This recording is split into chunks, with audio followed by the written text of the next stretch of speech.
In life, you've got to know how to read a situation correctly. Okay, Like, that's for true. example, the other day, I got an email from our bosses saying I had a mandatory corporate meeting. And to me, that meant menage.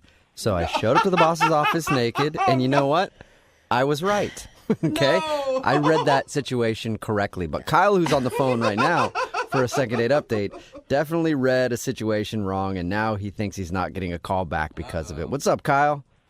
Hey, how's it going, everybody? Oh, my gosh. Brooke. Hello, gentlemen. Hi, Kyle. Please don't tell me you did what Jubal did and showed up to your first date expecting a menage. I mean, you always hold out hope, but no, I came fully clothed. Okay, good. I had, the opposite experience, actually, where I got a friend of mine from high school hit me up on Facebook and wanted to meet up. She had always been sort of like a just cooler than everyone else, into very obscure music scene sort of person. Oh, yeah. Oh, so kind of a hipster. Absolutely, yeah. Okay. I always found her unapproachably cool. I was living in a small high school world, and she was living in a larger world of the arts. Okay. You're like, how can I talk to this girl? I've never even heard of the bands that she knows. Way out of my league. Yeah, she did not want to talk about, Good Charlotte. All right. And what is her name, by the way? Beth. Beth. All right. So Beth hit you up on Facebook and wanted to meet up? Yeah, she had just gotten back from a 9-year stint in Germany starting a record label, and she was relocating to America. She had to, find her footing. Okay, so she's still cooler than you, is what I'm guessing. Oh, for life, I'm sure. But how did you know that she was asking you out on a date? Because it just sounds like she wanted to catch up with an old high school friend to me. Well, this was precisely what I thought, to the extent that actually my brother, who was around, was like, hey, mind if I join you? And I said, oh, yeah, of course, because he knew Beth in high school also. He was just a year younger than me. And so I thought we'd just have a fun time, catching up, saying what we've been up to. Okay. Okay, so I'm guessing you showed up and she thought it was a date? Yes. So I showed up to the place that she told me to go. I was without a doubt underdressed for this place, but it was not a problem. They let me in anyway. And she wasn't there yet, so we just grabbed a beer. But when she came in, she was decked out. And I, in that moment, felt that I had misread a potential date situation. Okay. And I needed to bail this brother out of it. Well, maybe she just looks good, all the time. Maybe she just was dressed up like she normally is. I believe she probably does look that good all the time, but there was a disappointment in the way that she greeted me with, oh, you brought your brother. Oh, okay. Oh, man. Yeah, I read the situation wrong. And how awkward for your brother. Yeah. Like, Okay, then. hi, guys. Well, you would think, right, that would be immediately awkward and he would have to leave. He was not feeling the same thing I was feeling about it. And I was dropping hints. I'm like, hey, don't you have to do a thing? I tried that one, which seemed like a dead giveaway. Yeah, Right. of course. And he said, no, I'm good, man. I can hang out all night. I got no things. Yeah, he was just loving being out in the world and feeling like the nostalgia of old people from high school. Oh. He's like, this is amazing. I'm so glad we could get together as friends and all of us not be on a date. That'd be weird, right? Yeah, so as he's about to go grab us all another round, I'm like, hey, let's actually go somewhere else, in the hopes that in this movement I can sort of shake him free. Yeah, so you're trying to ditch your brother. Oh. Yeah, there's this weird Americana bar right in the neighborhood down the street. So I'm kind of like, hey, let's go check that out. And I say to my brother, hey, I think I left the stove on. You should probably go home. Oh, that is so obvious. And what did your brother say? He just told me, no, I double-checked the stove. We're good. Stupid. All right, so It's so funny, though. did you ever shake your brother?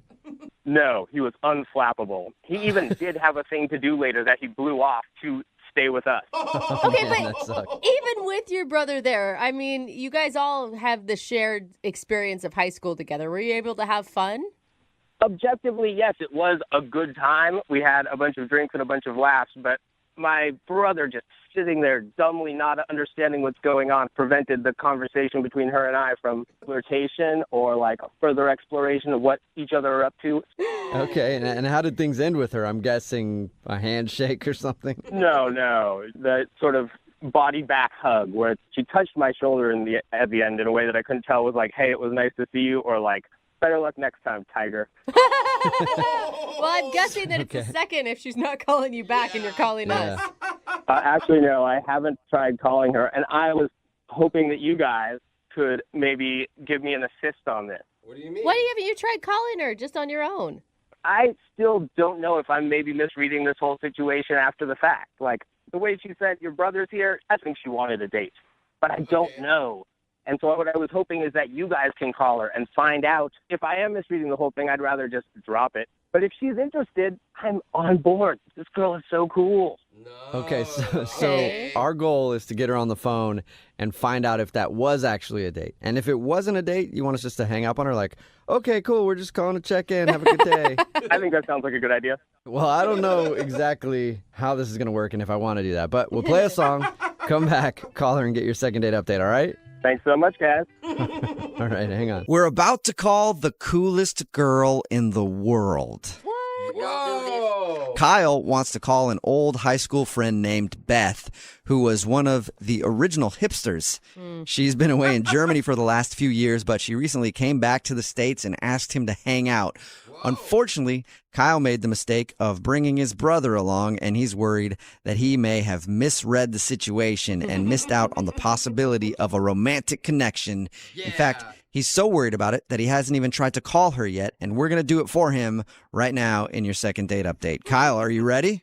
I am so nervous. Yes, please, let's go. I can see it because, I mean, either it's a date and you screwed it up, or she's going to tell us, like, no, I was never interested in him. How did he get that idea?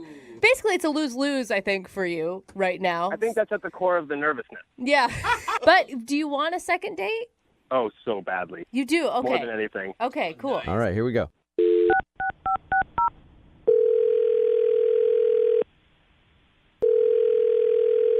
Hello, Hi, can I speak to Beth, please? this is Beth. Hey, Beth, how are you? This is Jubal from Brook and Jubal in the Morning. Who? Jubal from Brook and Jubal in the Morning. It's a radio show. I'm sorry, I haven't been in the country in a long time, so I haven't listened to the radio. Yeah, that's cool. You're probably more of a podcast person anyway, right? Yeah, I enjoy podcasts. Did I win something? Do you need something from me? You didn't win anything, but yes, I do need something from you. You know a guy named Kyle, right? I know a lot of Kyles. Okay, well, a guy named Kyle that you recently reconnected with. You went to high school with him? Yeah. Okay. Why are you, what? Why are you calling me? Okay, so Kyle listens to our show, and we do a segment on our show called the Second Date Update. That's where if you go out on a date with somebody and then they end up blowing you off after, you email us to see if we can get them on the phone and find out what went wrong. Kyle told you? emailed us. He told you we went on a date? Well, he said he didn't think it was a date until you showed up, and then he was like, oh, wow, we're actually on a date. But unfortunately, his brother was there. Yeah, that is what happened. Wait, so you did think it was a date? Well, I'd like to call it more of a get-together. No, that's too, like, Oh. what was your intention in seeing him? I don't really know if I want to tell you guys what my intention was to see him. Oh, come on. That's fair. You have to. I have to? You No, you should. Well, you don't have to. We would appreciate it. Yeah. Kyle would appreciate it. He's the one that asked us to call you. He hasn't tried to reach out to me at all. He hasn't reached out to you because he's embarrassed. He thinks that you wanted to meet up with him for a date, and he got it wrong. And so he asked us to see if it was a date. Well, okay, but he could just ask me that. This feels a little high school, doesn't it? Tell her. What do you think? Dude, but you're the cool girl. The way he describes it is like you're the cool girl, and he doesn't ever feel like he's ever been cool enough to hang out with you. Well, that's dumb. I mean, I'm a nice person. I don't... No, he didn't say you weren't nice. Yeah. He just said that you're really cool. Well, that's very nice of him to say, but I mean, like, he should just tell me, if he wants to go on a date with me, he should just tell me he wants to go on a date. That's true. Was he on a date with you? That's the first thing we need to know. I thought he was cute in high school, and I was disappointed that his brother was there. You were disappointed. Oh, you were. I was excited to, get connected and hang out again, and Oh, And? Okay. what else is there to tell? I don't know what else you guys need to know. Well, what was it I mean, like? I guess the question is, can he score another date with you? Yeah, I think that might be inappropriate at this point. Why? I thought you just said you liked him and he was cute. Yeah. I do, and he is, but I feel like over time, maybe people's personalities change, and he was a little more passive aggressive than I would like, a little more, a little less upfront. He was dropping a lot of hints, but he never really asked his brother to leave. Why is that inappropriate, though? Well, his brother kind of asked me out. What? Whoa. Wait, like on a date? Yeah, like on a date. He said the word date. Wow. Whoa. Okay, I don't think he knows that at all. When did his brother ask you out? Well, Kyle was in the bathroom. Oh my god. Oh, man. Savage. Wait, so you said yes? I'm guessing if it's inappropriate. I did say yes. He, his brother was being very assertive, and at that point, I didn't think Kyle was like gonna do anything about it. And Oh my god. and yeah, I mean, why not? Oh He my asked me out. Yeah, why not? He painted the picture like his brother didn't understand that his brother was the third wheel. Yeah. But it turns out he was the third wheel. Sometimes that's just how life works. Yeah, Oh, I and guess. And we're going out tonight. Tonight? Poor Tonight? Kyle. Kyle is always the third wheel, even right now, because he's on the other line listening and wants to talk to you. Hi, Beth. It's Kyle. What? Hey, you doing anything tonight? Oh my, God. that was very passive aggressive. She's right. Of course. This is what I was saying. Like, Kyle, I understand you were giving your brother hints, but, your brother was being very assertive and you were kind of dropping hints. You know what? None But of there this wasn't- matters. My brother asked you out on a date while we were there. He was a total jerk. He did it behind my back. He never told me that he did that. I am learning this news right now on the radio. Whoa. I mean, did you tell him that you were interested in me? Yeah, I told him afterwards. I said, "Why were you hanging out the whole time on my date? What were you doing?" And what did he say to you? He just said, "Hey, it's good times, old friends, right?" Dude, I did not realize my brother was so maniacal. that is low. It kind of sounds like you're sour grapes. Like, you're sad you didn't make the first move, and now I'm going to go out with your brother, and I'm hopeful Sour you enjoy it. Have a good I'm night. crushed. I am crushed like a sour grape. Oh, no. Kyle, are you upset that she's not into you, or are you more upset that your brother is actually going out with her? Oh, don't make me choose. Those are awful. That is awful and Yeah, awful. they're both bad. Beth, you have chosen the wrong brother. Up until he was 7, he peed his bed all of the time. That's a low Well, blow. he sure seems like a man now. Oh. Ooh. He's not a man. He is a snake. I'm not letting him out on the date tonight. I'm not letting him go. No. How are you going to You're stop not your letting little your brother brother? go. He's my little brother. I'm the big brother. I'm in charge. He's not going on this date. There is no way. I'm going to go home right now, and I'm going to shred his pants. His only option will be a pantsless date with you. So that's what I will do. Real mature, Dude, dude. Well, at least it'll be more upfront if there's no pants. Yeah, you could actually be helping your brother out even more if you think about it, shredding his pants. Hey, Beth, would you like to go out with Kyle again on a second date? I mean, he could just come along, with your date with his brother. We'll pay for it. Yeah, he is more than welcome to join with me and his brother tonight. No. Dude, but seriously though, Beth, I'm joking. I'm joking. Beth, I'm going to win you over. Let me come on the date. dude, This sounds like fun. Dueling can you brothers? imagine being at a date and having two brothers fight over you? Yeah, who's assertive now, right? Put me on my date with my brother. Let's do it, please. Please, Beth, let us do it, please. I'm up for it. Why not? It'll feel like high school again. Oh, really? Okay. Oh, my So God. is that a legit yes? Can he come along It's a on the triple date date. and try to win you over his brother? Yes. Oh my God, that's amazing. Oh, my God, yes. Yeah, yeah. You better hope, Beth, that there's no other brothers in this family and it's limited to just these two because you got your hands full. Hey, they're both cute, so maybe the third one will be too. Nice. Beth, you are not going to regret this because I've really gotten a lot cooler since high school, and I think I'm going to impress you a whole bunch. Yeah. All right, well, Good way to start, Kyle. Oh, my okay. God. All right, cooler than me. Take care, and good luck beating out your brother for Beth's heart. Thanks so much, guys. And Beth, I will see you tonight. Brooke and Jubal in the morning. Pretty much everybody texting in at 78592 agrees on one thing.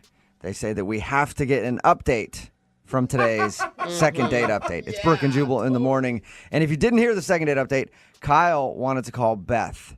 She was the cool girl in high school. She actually moved away out of the country for a while and came back and then asked him out on Facebook.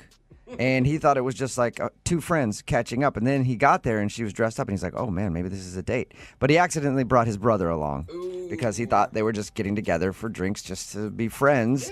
And then we found out that the reason she wasn't calling back was because she did intend on it being a date, but she also met his brother and thought his brother was better. And his brother actually asked her out because his brother wouldn't leave the date the whole time. And then he said, okay, well, how about I come back out with you and my brother and then we fight it out for your affection? And she agreed to it. So all three of them are going to go out now. I hope she just ends up with one of them just so that they can always spend family holidays together. I know. Because it sounds like it's going to be really drama, but in a fun way if you're kind of the third party getting to watch. Everything will be a competition between them. Like Thanksgiving dinner just to see who can eat more. Like, I ate way more than my brother. You should have married me. I told you. And I'm guessing it's been that way since they were little. Like, everything's been a competition between these two. So hopefully we can get an update from them and see which brother won her affection. So awesome. Remember, if you want to do a second date update, all you have to do is email the show, and we will call the person that didn't call you back. I'm not sure how old the dude is who's calling in for a second date update today, but judging from his email, he's just a little guy. Because it looks like his mom set him up on a play date. And that's where he met the girl that he wants to call today. His name is Avery. Avery, you there, big guy? Hey, I'm not a little guy. Okay. Are you a 6-year-old with a really mature voice, or are you older than that? I'm 27. Oh, You're 27. You're 27. Yeah. Avery, your email made it sound like your mom set you up on a play date because you said that your mom actually set this whole thing up with her mom? Yeah, that's what happened. My mom's just a little crazy. She kind of just makes decisions for me without even asking me. Oh, man. She sounds like a walk in the park. And do you usually go along with these ideas, or is this one of the first times that it actually worked out for you? I've never done anything like this before, but she's my mom, so I've kind of agreed to it, yeah. Okay. So did her mom and your mom talk, and that's how you went out with this girl? Yeah. They know each other through some book club or something that they're actively involved in, and they kind of just try to hook us up on a date. So that's what happened. That's kind of cute. I mean, it could work out great. Who knows you best? Your mom, right? That's right. So what's the girl's name, Avery? Her name is Rebecca. Okay. And was it a true blind date, like where you guys met at a restaurant? Yeah, well, I kind of stalked her on social media a little bit before. Okay. Oh. So you saw her picture and you thought, I can do this. Yeah, pretty much. Well, that's good. So I agreed to go on the date, and we met for dinner. But, it was kind of weird at first. Okay. Okay, and why was it weird? Well, I mean, she's pretty and all. I mean, she's really hot, but her hair just wasn't what I thought it would be. Her hair? Yeah. What do you mean it wasn't what were your expectations of her hair? Well, like I said, I looked her up on social media, and her hair, in the picture, her hair was wavy. Okay. But when we met, her hair was straight. Whoa. Girls have magic things that they can do to themselves, Avery. No, for real, guys. It weirded me out. I mean, I was prepared for wavy, and then it was straight.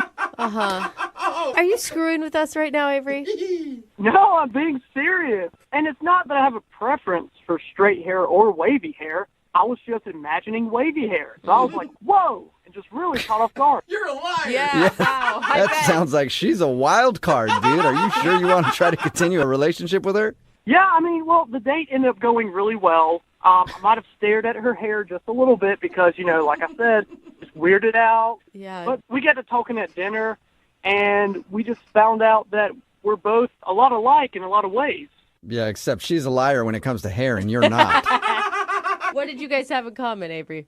Well, we both ordered the same meal, so that means we have the same taste in food. Oh, man. You both like soup? Yep. Found out that we both like reggae. Awesome. Okay. That actually shocks me about you. Yeah, I don't picture you as a big reggae guy, Avery. I don't know why. No, I totally love it. The offbeats, the bounce, chicka, wow, like that stuff's awesome. Okay. You like, Nice. I mean, it's just an awesome form of music. It's totally different. Yeah. Hey, I think that's cool, Avery. Hey, I love reggae. At the end of the night, I invited her over to my place to hang out. And did she say yes? Oh, yeah. She did. Oh, so she was actually having a good time, too. I was doubting it. Yeah, I think she was having a good time. Yeah. Okay. Okay. How did that go back at your house? Listen to a little reggae music back there, maybe curl her hair so it looked normal. No, just waves. Don't go all the way to curly. Oh, yeah, sorry. We did listen to some reggae back at my place, but no, I didn't touch her hair. I left it nice and straight, even though, everything in me wanted to make it curly. I left it alone. I didn't touch her hair that much. Good. So Okay, wait, was this and- like a night back at your house, or did you guys just have a couple drinks? We ended up hanging out, sitting on my bed, and making out a little bit, but nothing more than that. Oh, nice. Okay, so it sounds like she liked you back. Yeah, I think so. God, I bet that's not what your mom had in mind when she set you up. Make out sessions. I bet she didn't. I bet not, Avery, you animal. Yeah, that's right. But I don't know why she's not calling me back. I've been trying to get in touch with her. I tried texting her a few times. I called her once, checked in with her on social media. I asked my mom to talk to her mom since they're like pals or whatever. And she didn't say anything. She had no intel for me. So Oh. I don't really know what happened. I don't know what to do. I don't know if it was something that I did. Do you believe your mom, or do you think she's lying to you to save your feelings? Nah, my mom wouldn't lie to me. Was there anything weird that happened that you can think of that would have turned her off? I mean, she made out with you at your place. I really don't know unless she was picturing my hair being differently too. That could, Maybe that's it. Well, God. Your hair's hopefully just that's the magic. problem, and then we can get her on the phone and clear all that up for you, Avery. We're going to play this. If you're just tuning in for today's second date update, today is a big one. One of the craziest things we've ever heard happen on a first date before, ever. Oh, no. What? Avery is on the phone to do a second date update. He got hooked up with a girl because their mothers know each other. His mom knows her mom, and they said that they should go out on a date. They did have a fun time, but the biggest shocker for Avery, when she showed up, her hair was different. Yeah. I mean, Talk about a bomb being dropped. Apparently, when he saw pictures of her hair was wavy, but when she showed up for the date, her hair was straight. And that made Avery feel a little uncomfortable, but he says that they recovered, had a nice night, even went back to his place and made out a little bit, but now she's not calling him back. Avery, are you ready to get your second date update? I'm ready. okay, and looking into the future right now, Avery, if you were to get a second date and say she cut her hair, I mean, is that something you're also mentally prepared for? Well, it might take a little bit of time, but I really like her, and I think that's all that matters. Wow, you're a bigger man than most, Avery. Yeah, salute to All you. right, Avery. Well, I'm going to dial her phone number right now, okay? All right.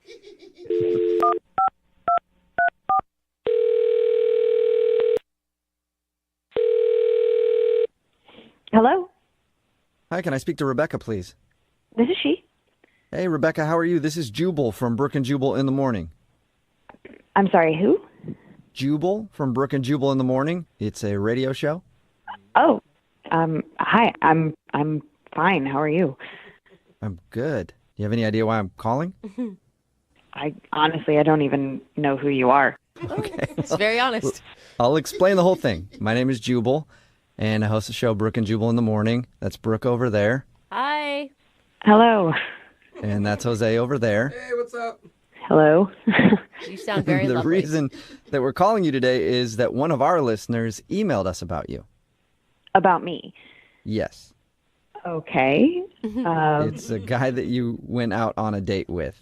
He says that you guys had a great time, but now you're not calling him back, and he's very confused. Do you have any idea who I might be talking about? Oh, God. Avery? Yes. Congratulations, you got it right. Okay. We do a segment on our show called the Second Date Update. So Avery emailed us because he's confused. He thought your date was great, but now you're not responding to any of his messages. Yeah, you're right. I am not responding to any of his messages. Okay. Okay. I mean, from his description, it sounded like you were really into the date.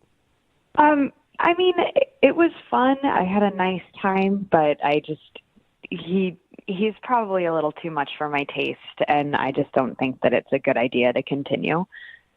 Huh. Okay. Well, I don't know how he could be too much for your date. Can I tell you what he told us about your date? Sure. So he said that you guys got set up because your moms know each other? Uh-huh. Right. And then he said that you met up, you had a good time, you even went back to his place and made out on his bed. Yeah, we did. Sounds real enjoyable when you say it like that. Yeah. Is that what you mean too much? Like, do you not move that fast normally or something? Well, not necessarily that. A couple of things became apparent that are kind of red flags for me, and I just felt like I was finished at that point. He was a horrible kisser, wasn't he? Well, he wasn't my favorite kisser that I've had, but he wasn't the worst. No, well, that's always the review that guys want after you make out with them. You're not the worst. Was his place like disgusting? No, I just don't need to get him in trouble. He seems like a nice enough guy. In trouble with what? Just the lifestyle that he lives is a little too intense for me, and I'm Wait, you know, we're talking about the same Avery, right? yeah. I was shocked that he liked reggae.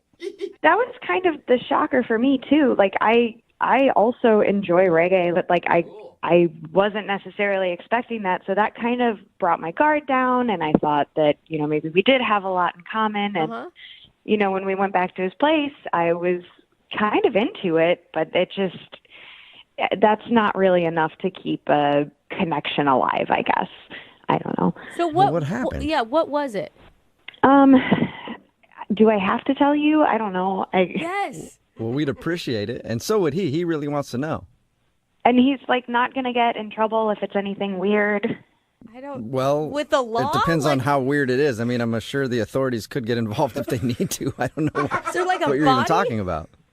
Well, just basically, like, long story short, we were having a really nice date. We went back to his place. He turned on some reggae. We were making out a little bit.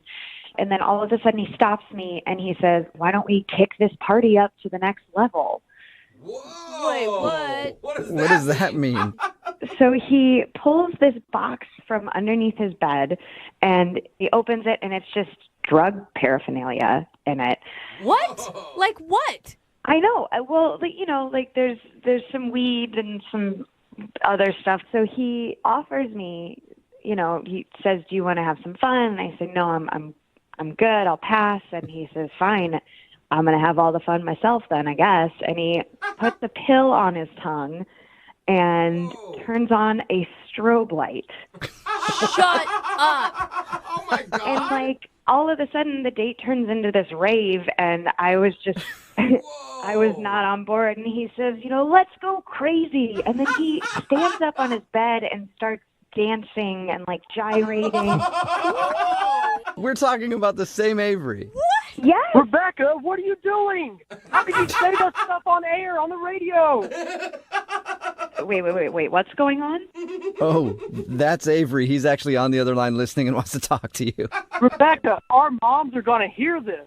Oh, moms! I forgot about the moms. You've been listening the whole time. Yes, I've been listening to everything. I didn't know that was an issue. How could it not be an issue, Avery? You said you liked reggae. You said you were into the culture. We were on the same page. I thought you Oh did my God, the good movement and the historical significance of it, not the drug culture. stuff. But that comes with it. No, it doesn't. No. Listen, man, you started out so nice and so very different than you were back at your house. Like you were so calm, and it was even almost awkward. And then you get back home and it's just a nonstop party all the time. Like, what is that? Well, that's the me when I'm in public. But, you know, when I'm in my home, in my den, I mean, that's my safe space. He invited you into a safe space. I don't even know what to say to that, Avery. Like, this is like our first date. This is the impression. Well, I thought you were cool with it. I thought it would be okay and be kind of fun. I didn't know he was going to tattletale on me and rat me out. Rat me out. I mean, Avery, You didn't even like gauge how I felt about that kind of thing. You just went to town. Like I can't, how am I supposed to? Well, it's because I like you. I thought we had a lot in common. Hey, if you don't want to have fun with me, I get it. It is what it is. Maybe the next time I go out with somebody, they'll actually have the same hair that's in their photos. Oh, yeah, that's right. What photos? Your hair is totally different from what you have on Facebook. I've literally had the same haircut for like 4 years. What are you talking about? By the pictures, your hair's wavy, but you showed up to the date and your hair was totally straight. Are you kidding me? You showed up to the date like a clean-cut, nice dude and then took me back to your drug den and turned on a strobe light. Good point, Rebecca. Best point ever. Hey, Rebecca, would you like to go out with Avery again on a second date? We will pay for it. You know, I don't think that's a good idea. Maybe he can use those funds to take somebody else into his den and have a great, wonderful night. Oh my God, den sounds so creepy every time you say it. Well, I guess I'll just have to find somebody else to party with. No, Avery, say no to drugs, for God's sake. Rebecca, you didn't tell my mom, did you? No, I've never even met your mother. You didn't tell your mom either, right? I just told her that it wasn't a good fit. Oh. Ooh. Whoa, man, dodged a bullet, Avery. I'm sorry you didn't get a date, but you can still live the party on. Brooke and Jubal in the morning.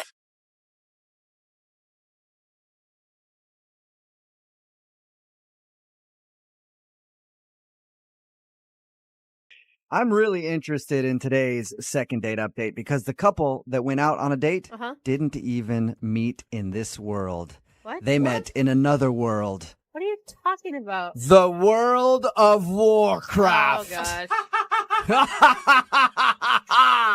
That's how you have to say it every time, isn't it? I have really no idea what that means, but I know that it is a video game where there is a world and there is warring and perhaps some crafting going on in said world. Maybe smart. some embroidery is what you're thinking? Why don't we get some more information from Isaiah, who is on the phone right now? And that's where he met his date, apparently, playing World of Warcraft. What's up, Isaiah? Hi, how's it going? Well, it is an honor to make your acquaintance, sir. Ah, yes, and the like to you. Oh, so you are on board with this, Isaiah. I see. Your email said that you met the girl that you want to call today for a second date while playing World of Warcraft.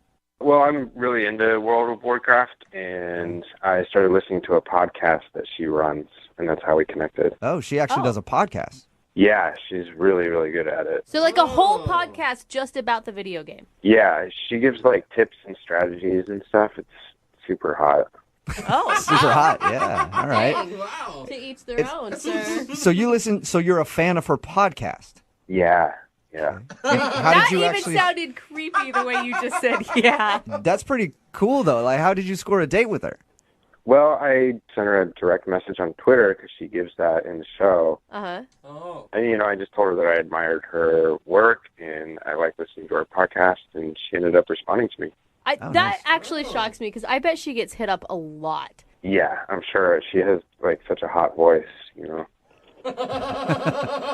All right, but she chose you, I guess. Wow. Yeah, she got back to me, and I knew it was a stretch, Yeah. even reaching out to her, because she is so popular and hot and knowledgeable about the game. Mm-hmm.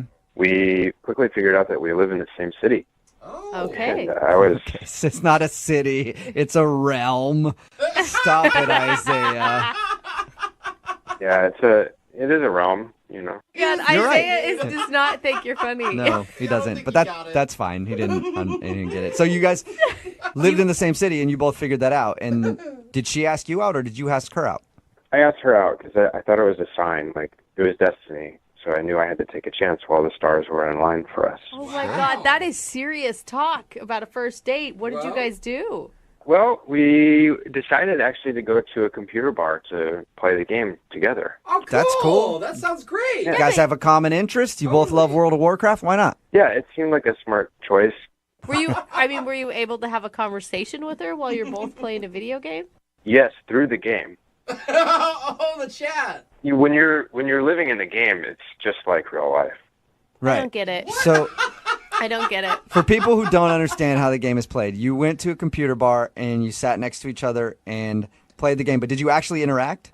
Actually, this is super cool. She taught me a command where you can make your character flirt with another character. And if you go command /flirt, then your character will actually flirt with their characters. So wait, you went to a place to physically sit next to each other so you could virtually flirt with each other. Brooke, let them do their thing. Yeah, it was awesome. Great. Okay. I would think, and I don't know because I'm not a gamer, but I would think that's a good sign if she's teaching you how to flirt with her. Yeah, and I did it over and over and over again, and she did it back to me, too. Whoa. Okay, but did you ever do it in real life?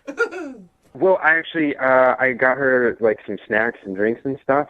Mm-hmm. And I think she really liked that. And when we got to the computer bar, I made sure that I pulled out her computer chair for her, and I wheeled it back in when she sat down. Nice. Nice, gentlemen. And you know those squishy little things for your arms so you don't get tendonitis when you're playing games for a long time? Yeah, like tendonitis carpal tunnel. Yeah. Yeah, I broued an extra one of those, and I let her use that. Wow. You are thoughtful, sir.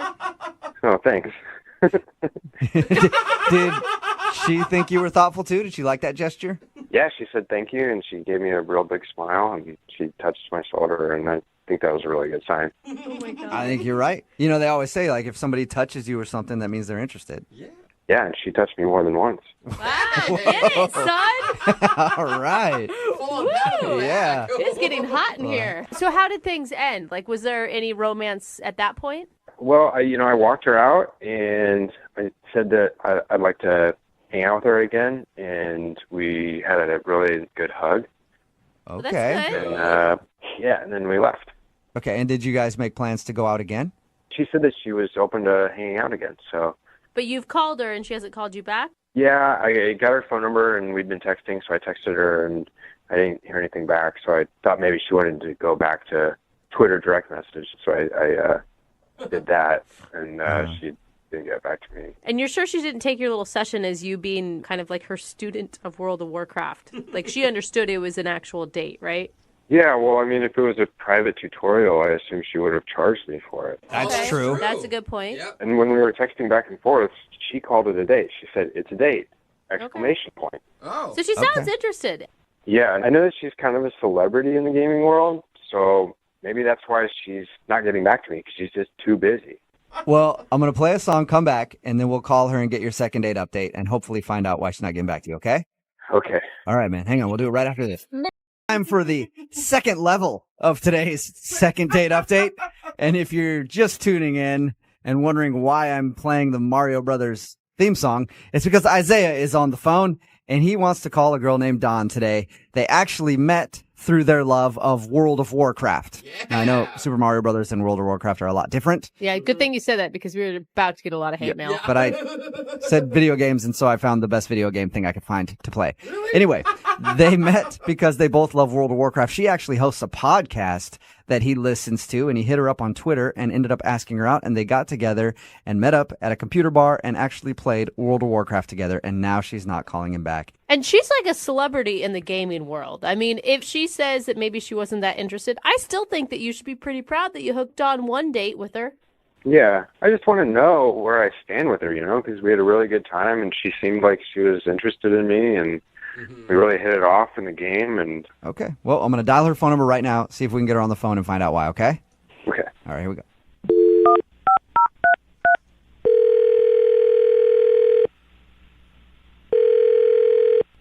Hello. Hi, I was looking for Dawn. Yeah, this is she. Dawn, how you doing? This is Jubal from Brook and Jubal in the Morning. It's a radio show. Oh, I'm good. How are you? I'm good. You host a podcast, right? Yeah. Yeah. Okay. Yeah, what we do is kind of like a podcast, except you probably have more listeners. Actually, probably true. Okay. How can I help you? Well, you can help us because we actually got an email from one of our listeners about you. Okay. What'd they say? Well, they said that they went out on a date with you a little while ago and had a really good time, but now you're not calling them back. Oh. I thought you were calling because maybe you wanted like an interview or something. No, sorry. You do a World of Warcraft podcast, right? Yeah, I do. Yeah, our listeners have no idea what that is. So I don't either. We'd ask you the dumbest questions. we would you be wouldn't a want it. terrible interview. You'd probably get frustrated with us and hang up. All right, okay. So the reason we're calling is you recently met up with a dude who actually listens to your podcast, but also wanted to go on a date with you. His name is Isaiah. yeah, I remember Isaiah. Okay, well, Isaiah emailed us and told us about your date, and he's also confused because you're not calling him back, and he's tried to get a hold of you a few times. Yeah, that's true. Is it because you're, I don't know, have a lot of men throwing themselves at you? No, actually, I really don't get asked out that often, so that's not it. Really? Really? Yeah, I think some guys are just kind of intimidated, and I mean, I wish more guys would ask me out. That would be nice, but no. Well, let's talk about the one dude that did ask you out then, Isaiah. Did you not enjoy your date with him? Oh, no, I mean, the date, it was fine. Like, it wasn't a bad date. It wasn't too awkward or anything. He's a fan of mine, so I'm just gonna say it's just not gonna work. Can you tell us anything so that we can at least let him know? Because he's really confused. He thought that you had a great time and you both had a good connection and you enjoyed the date. Well, you know, I mean, I don't want to go into too much detail, but I'm a level 110 Blood Elf Hunter, and he's a level 20 Undead Warrior. Okay. Okay. What does that mean exactly? Wow. It just means that he has barely played the game Oh, and in then comparison to me. okay, so you've got a really good rating and you have a high level on the game and he doesn't. It's similar to an 11-year-old boy asking Heidi Klum out on a date. You know, it's not gonna look good for her. Besides not being legal, but it's not going to be good. So wait, the gaming world will judge you for dating someone? Oh, yeah. Oh, they judge everything. Hardcore. Yeah. Like, you're being serious about this? Yeah, no, if they know that I'm hanging out with a noob, I'll lose followers. I'll get blasted. Oh, no. That is so weird to me. Think of that. This is a real thing. You mean this? I mean, I have thousands of people following me, right? And they're following me for, like, strat and, you know, tips and things. How is it going to look if I'm dating, like, a level 20 warrior and he hasn't even gotten an Obergon yet? So it's like, you know. Yeah, I know, right? Not Nobergon. God. Oh, my God. God, anybody How knows does- Nobergon? Obviously, Don, I have no idea what you said, but But, I'm okay. kind of understanding what you mean in a weird Yeah. way. But why did you go out with him to begin with, Dawn? Didn't you know that he wasn't past Nobergon? No, I wasn't on WoW when we were talking. He DM'd me on Twitter. Okay. So, Oh, yeah. and I mean, I didn't think to ask because, like, people who follow me, I assume they're at least level 80. Otherwise, why are they there? Yeah, right? What are you doing? You crazy? We're trying to play in the big leagues. Oh man, were you so disappointed when you found out about his level status? It was a pretty big bummer. It's, like I said, I don't get asked out on dates a lot, and he was really nice, but it was a big drawback. Okay. poor guy. That is an interesting reason, Don. Yeah. I do also want to let you know that Isaiah is on the other line listening to this conversation. Right now? Yep. Hi. Hi, Don. Oh my God. Did you really mean all that? Yeah, I'm sorry. I didn't know you were listening. I mean, But you called me a noob. well, I don't mean to be mean, but you are. I mean, in the world of Warcraft, you are. Yeah. If it's my status that you're worried about, then I will stop playing the game, and we can just connect about something else. Isaiah, it's not your status I'm worried about. It's my status. I have an image to uphold. Yeah, but if I quit, then you don't even have to worry about that status. Yeah, but I can't date someone who doesn't play.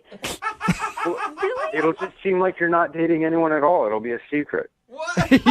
Isaiah, you're willing to be just a secret boyfriend to her? Because you weren't dating somebody before this. I mean, well, so if we were dating, and I'm playing WoW all the time, you know that, like, what are we going to talk about? You don't know anything about end-level rating or, like, the end-of-game content. Like, you're still smelting tin and like... Yeah, dude. You guys I'm don't. sorry, This but conversation. What do you have in common, right? Tin smelter. I just can't be a teacher all the time. Well, I can learn really fast. I mean, there's other podcasts I can be listening to all the time. I mean, I'll keep listening to yours, of course, and I will stay a subscriber no matter what. But like, there's all kinds of things I can listen to, like even when I'm like driving to work and stuff. Well, and it's also just like a time thing.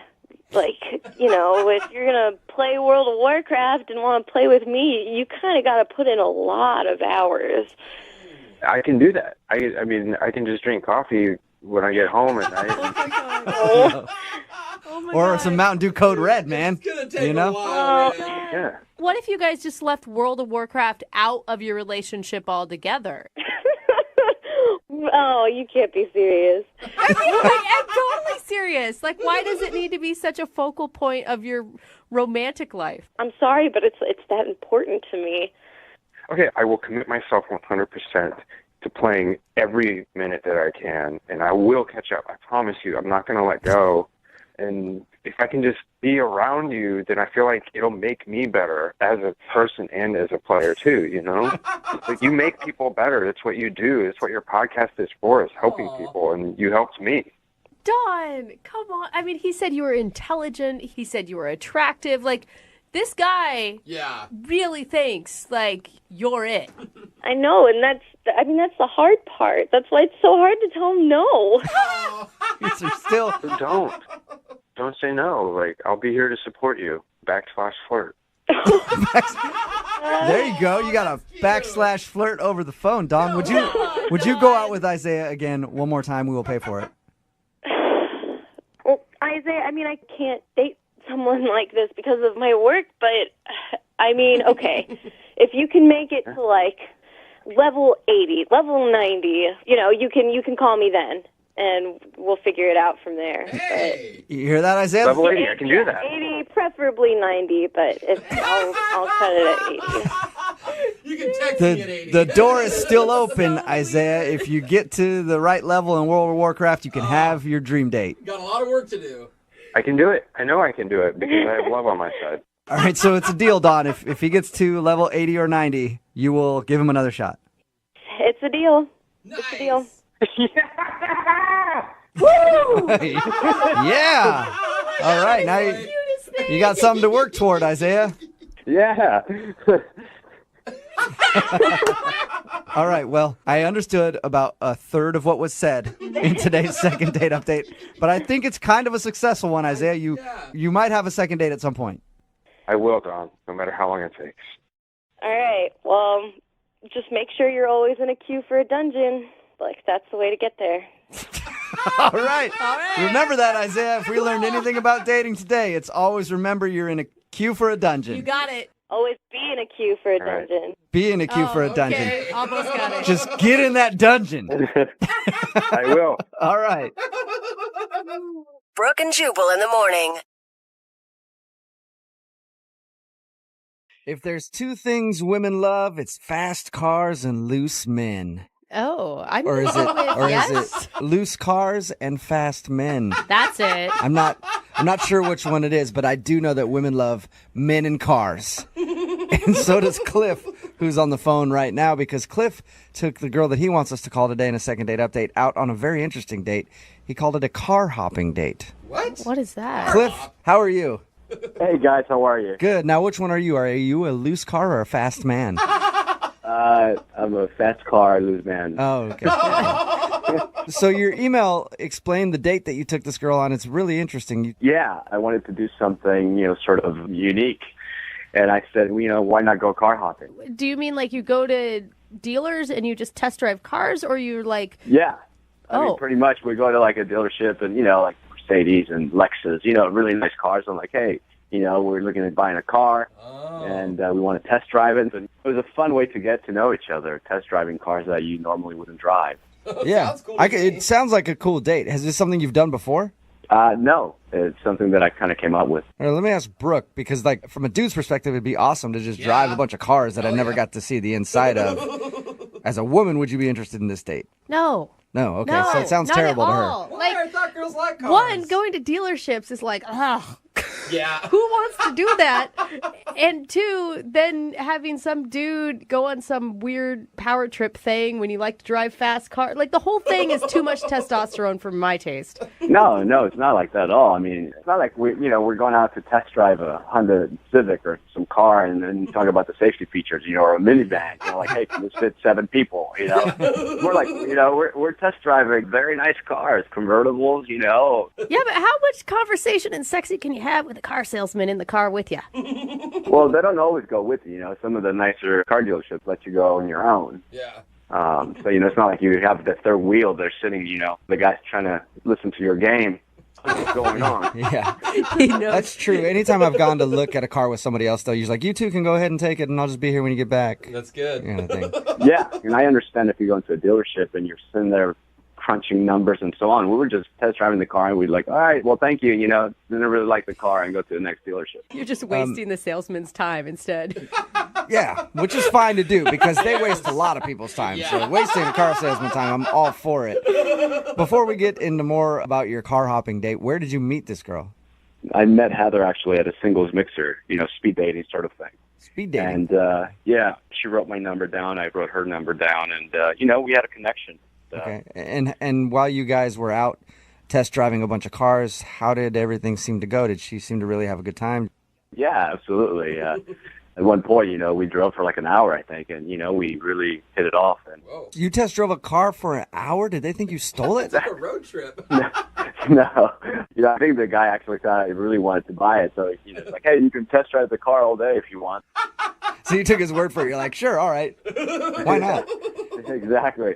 And then I asked her, if she wanted to get some lunch, and then Take her to lunch in the car that you were test driving? That's what you should have done. Drive through. She said she already had plans with her friends, and it was maybe a little awkward. I didn't want to go in for a kiss, but I, kind of gave her a hug, and I said, I really had a good time, and would love to see you again. She said, yeah, absolutely. Okay. Do you think that she's making that up? The only reason I bring up is we've done a lot of second date updates where people make up, like, oh, I had plans earlier. Yeah. No, I didn't get that. And even if she was telling the truth, the thing is if she was really, truly interested in you and you guys were doing an early date like that, she'd bail on her friends to hang out with. I mean, like, her friends would understand if she was on a date and it went long. Yeah, I don't know. Maybe she had a baby shower or something. I mean, who knows? Probably. It's always, look, dude, hey. You can't miss a baby shower. Yeah, I know. I know a lot of women, Cliff, and it's always a f***ing baby shower. Every time. So have you heard anything from her since she left your date to go to this damn baby shower? Yeah. Yeah, no, I called her actually, and it's been about a week and she hasn't called me back yet. So I'm just, trying to figure out. That's why I called you guys. Okay. And you can't think of anything weird that happened in the cars. She was perfectly happy. Maybe the problem was that you didn't buy a car. And you should have gone back to the dealer and said, hey, I'm going to let the missus wait in the waiting room while men go crunch some numbers. You hang out there and maybe we'll get some dinner in my new sedan later. That could have been it. Could have been. Oh, that sounds awful. All right. Well, we'll play a song, come back, call her, and get your second date update, okay? Got it. Thank you, guys. Yeah, Appreciate man. it. Hang on. We're in the middle of a second date update, and if you're just joining us, Cliff is on the phone, and today he wants to call a girl named Heather to find out why she's not calling him back. Cliff took her on a very interesting and creative date that we haven't heard of before. He took her out to test drive cars. It sounds a lot more boring than it is, I think. The whole idea was you get to test drive a bunch of cars that you normally wouldn't drive. You have some fun conversation and everything else. But here's where I think you messed up, Cliff. Okay. Okay, it sounds fun, but I don't think you made it fun enough. You needed to make it a little more exciting. You get in the car to test drive it, and then you take the car off a jump. You know what I mean?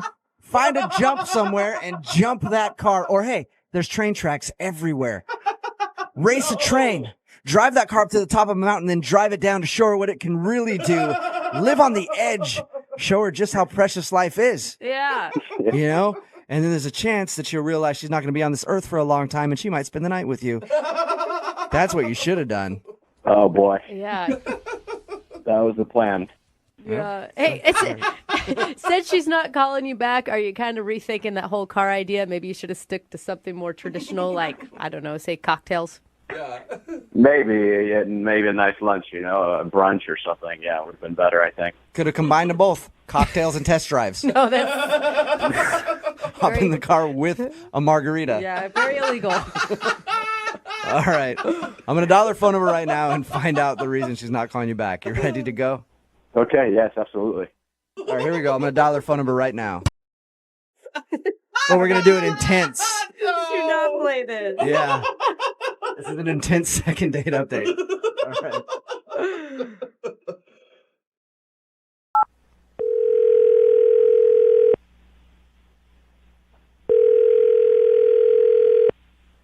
Hello, Hi, can I speak to Heather? this is she. Hey, Heather, how are you? This is Jubal from Brook and Jubal in the Morning. I'm sorry, who is this? Jubal from Brook and Jubal in the Morning, the radio show. Okay. I'm calling you because we recently got an email about you from a dude that you went on a date with, and for some reason you're not calling him back, and he asked if we could get you on the phone and find out why. Who are we talking about? His name is Cliff. Oh, hell. Wow. You remember Cliff. That bad, huh? I never want to talk to that guy again. Why? Because he is the sketchiest, creepiest. I can't even. Whoa. Was it just the weirdness of the date or the weirdness of the person you were on the date with? You know those kind of people that get the emails that say, a distant relative of yours just died in England and you will get $1 million if you just provide us this information for the disbursement of the funds. And they Yeah. actually answer those emails. That's how I've made my I millions. basically became that kind of person. You became that. became- What do you mean by you're that kind of person? I don't understand. I mean, I'm an idiot for going on a date with him. Oh, okay. Like he suckered you into it. Yeah. And you knew from the beginning you should have said no. I mean, from the beginning, I didn't know it. But about 15 minutes into the date, I definitely knew, and I should have just walked away then. I talked to Cliff. He doesn't sound like a weird guy. He Can sounds- I tell you my side of the story? Yeah, absolutely. Okay, first of all, we'll put aside the weirdness of our date is going to be test driving cars. Okay, sure. And then we're driving this car for a long time, Mm-hmm. and he goes, do you think I look sexy in this car? Did he say it just like that, too? Yeah, and like really seriously and creepy. He's like, do you like this car? Oh my God. How did you respond to that? And I'm like, I guess, yeah. And so then he goes, do you think I should buy it? Oh, boy. And I'm like, I mean, if you want it, do you need a car? Sure. You know, I don't know what to, it's just so creepy. Yeah, that was my fear when we first talked to him about the date, was that he was going to do something like that to try to Okay, impress no, you. no, Like, it gets better. oh, it gets better. What happened? So then he pulls over. Uh-huh. And he, like, very seriously to me says, you know, I really love this car. I love myself in it. I love you next to me in it. What? Would you Weird. be willing to co-sign? No, way. he did not. Stop it. Swear to God. He asked you to co-sign on a loan for a car with him. Yes. And I said, we just met. And so then he goes on to say, you know, I got in some financial trouble a few years back and my credit is shot and I can't buy a car while I have the, you know, the money to make the payments and everything. They're not going to give me a loan and I need a cosigner. And I just think you and I have great chemistry. And like, I'm like, what is even happening? It's like, I don't about see the problem with co-signing. that. I mean, I don't understand why it's such a big deal. what was that? That was Cliff. Cliff, you're supposed to wait for me to Oh tell her my that you're on the gosh. phone. Cliff is actually on the phone listening. Oh, you ass. Well, I mean, I don't know how much I can take of her, making it sound like I'm some creep or weird or, blah, blah, blah. How do you think that was acceptable first date behavior? Maybe I was wrong. When I met you, I saw a lot of compassion, and if you had compassion, then you would know that it's not such a bad thing to co-sign with me. I mean, I don't see what the problem. So, Cliff, you weren't joking when you were asking her to co-sign a loan. No, I had listen, about 3 years ago, I had some problems with my credit, and I'm working on it.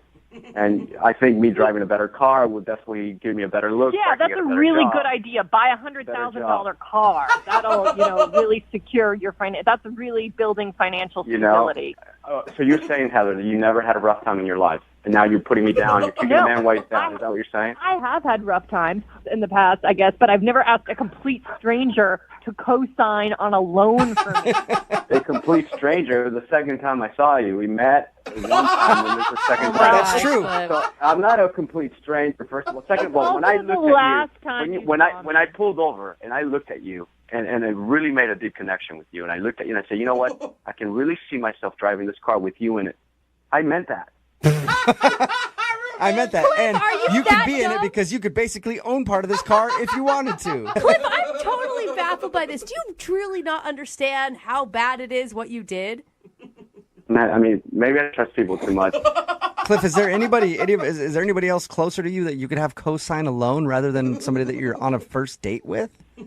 Well, my family, I mean, I don't really talk to them, but that's a whole nother story. Because you owe them money, probably. Yeah. You know what, Heather? I hope one day that you don't hit a rough time like I did. And, maybe someday you need somebody to co-sign with you, and then you'll remember this time. You'll remember the car hopping. You remember me, and you go, you know what? Karma's a bitch. All right. Well, at this point, I would love to ask if you guys would go on a second date. Heather, will you go out on a second date with Cliff? We will pay for it, and I'll have somebody co-sign that loan. No. Yeah, it's right. pretty clear. Cliff, I'm sorry. No second date, man.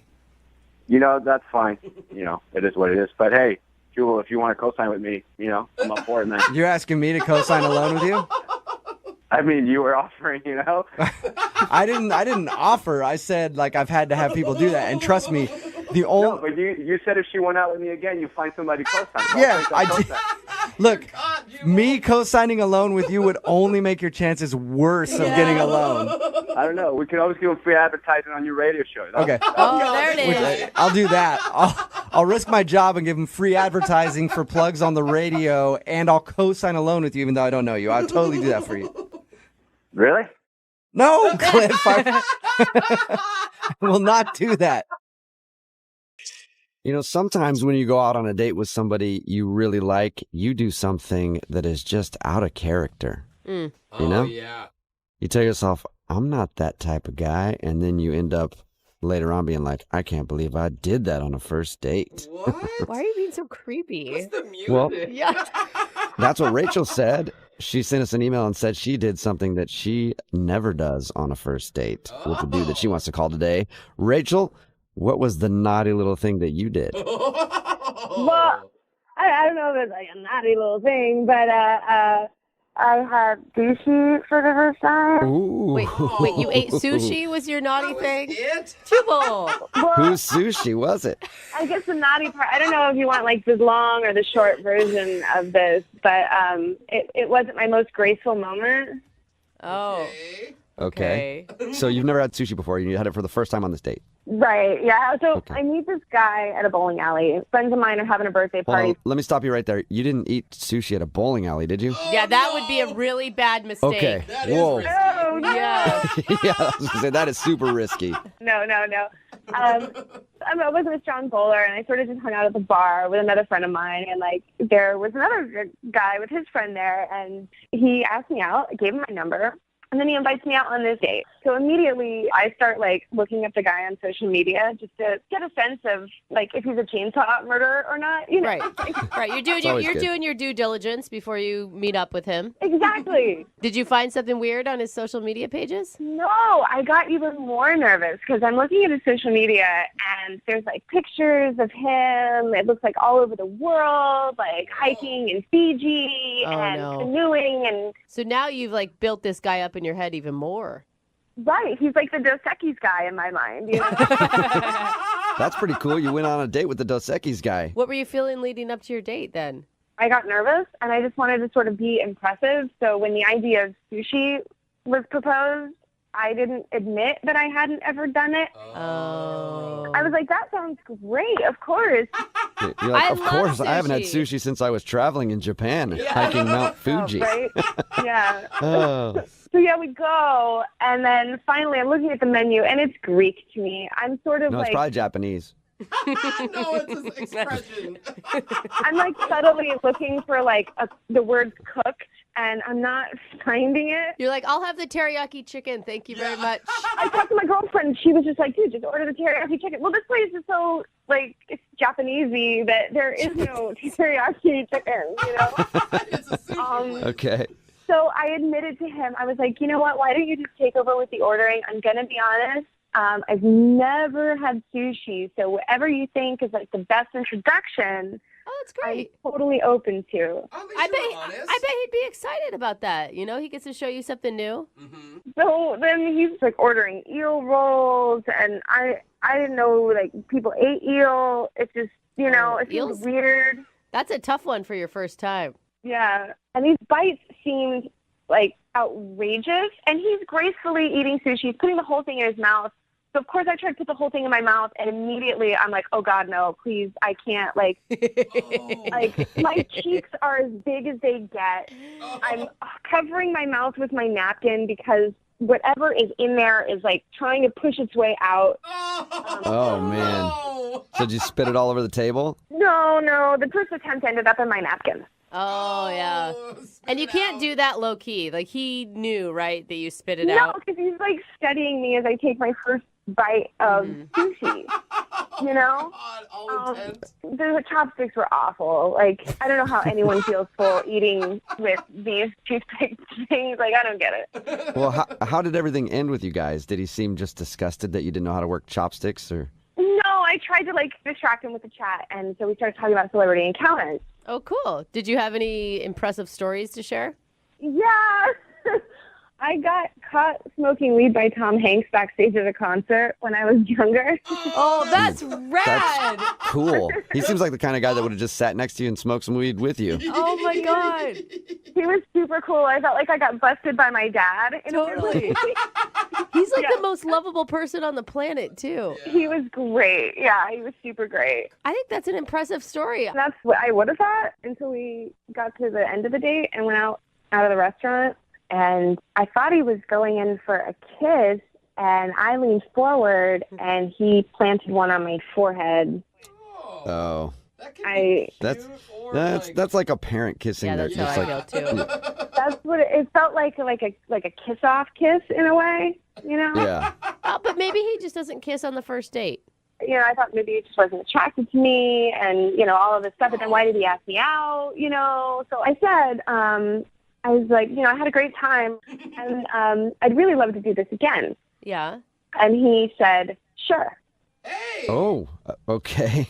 So you got a kiss on the forehead and a sure. Sure. Is still a yes, though. Yeah, that's It usually not a depends. good sign. Yeah, you got to think of like, is it like sure, like excited, or like yeah, sure?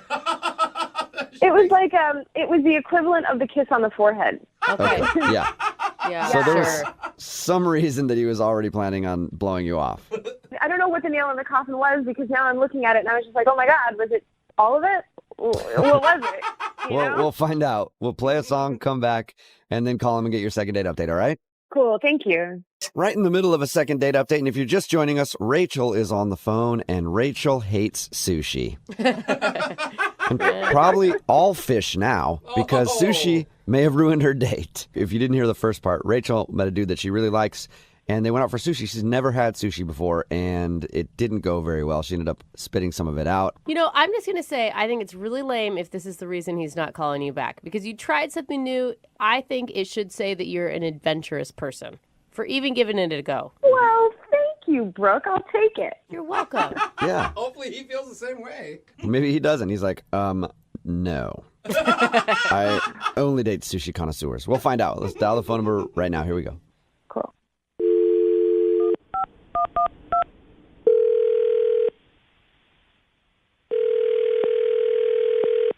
Hello, Hi, can I speak to Billy, please? this is Billy. Hey, what's up, man? How are you? This is Jubal from Brook and Jubal in the Morning. Oh, okay. Hi. Hi. Are you familiar with our radio show? Yeah, I'm not a listener, but I know who you guys are. Cool. Okay. You're like a lot of people then. Yeah. Well, I'm calling you today because Rachel wanted us to call you. Do you know Rachel? I I do know a Rachel. Cool. Sorry, what's this about? Did you go out with a girl named Rachel to eat sushi a little while ago? Yeah, I did. Yeah. And have you been calling her back or texting her back since? I don't really know that it's any of your business. That's valid. I mean, yeah, that is valid. It's really none of our business, except Rachel emailed us because she's wondering why you're not calling her back. Okay, well, what are you, like her brother or something? No, but I wish I was. She seems nice. Yeah, she does seem really nice. That's weird. No, we do a segment on our show called the Second Date Update. So Rachel wants to know if she did something wrong when you guys went out. Oh, God. Okay. She said really nice things about you. She thought you were really awesome and that maybe she's the one that screwed everything up. Well, what all did she tell you exactly? Well, she told us that you guys went out to sushi and she has never eaten sushi before. And she thought she might have embarrassed herself because she ended up spitting out some of her food and couldn't use the chopsticks. And then she told us at the end of the date, you kissed her on the forehead and she asked if you guys could go out again. You said, sure. And then that was it. Yeah. I mean, I don't know. The sushi thing, like, it was just a awkward situation to begin with, but I don't know. At the end of the day, I just, after having gotten to meet her and get to know her a little bit, I just didn't really think that she's the type of girl that I'd really want to date. Well, Type of girl. like anti-sushi girl or more than that? No. What all did she tell you exactly? That's pretty much it. Yeah. Okay.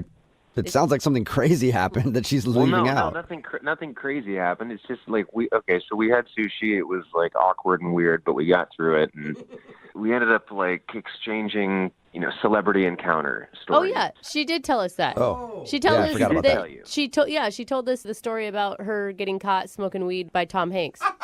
And you don't like that? No, I don't know. I actually thought that was cute.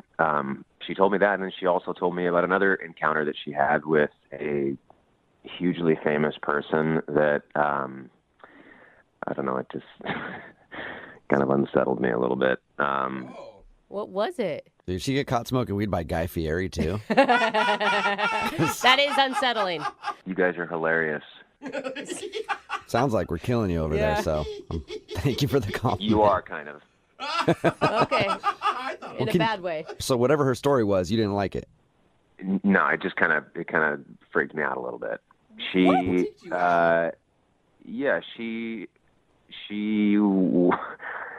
hooked up with a hugely famous person. Awesome. Who? Ooh, is it The Rock? She wouldn't tell me who.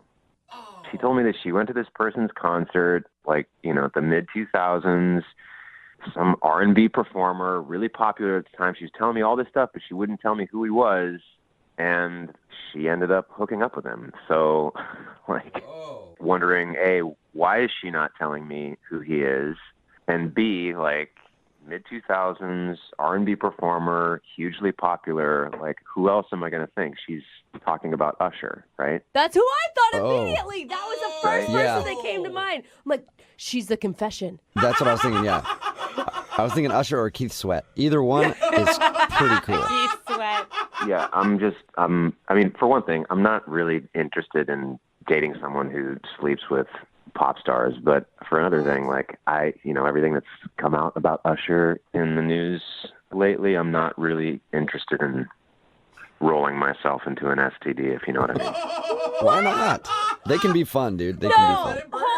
Hold on, all of you right now. She tells you that she hooks up with a major celebrity. You assume it's Usher, and then because he apparently has herpes, you think that she has it. That sounds like pretty good math. That is a huge leap, man. It does kind of make sense. That is like jumping off a cliff. You are giving her an STD and you know no actual factual information. Okay, the fact that she gave me was that she slept with a hugely popular R&B star in the mid-2000s. So it can only be Usher. No, you guys, there's other Who else big was there? You guys don't know. Who is that? Oh, that's Rachel. She's on the other line listening and wants to talk to you. Yeah, this is, first of all, I never said who it was. So for you to assume that you know and then make more assumptions? Okay, well, why didn't you tell me who it was? Because it's none of your business. You're the one that brought it up. Well, because we were talking about celebrity encounters, but it's not like... How much fun is It a was- game of celebrity encounters if you don't say who the celebrity was? That's true. I hooked up with a famous person once. Not going to tell you who. I'm really aghast that you presume to know who it was, and by that think that you know my health. Like, get out of here, honestly. I will say sometimes I have heard that some people have to sign non-disclosure agreements before they actually do the deed with super famous people. Look, I never said that I did the deed. I said I hooked up. That could mean kissing. That could mean whatever. See, you're assuming too, Brooke. I just assume hook up is the same as, getting it really on. Well, maybe you're a little more fast than me. That is probably true, Rachel. Yeah. Well, I think if you're kissing Usher, it's only leading to one place. Like, how do you walk away from that and not do it, even though he has herpes? Whatever. She never said it's Usher. I never, ever said it was Usher. Okay, fine. So who is it then? Tell us. Like, if it's not a big deal, if you only hooked up and kissed this person, who is it? R. Kelly? No. Is it Neo? Oh, Neo. No. Neo is What? sexy. No, I'm not going to play the guessing game. It was a funny story. I thought it was a funny story of me being a stupid kid, and now it's just become like a Guess Who episode and assumptions about like how fast I I am. think more than anything, people just want to know who it is because none of us have ever kissed or whatever with a celebrity. Well, you should be more charming. Rachel, A lot of people have said that to me over the years, and I agree with you completely. Why can't you just say who it is, though? Leave Rachel alone. She doesn't want to say who it is, okay? Thank you. It has nothing to do with whether or not she has an STD. He made a huge assumption off of no knowledge, and that's not fair to her. Okay, you. fine. Fair enough. But I will assume that she has STDs. In general. That is just rude. Wow. I mean, that's who you are. That's the assumption that you make about people. No, you know what? You're disgusting. You think you know it all. You don't know So I'm happy to never, ever see you again. Well, don't speak too soon, Rachel. We'll still have to ask him if he'll go out with you again. Billy, would you like to go out with Rachel on a second date? We'll pay for it. Yeah, will you guys pay for my Valtrex prescription as well? Oh my gosh, you're an a-hole. You're a pig. You're a total pig. Oh, Rachel, I am so sorry. That's what they use to treat herpes, right? Yeah, we get Yes, everybody got your joke, Billy. Funny how you seem to know everything about herpes. Now who has herpes? Yeah, very good point, Rachel. Yeah. Very good point. You could make this so easy if you just told us who the celebrity was. Like, you really got It's none of your yourself into this business. And it's situation, obvious that Rachel. if we ever were to go out again, you would never let this go. So I'm not interested at all. Oh my gosh. Man. That was- Okay. Well, sorry, Rachel. Definitely not a successful second date. No. And look, we all respect your privacy here. You don't have to tell anybody who it is. But if you do want to text me privately later, I'd be interested. Stop it. Just stop it. You always know you're in for a good first date when the guy comes up to you and whispers in your ear, "Hey, I got a surprise for you." Right, Edie? No. Okay, well, it wasn't like that. That's not how it happened at all. That's not fair. Thank God. I'll start to explain. I guess Edie is on the phone for a second date update. Today she wants to call a dude named Alan, and I guess he did have a surprise for her on their first date, and I guess I'll let Edie take it from there. First of all, where did you meet this dude? If you can believe it, at my local comic convention. Comic? Like comic books? Yeah, like going to Comic-Con. Like comic books, cool. you know, they have like TV shows and stuff now. Cool. But yeah, I was there with a bunch of my friends, and we were all dressed up as like different DC villains, right? Oh, that's so awesome. I was dressed as Harley Quinn. Oh, come on. Oh, You're going no. to a Comic-Con thing dressed as Harley Quinn. You're getting hit up all over the place. Oh, Edie. yeah. Or you're going to a comic thing as a woman. You're getting hit up all the time. So really no way out of it, Edie. So anyways, this guy dressed as Darth Vader came up to me, and I'm looking at him like, oh, you're kind of short for Vader. Like, what's up with that? Oh, great. But anyways, he came up to me, and he has the, like, Vader voice on, right? Okay. And he says, I've been looking for love in all Duran places. So wait, is that it? I haven't been to a Comic-Con. Is that him hitting on you? It's a joke. Have you seen Star Wars? No. So he said, I'm looking for love in Alderaan places. Because Alderaan's a planet in Star Wars, but he said that instead of Alderaan. It's a nerd Okay, joke. that makes it even less funny to me, but you probably thought it was funny. That's clever. I did. Well, it's Comic-Con. I'm a nerd. Like, that's... Yeah. Anyways, I thought it was cute. Right. I think it is too. So did you just spend the rest of your time with Darth Vader? What happened next? No, I didn't. I had a panel I wanted to go to with my friends, but, like, he took off his mask, and he was really cute, so I gave him my phone number to talk to him later. Okay, cool. Yeah. So a couple days later, I messaged him, and he asked, hey, just want to get, like, coffee sometime? And I was like, yeah, let's do that. Okay. Did he wear his Darth Vader costume to coffee?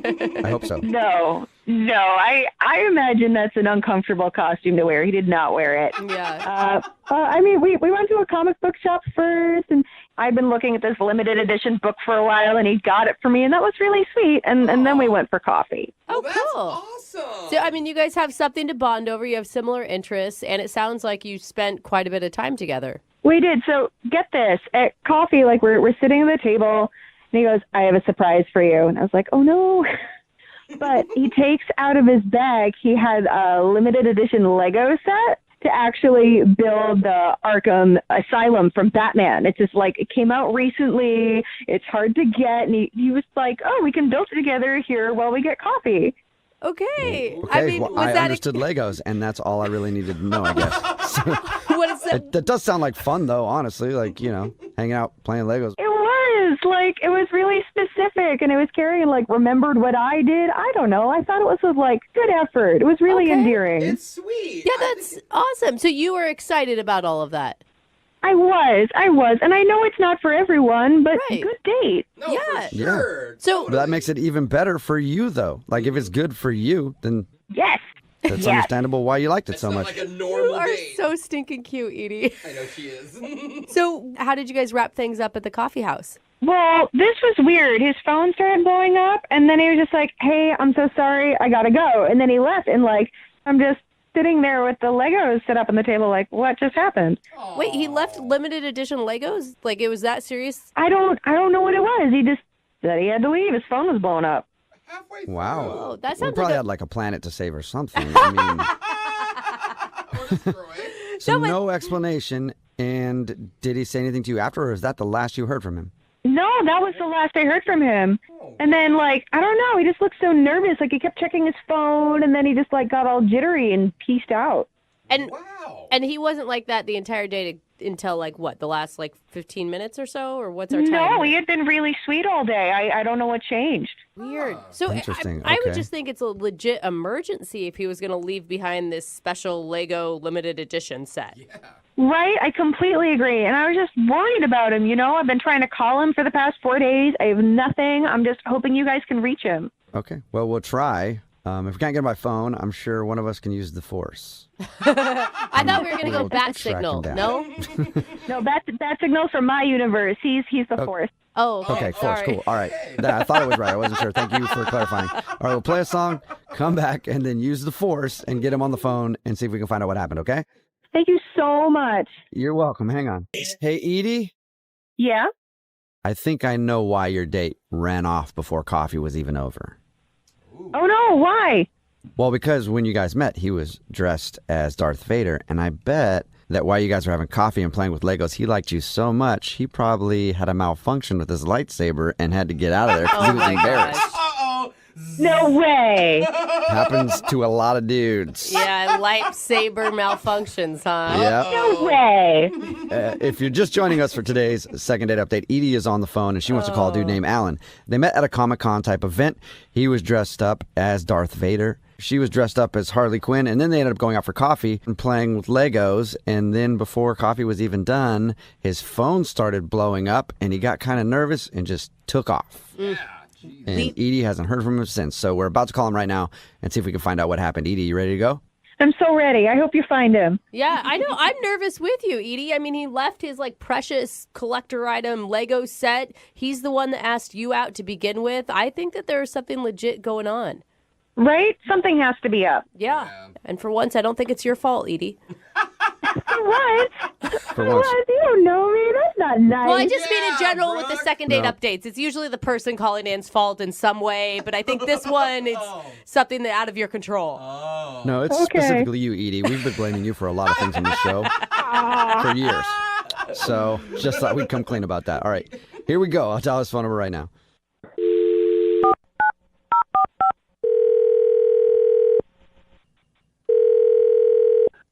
Hello? Hi, can I speak to Alan? Yeah, speaking. Hey, Alan, how are you? This is Jubal from Brook and Jubal in the Morning. You ever heard of the show before? The show? Brook and Jubal in the Morning. It's a radio show. So I'm going to take that as a no, you haven't heard. Okay. Yeah. No, I haven't, sorry. That's okay. No need to apologize. I'm calling you today because we got an email about you.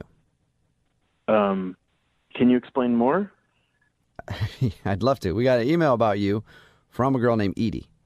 Oh, okay. What? Well, what did she want? Well, Wait, I'm so confused. She wants to know why you left your date and haven't called her. I'm sorry. So she reached out to you, or I don't get it. She emailed us. She's like legit concerned for your safety, man. And I was too. Like, she described how you left, and it sounds like something horrible happened in your life. Look, I'm fine. First off, Okay, that's good. can you guys just tell her that my grandpa was ill or something? I don't know. Whatever sounds most realistic. You guys wait, you want us to Well, I'm not lie? going to lie to her Is he not sick? Why not? You don't lie because about I don't want to lie to her. Okay, well, you could say my grandma. It doesn't matter. Just like whatever you guys need to say. Alan! I'm not going to say anybody's sick. Like, we just... Okay, don't say sick. Say they're injured. Or say they wanted to spend time with me. I don't know. Was the date with Edie so bad that you can't even tell us what happened? It's just not what I thought it would be. What? I don't understand. Like, you asked this girl out, she told us. You obviously were attracted to her. She sounds super awesome. Like, I wanted to hang out with her after we talked to her. She sounded really nice. Well, if she's trying so hard to find me, it sounds like she's available, so maybe you can hang out with her? What? Oh, ouch. No, I'm not trying Yeah, to you can date try her, to- man. I'm just trying to help her out. Guys, I don't know what you want from me. Well, we just want a little bit of the truth so that we can tell Edie. I don't think that would be good at all. I don't think she wants the truth. Yes, of course she wants the truth. Put yourself in her shoes. Like, she has a date that leaves, like, halfway through the date. Yeah, but I really don't think that she's going to like this. What happened? Well, Why? she's prepared for that. We've told her that she might hear something she doesn't like. So it'd be better to at least tell her so that she knows for future dates so she doesn't do the same thing. Why don't you just tell her this? Just tell her that it's all me. It's my fault. It's nothing to do with her. Okay. So you just want to tell her it's me, not you. Lame. That still doesn't help give her any information about what she can do different. Think of it as paying it forward, Alan. Okay, look, I don't know what she told you, but I'm a huge Darth Vader fan. Okay. Like, I've read everything. I've searched the internet for fan fiction. On nights when I'm not doing anything, I will go through and watch every scene that he is in from every movie. Wow. Okay, Whoa. so Okay, so you- that's crazy, but she obviously likes that stuff because she was at Comic-Con and she met you in your Darth Vader costume. Like, none of that would be surprising to her. Here's the thing. I don't know if y'all are familiar with the Phantom Menace. No. Not really. I mean, I know what it is, but, I don't have a lot of Star Wars knowledge. Right, I figured. So here's the thing. That's when Darth Vader meets Princess Amidala, who's Okay. played by Natalie Portman. Oh, yeah, she's a hottie. Yeah, absolutely she is a hottie. And Yeah. Okay, what does this have to do with your date, though? so here's the thing. Darth Vader and Princess Amidala end up getting together, Uh-huh. and they get married, and they have children who end up being Luke and Leia. Oh, okay. Yeah, Oh. that is what I want with my life. I want to find my Princess Amidala. Okay. And so I was at Comic-Con, and I saw Edie, and she was dressed up, and she had all this, like, great white makeup on. And when I saw her, I, like, had this revelation. And I was like, that's her. That's my Princess Amidala. So she was dressed up Okay. as Harley Quinn, but you thought that she should be Princess Amidala or whatever.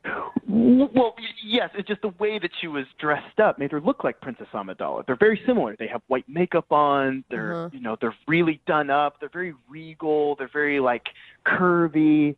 Oh, so it was like a vision come to life. Okay. Okay. So then when I was at coffee with her, she showed up and she didn't look like Princess Amidala. Right. She just looked like a normal person. Because she wasn't in costume anymore. So did you, right? Well, yeah, but I thought that, maybe that she would still radiate that presence even when she just was in street clothes. But she didn't. Okay, so she was a normal person and not a character out of a sci-fi movie, and you didn't like that. Look, I know you guys don't get it, okay, but this means a lot to me, and she wasn't what I was looking for. Yeah, but even if she wasn't what you were looking for, how rude to just leave someone in the middle of the date and make them, one, worry about you, and two, feel like crap, man. Well, I made it seem like I had a legitimate excuse. I texted all my friends, and I told them to call me, so that way, No, it's just coffee. Finish up coffee. It's not that painful because she doesn't look like some princess. Yeah, but I can't tell her that. I can't tell her, sorry, you don't look like a princess anymore. Yeah, because I don't want to date you. That's me. Stupid. Unfortunately, you kind of just did, Alan, because she's actually on the other line listening and wants to talk to you. What? Yeah. I don't look like a princess? Are you serious? Yeah. What are you doing here? What am I doing? I'm listening. She's been on the phone listening because she wanted to find out why you left the date and didn't talk to her anymore. Oh, my God. Yeah. Yeah, I don't look like a princess. Are you serious? Yeah, I'm a normal person when I'm not at costume play. I don't live in white makeup. What did you expect? Yeah, it's weird. What did you expect? I didn't respond anymore. Like, why are you doing this? Why am I doing this? Your heart is colder than hot. You are terrible. I think that was a burn. I don't understand it, but good for you, Edie. Get him. Thanks. It was a decent burn. No, you are ridiculous. You're sad I don't look like Amidala. I'm upset you don't look like Captain America with his shirt off. Jeez. You don't know what I look like with my shirt off. Sorry, I know exactly what I want, and that's what I'm going for. Okay? You could have told me, but instead you ran away like an Ewok being chased by Jabba the Hutt. You don't even know what you're talking about. Jabba the Hutt doesn't move. He just stays in one place. I don't even know what this argument's we don't want over to get now. way too into the weeds with that stuff right now. That's for a different time. Maybe at a Comic-Con. I'm confused, Alan. I mean, so are you wanting a girl to remain in costume at all times? Like, I don't get it. Look, she doesn't have to be in costume the whole time, but when I'm with her, I want to feel like I am in the presence of Amidala. Okay? I want to have Luke and Leia's. Okay? Okay. All right. I guess you can't argue with that. Or can you? I don't really understand it still. Edie, can you argue with that? No, not going to argue with that. I'm done. Thanks. Okay. Well, hey, don't be done yet, Edie. I still have to ask Alan if he'll go on a date with you. Alan, would you like to go on a second date with Edie? We'll pay for it. I'm sorry. I can't waste time with someone who isn't my soulmate. Oh, man. Stupid. Dude, you're not living in reality, but okay, man. A little out of touch. Yeah. So let me get this straight. You're looking for a woman who looks like Natalie Portman, dresses like she's the princess of Naboo, and you won't settle for a regular human? I knew you wouldn't get it. Yeah, good luck with that. It's okay. The force just wasn't strong with us. Well, okay, Alan, good luck finding your princess. What was it again? Princess, what's her name? Amidala. I apologize for disrespecting your future wife. Princess Amidala. And Edie, good luck finding whoever you're looking for. Normal people not from Comic-Con. Thanks. Oh. Text message in at 78592 that says, I want a man that looks like Chris Hemsworth, but we can't all have what we want in life, Amen. can we? It's Brooke and Jubal in the morning talking about today's second date update. Edie wanted to call a dude named Alan.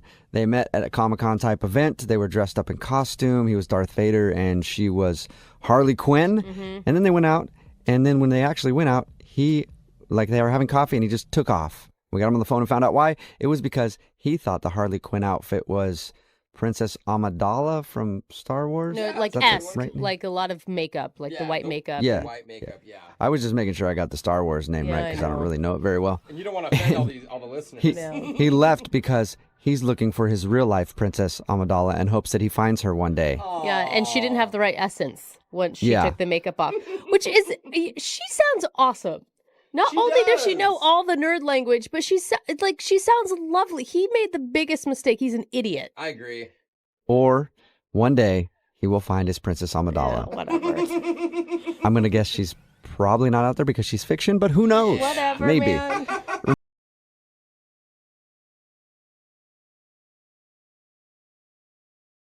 I like it when we get emails like the one we got for today's second date update where it's very vague and it says something crazy happened. Okay, why do you like Because it could go one of two ways. Either something crazy could have happened, or they tell you the story and you're like, yeah, not that crazy. And then they try to find like, well, no. And then also this happened. You're like, no, still really bad story. So let's find out if something crazy did actually happen. Lewis is on the phone for a second date update today. What's up, Lewis? Hey, no, I'm not lying. This was crazy. All right, then now, like Jubal said, big claims there, sir, and we don't like to be disappointed. You won't be, I promise. Okay. Okay. Well, we'll get to the crazy part in just a second. First, tell us about the girl you want to call today. What's her name? Her name is Gwen. Whoa, you're right. That is crazy. I don't think that he got to the crazy part yet. Oh, my bad. All right. Patience, I'll get there. And where did you meet Gwen? I met her on Tinder. Oh, man. Yeah. Whoa. Okay, Saw that Dude. coming, didn't you? Crazy. You have something wrong with Tinder? No, No. he's saying that that's It's your fine. crazy part of the. Okay. Yeah. He never doesn't. mind. Okay. So you met her on Tinder, and what'd you guys do when you went out? We went to a local bar that I know the bartender. And were you excited leading up to this date? I was. I messaged her on Tinder because she had these great photos. She has a really nice body. Okay. I thought so. She had a picture of her in a bikini with her dog, and I just thought that was adorable, but also extremely sexy. So, Nice. Was the dog wearing a bikini too? no. Okay. It would have been adorable. Adorable. Okay, so you liked her a lot because she was hot. No, I liked her because she has a nice body. What's the difference? Well, I don't understand the difference. She has a nice body, maybe not a nice face. I'm just going to continue with my story. Okay. It's a good idea. So, like I said, I took her to this bar that I hang out at, and I knew the bartender, so we were able to get a deal on drinks. So we're not setting this up as like the beginning of a story of a lifelong relationship. You just wanted to hook up that night. Yeah, sort of. Okay, that's fine. Okay. As long as you're honest with your intentions. And did you have fun with her? Yeah, we played darts, we played pool. She grabbed my arm at one point out of flirtation. I thought it was flirting because I was stealing her turn. You know, that kind of thing. Okay, so what happened? Did you guys like go back to your place then? That was the plan, but it didn't happen. So we were calling an Uber, Uh-huh. and she jokingly said that she should pay for it, and I said no because I wanted to pay for the night, you know. Trying to be gentleman. Okay. And then I jokingly said she could pay for the wedding, our wedding. Yeah. And she loved that response, so she burst out laughing. We were joking. And then this homeless guy came walking up thinking that I was harassing her or something and got in my face. A homeless dude got in your face. Yeah, and he said, "Stop harassing the lady." And I said, "I'm not. You can step off." And I got a little irritated. I'm like, who is this guy and why is he bothering us? Right. Right. And so he just wouldn't let it go, and we started to walk away, and then he jumps me. Whoa. You got jumped by a homeless guy? Yeah, that's the crazy part. Yeah, that's pretty wild. Yeah. All right, getting jumped by a homeless guy on your first date, I say that qualifies as a crazy story. What? I mean, what happened? Well, we got into a little bit of a fist fight, and then he knocks me out. You got- Oh, man. Oh, Please tell me man. somebody got video of it. Jubal! I don't know. Maybe she did. She's not talking to me. My first question is, are you okay? Yeah. Not, is there video? Yeah, I'm fine. I woke up 5 minutes later, not quite sure what happened, and Gwen was gone. Wait, she left you? Left? Yeah, she left. Dude, that's messed up. Even if it is just supposed to be like a one-night hookup thing, just to ditch you as you're laying passed out on a sidewalk after a homeless guy beats you up? I don't know. Maybe she went and got help. Or ran. I mean, that's possible. Like, Yeah. if you're being beat up by a homeless dude, I'm not sticking around to see how you're doing. Sorry about that, buddy, but we just met off of Tinder. Yeah, that's true. She could have done that. I'm not quite sure what happened to her. So wait, you didn't see her the rest of the night? No, I woke up and they both were gone. Homeless guy and Gwen. Oh my God. So you were knocked out on the streets and then alone when you woke up? Well, this older lady walked by asking if I was okay, but then she just kept walking. So Sounds like she was flirting to me. You should have maybe gone home with her. So have you tried to get a hold of Gwen since this all happened? yeah, I just thought maybe she was spooked or something. So I texted her, and she responded later in the day. What'd she say? The next day, and she said, "Yeah, I'm fine. Everything's fine. I hope you're all right." And I said, "Yeah, I'm fine. I just couldn't believe what happened last night, and I wanted to get lunch and talk about it." Mm-hmm. And then she texted me back saying, "I don't think it's going to work out," and I haven't heard from her since. Wow. Man, that's Wow. So she did ditch you. She didn't care how you were? Apparently, I don't know what I did, but Well, maybe it's not being able to take a punch. I don't know. Maybe that turned her off. thanks. No problem. Maybe she was worried that I wouldn't be able to protect her or something, but hey, the guy sucker punched me, and I was not prepared for that. I don't know how anybody could be prepared for that on a first date. But we'll play a song, come back, call her, and find out why she left you there for dead that night, okay? I would appreciate that. Okay. Right in the middle of a second date update. And if you're just joining us, the dude on the phone sent us an email saying he had a crazy story. Normally, that means they're pretty lame, but this one definitely delivered. He met a girl off of Tinder named Gwen. They hung out at a bar, played some pool, flirted a little bit, and they were about to leave to go back to his place. And then when they went to go get the Uber, he got jumped by a homeless dude and knocked out. That is a And crazy then- story. seriously Yeah. though. Then when he finally came to, he was alone by himself. His date was gone. The homeless guy was gone. The only person around was a pleasant old lady who said, "Are you okay?" And then went along on her way, and she left him there too. So he was pretty much just all alone. And he hasn't been able to figure out why Gwen won't go back out with him after that whole experience. So the one thing I'm kind of confused about, Lewis, is why you want another date. Because it sounded like this was just a hookup night anyway, that you met this girl off Tinder and just wanted to get some. Fine, totally fine. And then she leaves you after you get knocked out. Like, why are we calling her again? Well, A, I wanted to hook up that night, and it didn't happen. Okay. So that was one. And B, I don't understand why she just left me there. Yeah. I want to know why she would just leave me knocked out on the sidewalk. I'm And you kind of don't know. curious on that one too, actually. Yeah, and you could have got lucky. We don't know what happened with you and that homeless dude after he knocked you out. You know what I mean? We really don't. So That better not have happened. You never I know. agree. You want to remember that, you know? We got to find all this stuff out. All right, I'm going to dial her phone number right now, man. Here we go.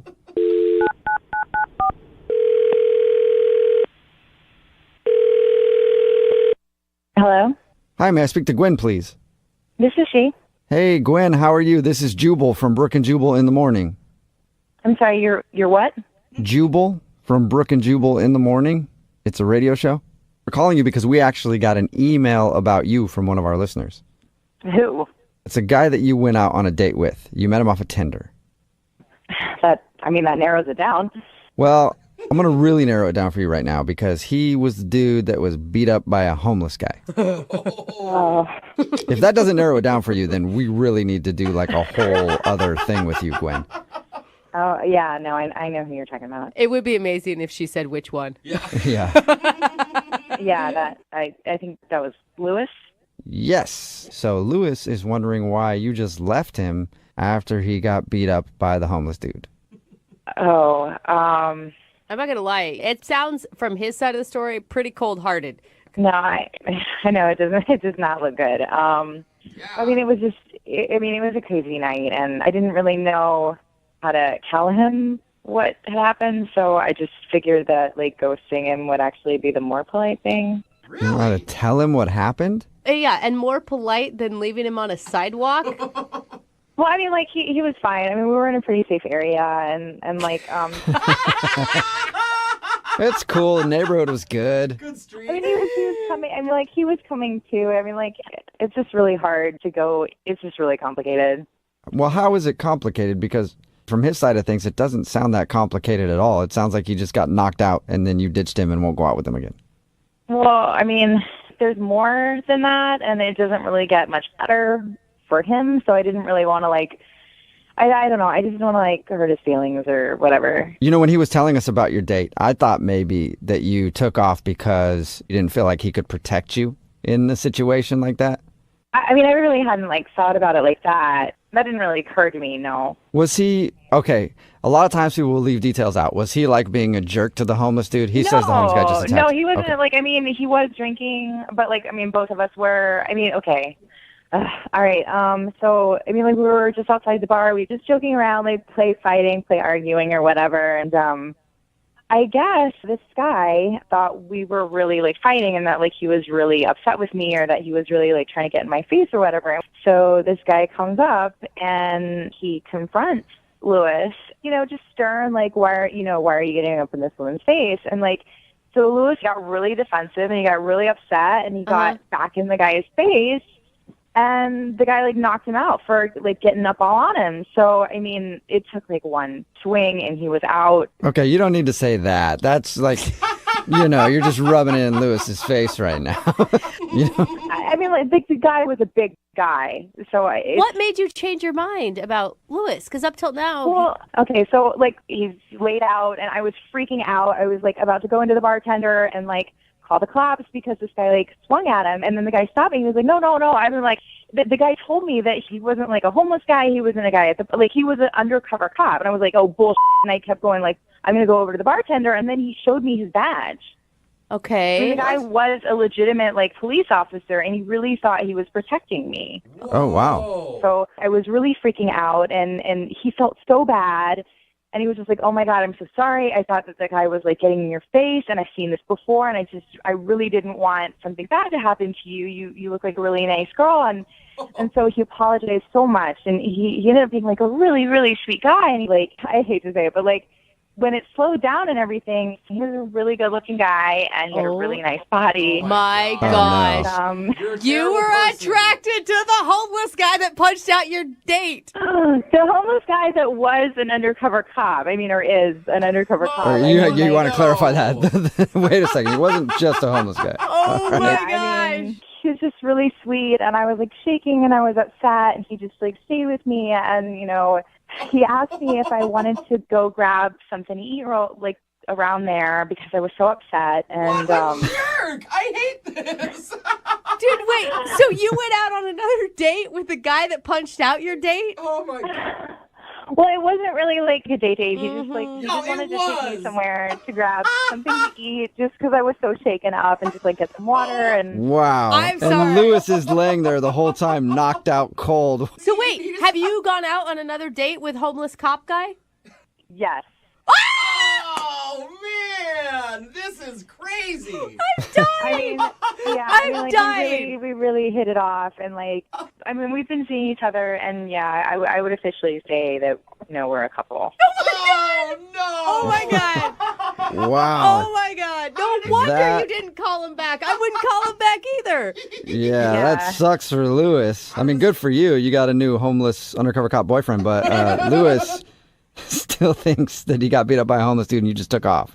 Yeah, I feel really, really bad. I mean, I just couldn't tell him what happened. And I mean, it was so insane how everything worked out. But like, I didn't want to add insult to injury and tell him what had happened after. Like, yeah. And I hate to add insult to injury here, but Lewis is actually on the other line listening and wants to talk to you. I cannot get over this. Wait, like he called you, or like he's not on the other line right now, right? Unless somebody else came along and knocked him out. He should be there. Lewis, are you there? Yeah, I'm on the line. I don't know what to say. You kind of said it all, actually. Wow. So what you're saying, Gwen, is that you hooked up with the homeless guy who knocked me out, who was undercover as a cop, and now you're seeing each other. Yeah. Oh, this is awesome. How could you do that? Like, I get punched out, and then you just leave. I don't understand. With the guy who punched you. I mean, you seemed okay. I mean, and he put your jacket under your head and to make sure that you were okay. I mean, it was a really sweet thing he did for you. Oh, yeah, that's so nice, Lewis. I don't understand why you're upset. I can't believe this is happening. Gwen, I was unconscious. He punched me unconscious.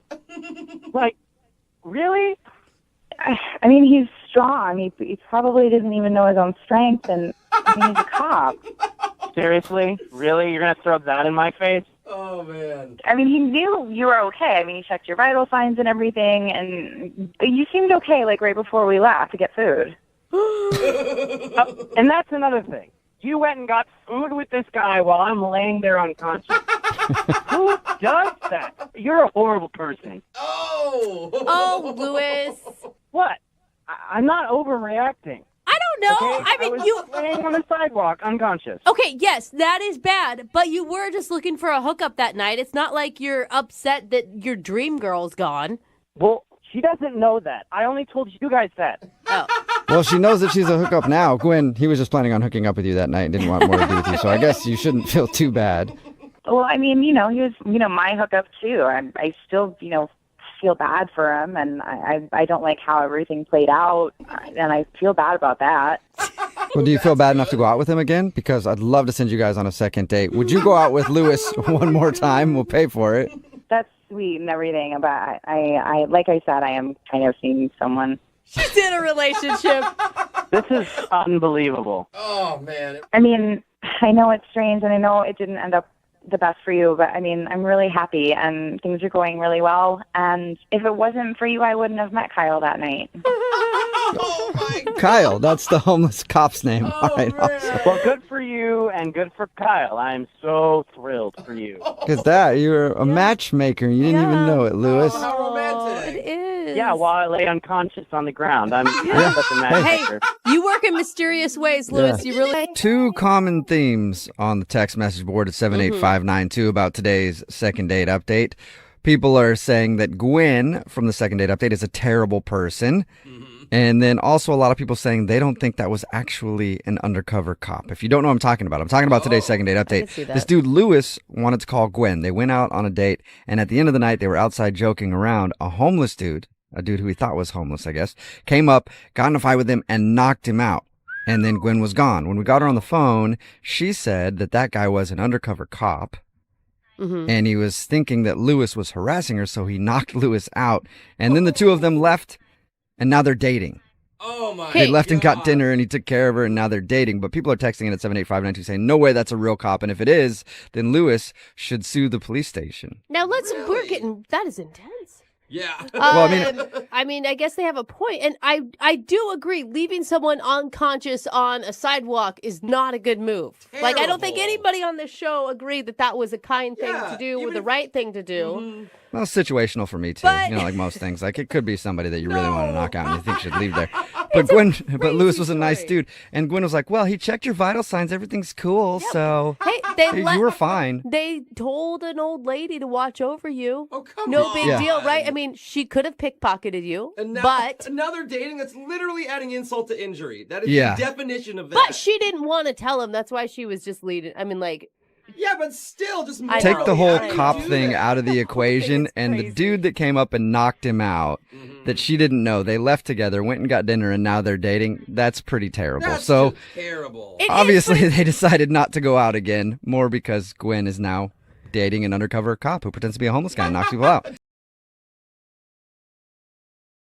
It's been a long time since we've gotten an email for a second date update like the one we got today. okay, Really? why? It's one of those dates that is just ridiculous. Oh gosh. His name is Trevor. He's on the phone and he wants to call a girl named Jessie. And Trevor, I read your email. What is wrong with you? What? What do you mean what's wrong with me? What are you doing? What did he do? What did you do, Trevor? Everything. What's wrong? Wait. You did everything. What could you possibly do on a second date now that you've done what you've done, Trevor? Oh. What? I mean, that first date was perfect. That's what I do. Oh my gosh, Trevor. Man, you got to hear what Trevor's date included. Go ahead, Trevor. I'm excited. I'll just give you the floor and let you tell everybody what you've gotten yourself into. Okay. So I met this girl sort of randomly in the park, and I sort of walked up to her. She was reading a book that I recognized, and I introduced myself, and then I asked her if she wanted to go out. So I gave her this address to meet me, and we met in the countryside, and it was a hot air balloon. Wait, what? Whoa! Okay, Wait, so- did she know? Wait, did she know that that's what you were doing, or was she just randomly showing up at this address? Well, she didn't know. Like, it was a surprise, you know? Oh, what if she's scared of heights? Yeah, and what she's driving out into like the country buyers just to an address to meet you? That's bold. I mean, she knew it was safe. Nothing was going to happen. Oh my God! What was her reaction when she pulled up and saw a hot air balloon? I mean, she sort of gasped and said, "Are we really doing this?" Or... And wait, was it just a hot air balloon for just you two, or were you guys on a group thing like they do? No, it was just us. It was just us. Oh, you rented the whole thing. Trevor. And, it was like a whole trip over the countryside, and you could see everything. What are you like taking your date ideas from The Bachelor? Let's see, that's what I'm saying. That gets already too much, but there's more. What else did you do, Trevor? When we landed, I had rented out this castle. Excuse me, what? Where were you guys? London? I was picturing the south of France, personally. There are castles in America. You just, if you have the means to rent a castle, then you go to a castle. You just got an air balloon Man. to them. That's Yeah, I guess that's just how you have to do it. What did you rent the castle out for? So here's where it got really good, right? We go into the castle, and I had hired a chef. And so he cooked us this meal. It was a big, like, 5-course meal. It was really romantic, right? There were candles and everything. It was a big long table, and there was music. There was a talking candlestick. Beauty and the Beast. It was really nice. And there was a violin player. What? And, Oh my God! Dude. It's like a wedding, What do you do for a living, Trevor? My God. Title money. Okay, so anyway, so we ate the No, meal. Trevor, I want to know what you have to tell us. Yeah. You just pause like that. This date is ridiculous. What do you do for a living? I mean, I don't want to talk about that right now. I want to talk about Are the you meal, right? hiring? Are you hiring? That's all I'm asking. I don't know. Can you drive a hot air balloon? I might think about hiring you then. Dude, I'm down. It sounds like you probably pay me more than I get paid here, so I'm good. Oh man. But slow down. You're like having this 12-course dinner inside a castle with a violin player and an orchestra. Well, technically there were 2 violin players. Well, one was a cello player. but- Okay. Oh. Well, details. Was she freaked out by this, or was she into it?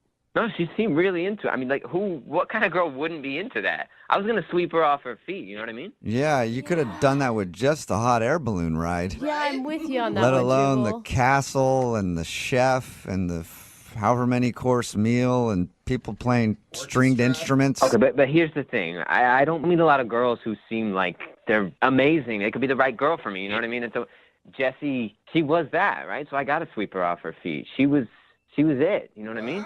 Okay, so you liked her that much after just seeing her reading a book in the park. When you know, you know. Okay, wait, hold Damn, on. she could Whoa. read. Whoa.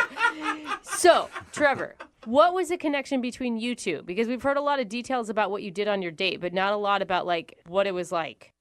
Well, I told you already. There was like the 5-course meal and the violin players, and that's what was going on. No, Trevor. It's like Like, chemistry. was there butterflies? Did you guys flirt? Did you rent butterflies? Yeah.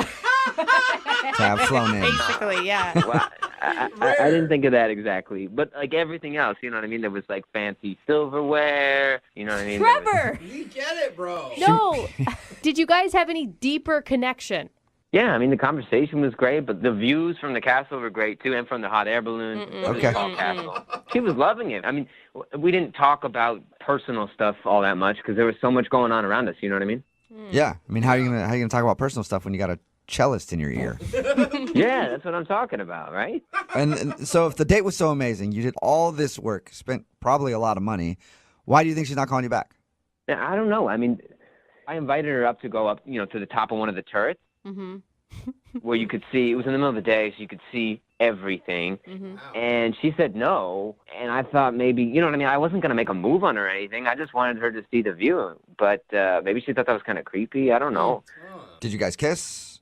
No, we didn't kiss because, I'm a gentleman. Of course. I don't want to take things too fast. Yeah, obviously Right. not. Yeah, no. Yo, that wasn't too fast at all, Trevor. Totally. Yeah, I think we we'll need take to it have nice and slow. We'll Yeah. start with a hot air balloon ride to a private castle with a 5-course meal and a band playing. Oh, Trevor. So no kiss, and have you heard anything from her since your elaborate date? No, I haven't heard a word. And, I called her a few times. I haven't heard back at all. It may have been too much, Like, too much? Like, what do you mean too much? Like too much, too soon. You do this huge display. I think Jose's right. I think you may have read what women want a little wrong. Like, yes, women want that. That sounds magical. But what they want more than anything is to get to know a really nice person who makes them feel special just talking. Mm-hmm. Okay, but, I think if you saw the castle, you might feel differently. Well, Trevor, that may be what women want. I know what I want, and if it doesn't work out for you, you could take me on these kind of trips. It'd be cool. Let's do it. All right, Yeah, sweet, okay. perfect. Okay, bro date. We'll take a bro hot air balloon ride. Anyway, we'll play a song, come back, and then call her and get your second date update. I don't even feel like I should start the second part of today's second date update by being like, and we're back with the second part of the second date update. I think I should probably just say, welcome back to The Bachelor. Right? Because that's exactly what the date was like that Trevor, who's on the phone for a second date update, took Jessie on. Yeah. She was whisked away on a hot air balloon ride. They flew over a forest to a castle in the hills that he had rented out. There was a chef that cooked them a 5-course meal. This is insane. He even had a violinist and a cellist. Correct. Celloist. Cellist. Somebody was having a celloism in there. And they had an amazing afternoon, and at the end of the night, she got in her car and drove off and has never talked to him again. So No. it was a romantic evening. He definitely put a lot of work into it, He's not getting a rose. and he did not get a rose. That's right. So, Trevor, are you ready to give Jessie a call and find out why, even with everything that you did on your first date, she's not calling you back? Yeah, let's do it. I want to know why. I don't think you should be shocked if she says that she didn't get to know you at all, because it sounds like maybe you got lost in the date yourself, sir. Well, I would think I definitely impressed her, you know what I mean? And that's why we hope to get you a second date so that she can get to know you when you're whisked away to beautiful Ibiza on your own private jet. Except you'll pay for it. We don't have that budget. Oh my to do God! that. We But can't do that. and by your third date, you guys are gonna have to go to like Mars or something at the rate this is going. Oh, I've got it all planned out. Okay. Okay. Trevor, well, I'm going to call her right now and see if we can just get you one more date, okay? Yeah, I appreciate that. This girl, she's the one, you know what I mean? Okay. Whoa. Well, we'll find out if she is, in fact, the one in the next episode of The Bachelor. Okay, you can't stop, can I you? can't stop it. No, I got yeah. the Bachelor music and I can't put it down. Yeah. Okay, no, I'm going to call her right now. Here we go.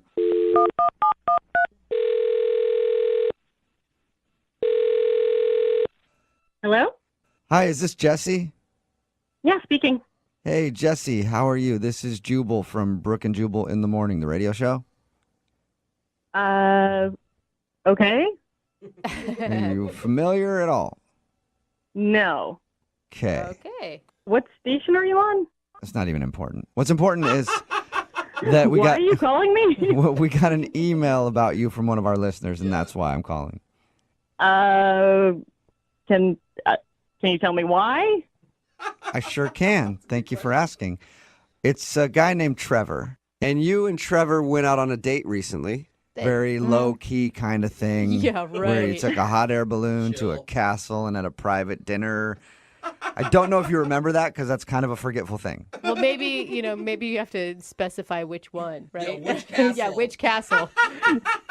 No, I remember Trevor. Yeah. Okay, well, Good. Trevor emailed us and is wondering why you're not calling him back. I mean, I just didn't think it was a good idea for us to go out again. What did you think of that date?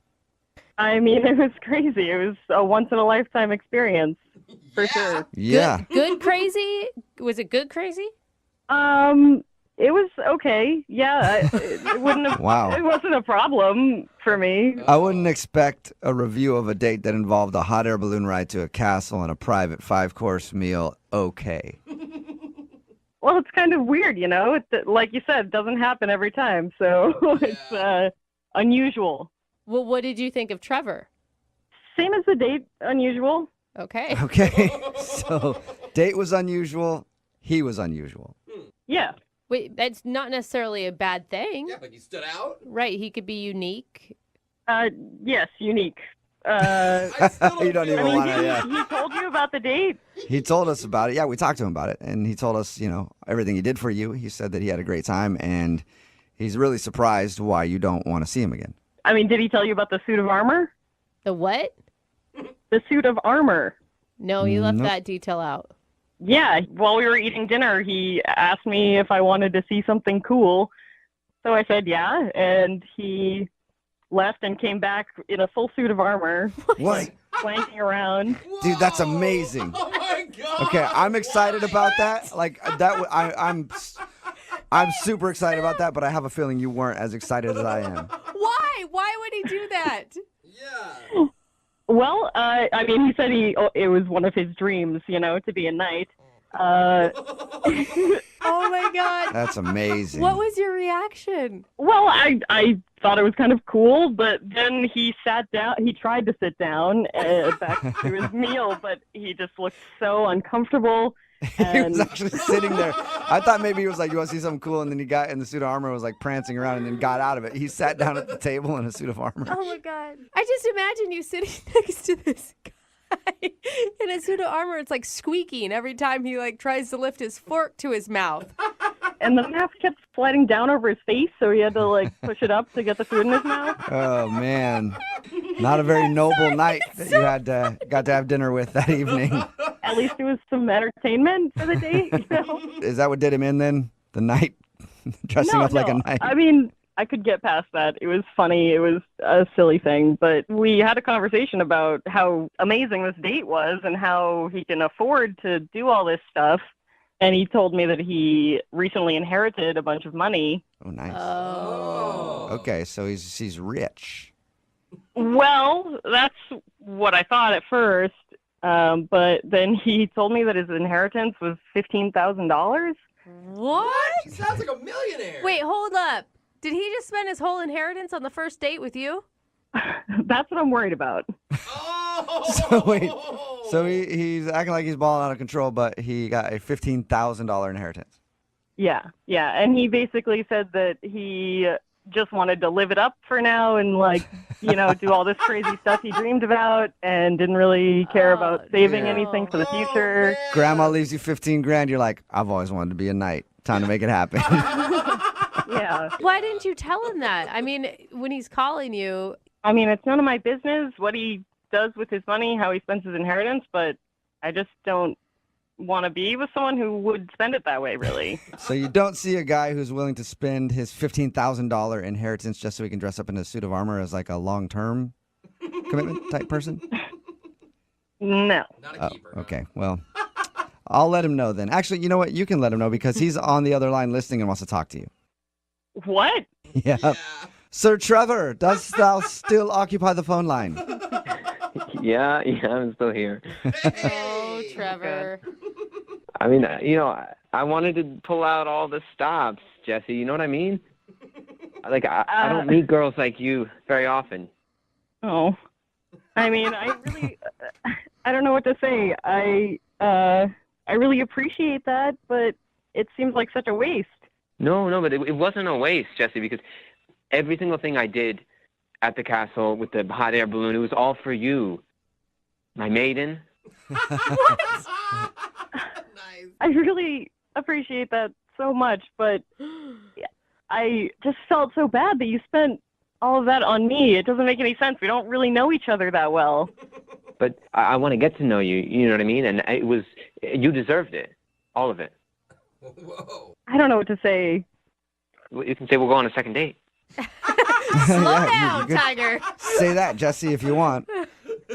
I know you like me, and it's really sweet, but I can't wrap my head around spending that kind of money on that date. It seems crazy to me. Are you trying to? Was it too much? Is that? Oh my God, I how think are that's you what just she's saying, yes. now getting that, Trevor? It's all too much. But you loved it. I thought you loved it, and I have the money to pay for it, so it's fine. I mean, you do right now, but you can't just spend your money like it's nothing. It just goes against my own values and I feel like it says something about you. That I'm romantic?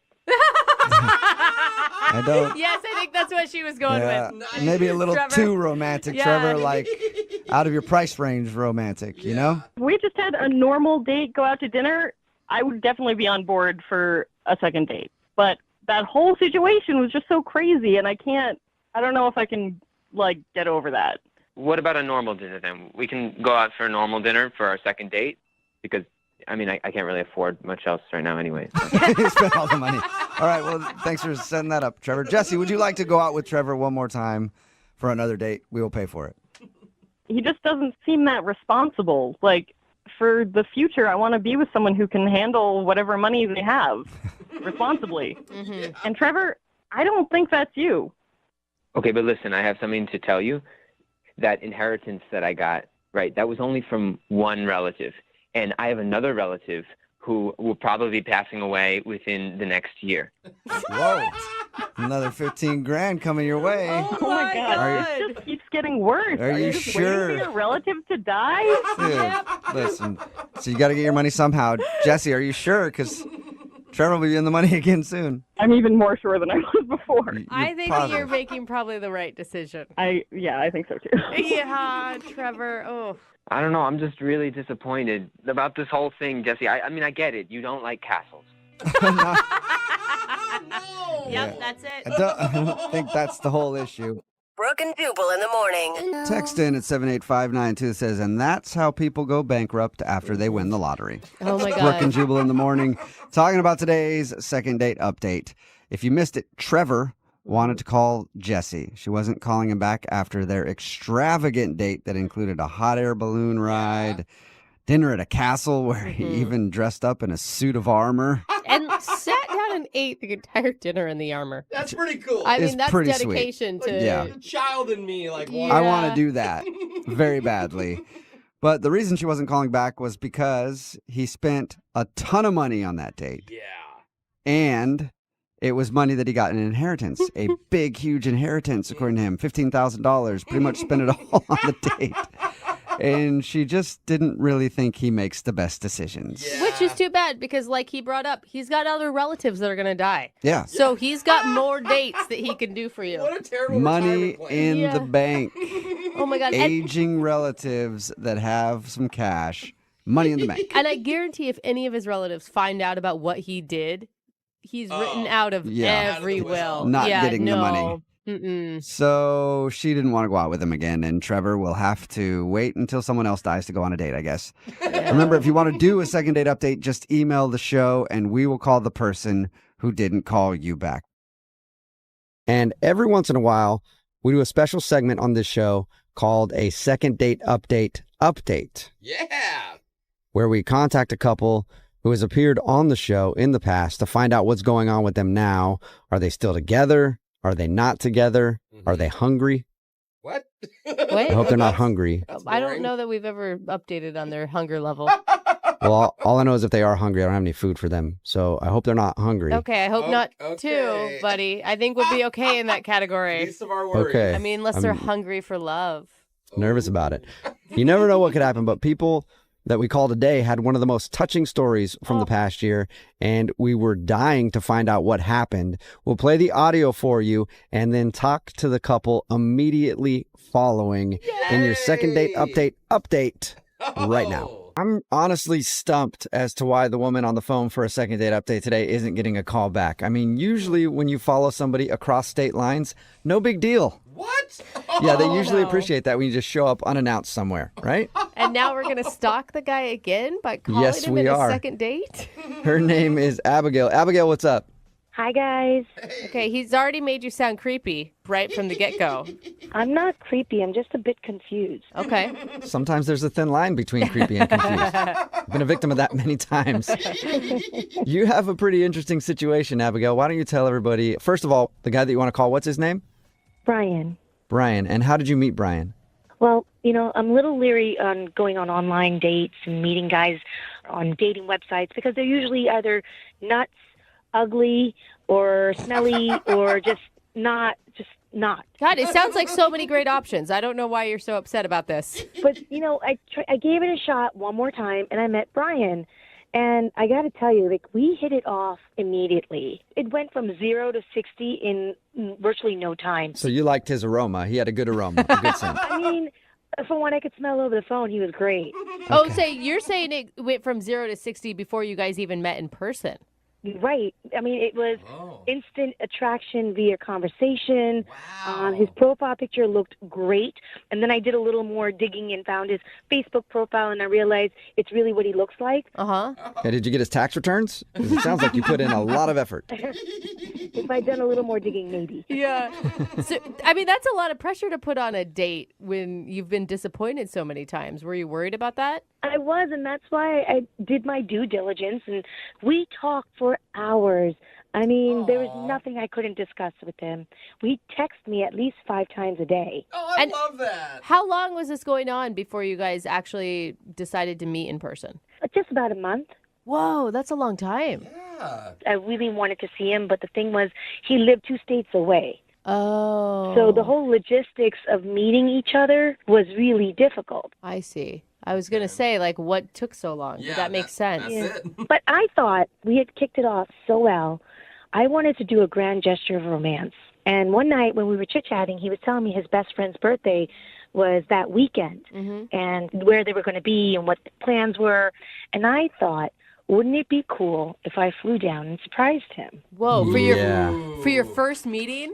I mean, we had chatted for so long. This was inevitable that one of us was going to fly in to meet the other. But a surprise and just showing up is a whole different ballgame if you don't know him that well yet. But it could, I could see where it could pay off. It could be an amazing thing or it could be really bad. So how was it when you saw him for the first time? I just started drooling. He was so gorgeous. Oh my gosh. Wow. Well, maybe that's why he's not calling you back. You just showed up randomly out of the blue with drool all over you. It's a good point. And how did he react? Was he drooling as well? Was it just a big spit fest? He was kind of taken aback. I basically came up behind him and tapped his shoulder, and he turned around, and he got white as a ghost. He was shocked. Of course. Okay, wait. Set the scene. Where were you guys when you tapped him on the shoulder? Were you at the birthday party? Yeah, I showed up at the restaurant where the birthday party was.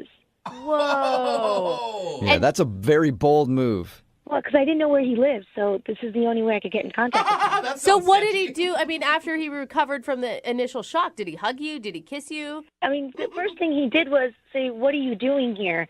And I told him I thought it'd be a really cool surprise to, shock you and be here, and thought it'd be really romantic. Yeah. And then for most of the night, I ended up speaking to his friends and not much to him. Oh, my wow. God. But you got to understand, I knew he had to speak to other people. It was his best friend's birthday, so I let it go. I figured, hey, that's what he has to do. So wait, hold on. How was he introducing you to his friends? Well, he really wasn't. The 1 or 2 times that I'd bump into him, somebody would come up to him and say, "Oh, and you are?" And he would say, "Oh, this is a friend of mine." Oh, okay. Okay. Ouch. And I thought, well, it is really new. We haven't really told people about us. So I get it. He wanted to keep it on the down low. I get that. Yeah. I'm starting to worry about you. After the birthday party, what happened? Well, when we got to the end of the night, people started leaving, and it was basically he and I and his best friend. And I started talking to him, and I said, well, I'm here now. And he said, how long are you here for? And I thought that was odd that he would ask me when I'm leaving when we just met. Yeah. But I said to him, I'm here till tomorrow evening. Maybe we can have lunch or brunch tomorrow, or maybe even right now. Let's go for another drink or a cup of coffee. Hey. And he said he was really busy. He had a lot of commitments the next day. But my I gosh. was like, okay, maybe you can spare an hour. I did fly all the way out here. He said, you know what? We'll set up a date for when I can either fly out to you or you can fly out here again. Were you Oh, wow. So crushed? I was crushed until he said, let's see if we can figure out a time to meet up again. Oh, So I no. thought there was some hope there No. that, maybe he really was busy the next day. I don't know. He didn't know you were coming, so. You are so nice to this man. Well, he's something special. Aw, How many times have you tried to Heart for you. Oh, no. How many times have you tried to get a hold of him since that weekend? It's been a week so far, and I only heard from him once, and that also through text. So it's not like it was before. Oh, my gosh. And you're Okay. sure he's single, right? from what I understand, I didn't see any rings on his finger, and I didn't see any other woman around. Okay. That's good. Okay. Well, we'll play a song, come back, call him, and then get your second date update, okay? Okay. All right. If you're just tuning in for today's second date update, it's the kind of thing that movies are made about. Abigail is on the phone, and Abigail met the man of her dreams online. And they chatted back and forth every single day, every single night for weeks until Abigail decided to show up unannounced at a birthday party. She flew all the way there to surprise him, tapped him on the shoulder, and he turned around and she said, "Abigail's home." That's not what happened. Poor Abigail. I think I've seen that movie before. It's scary, but I don't think that's what happened. That is sort of what happened. Abigail did surprise this dude that she'd been talking to online. They live in different states, and she actually showed up to a birthday party that he was at, unannounced, and was hoping that everything would go great. But when she got there and surprised him, he was kind of weird and sort of ignored her the rest of the night, and they haven't really talked since. Abigail? Hi. Yeah. Sounds just like what you said, Jubal. I mean, very similar. I'm really not a stalker, I promise. Well, I have a whole different scenario in my head, Abigail. Abigail, you're so sweet. It just makes me so angry because it sounds like you guys really connected and he really led you down this path, and he's just a jerk. I don't know how else to say it appropriately. But she did show up out of the blue, unannounced, like from states away. That could creep a guy out. But he was giving her the wrong signals, man. I really got the feeling that we had a connection, and he would have loved this romantic gesture. All right, well, we'll find out. I'm going to dial his phone number right now and see if we can talk to him and get your second date update, okay? Okay. Oh, Okay. gosh, she's Hold so on. nice.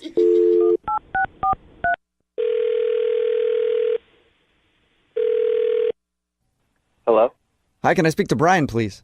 Yeah, this is Brian. Who's this? Hey, what's up, man? How are you? This is Jubal from Brook and Jubal in the morning. I'm sorry, who?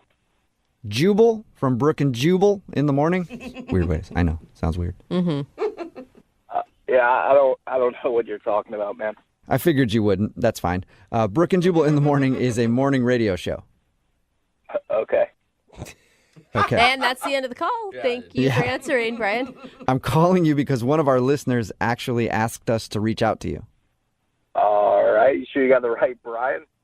I'm pretty sure I do. I'll check. Do you know a girl named Abigail? Yeah. Okay, well, we know a girl named Abigail as well, and she's really confused because she thought you guys had a great relationship for a few weeks until she decided to just fly into town and surprise you, and she said you seemed kind of cold to her, and now you haven't really talked to her since. You can understand why that she's going to like any length possible to get some sort of answer. Like if you put that much energy into seeing someone and then they suddenly shut down, like that's got to be really confusing. Let me get this straight then. She had you guys to reach out to contact me. That's what you're telling me? Yes, because you won't really give her an answer, and you're kind of being cold. Ridiculous. This is crazy, man. It's not really that crazy. I mean, she just wants an answer. I just can't believe that she's doing all this just to get in touch with me. Yeah, but you guys went from like texting like 5 times a day for a whole month to nothing. Yeah, and she liked you a lot, Brian. And talking to you right now, I can understand why. You seem like a sweet dude. I like you too. Yeah, well, I normally am, but not when like radio shows call me. I have to like dig into my personal life. We get that. We do. Can you just tell us anything? At least we can talk to her and be like, oh, he just wasn't really feeling you when he saw you in person or something like that. Well, don't tell her that, because, I mean, that's not true. Really? Yeah, no, yeah, I really do like her a lot. There's just stuff going on that I just don't want to get into. Oh, you're in a relationship. I knew it. I told her that. I told her that she swore she thought you were single. No, I know I'm definitely single. That's not it. Oh, okay. Really? It's just, I thought what we had going on was good. I mean, I kind of liked, I guess, the distance aspect of it, and then for her to just randomly show up at a friend's birthday party, I'm not really expecting that at all. But why did you spend all night avoiding her? I mean, at some point, if you say that you really like her... Yeah, well, I guess it just got too real for me, having her right there. Too real, like, you like talking to her online and on the phone, but to realize you could actually touch a person was strange? No, I mean it's not necessarily that. It's just there's other stuff.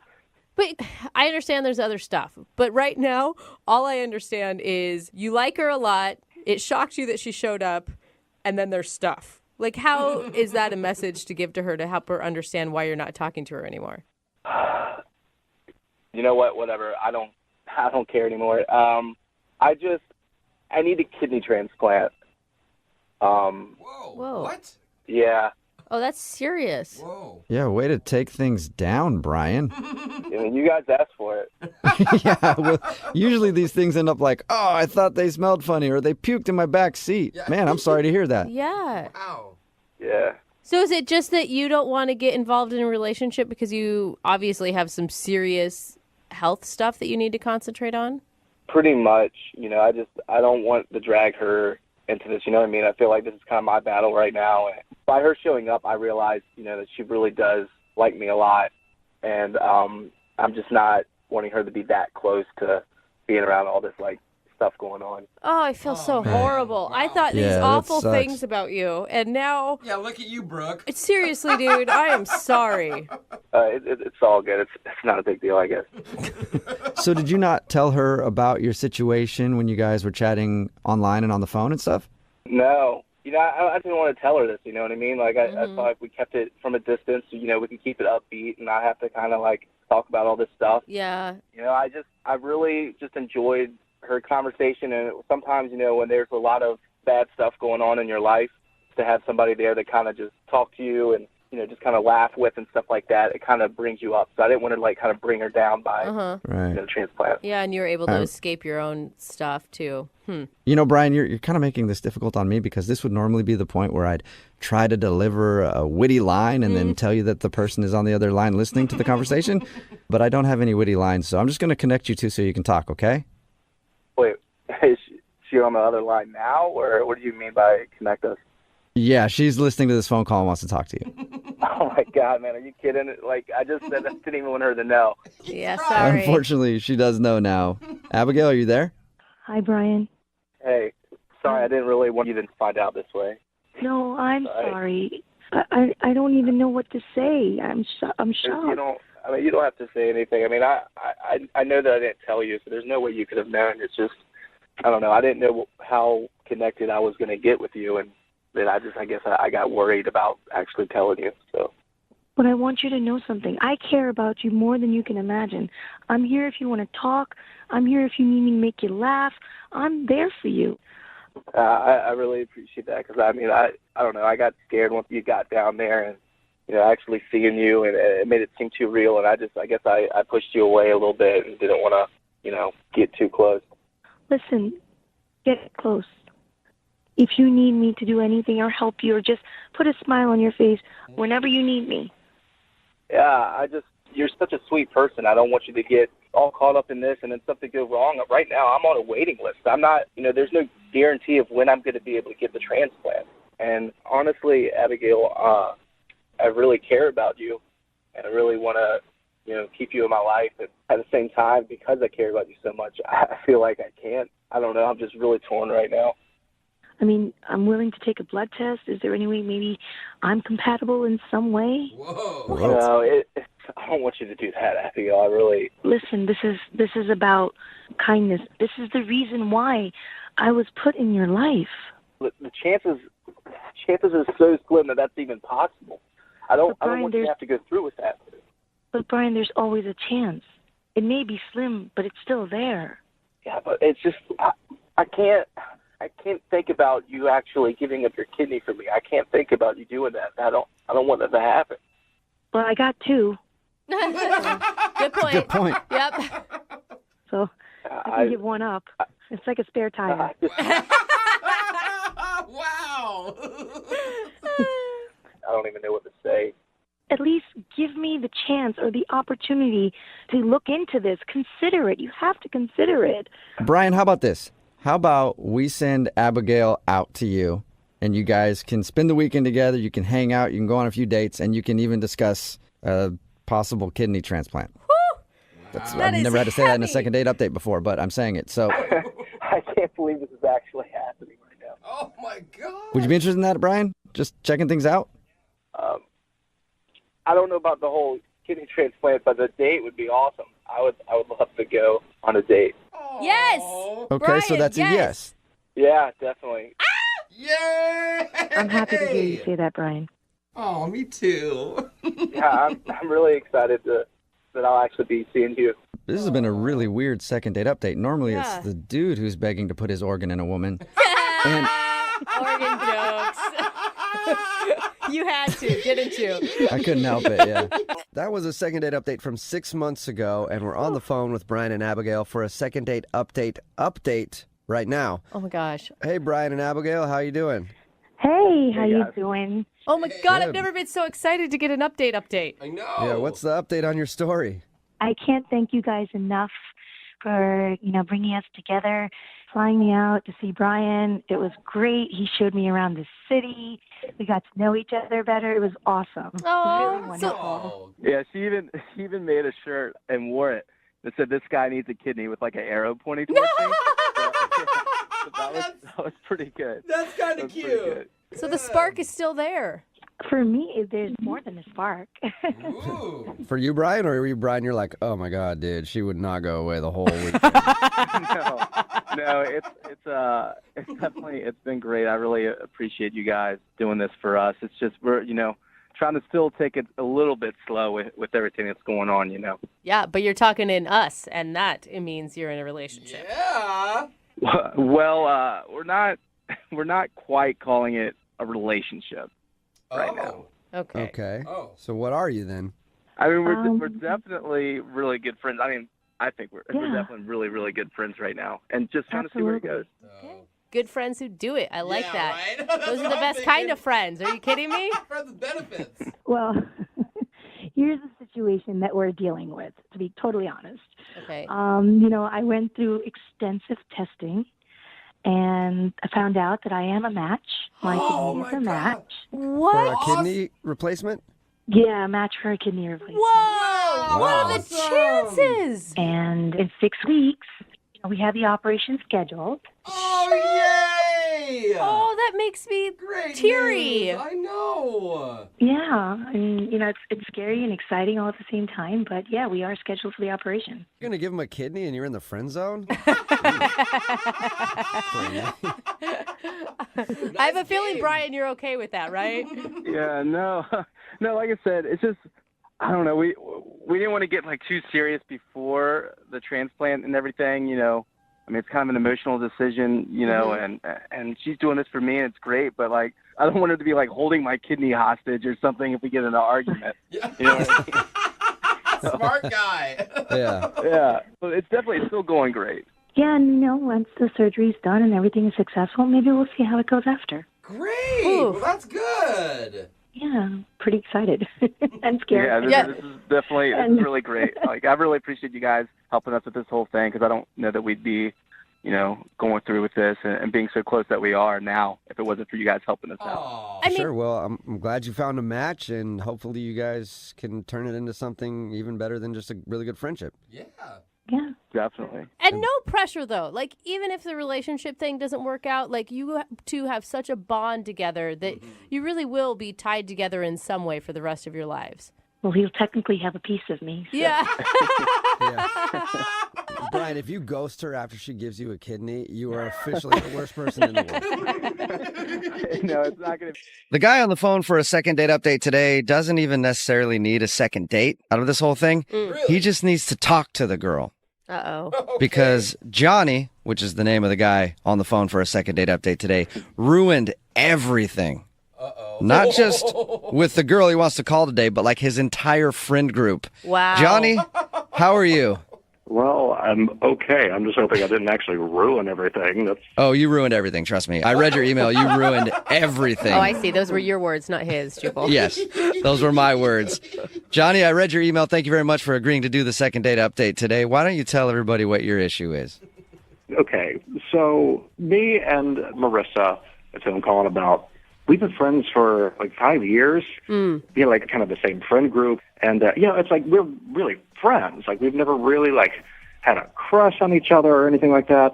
We'd like playful flirt, right? Like when other friends are around, but it's never like, there was nothing to it. There was never any like Okay, we're friends. Okay, I think Yeah, we got that. You're friends, Johnny. Or we were, at least. You'll see.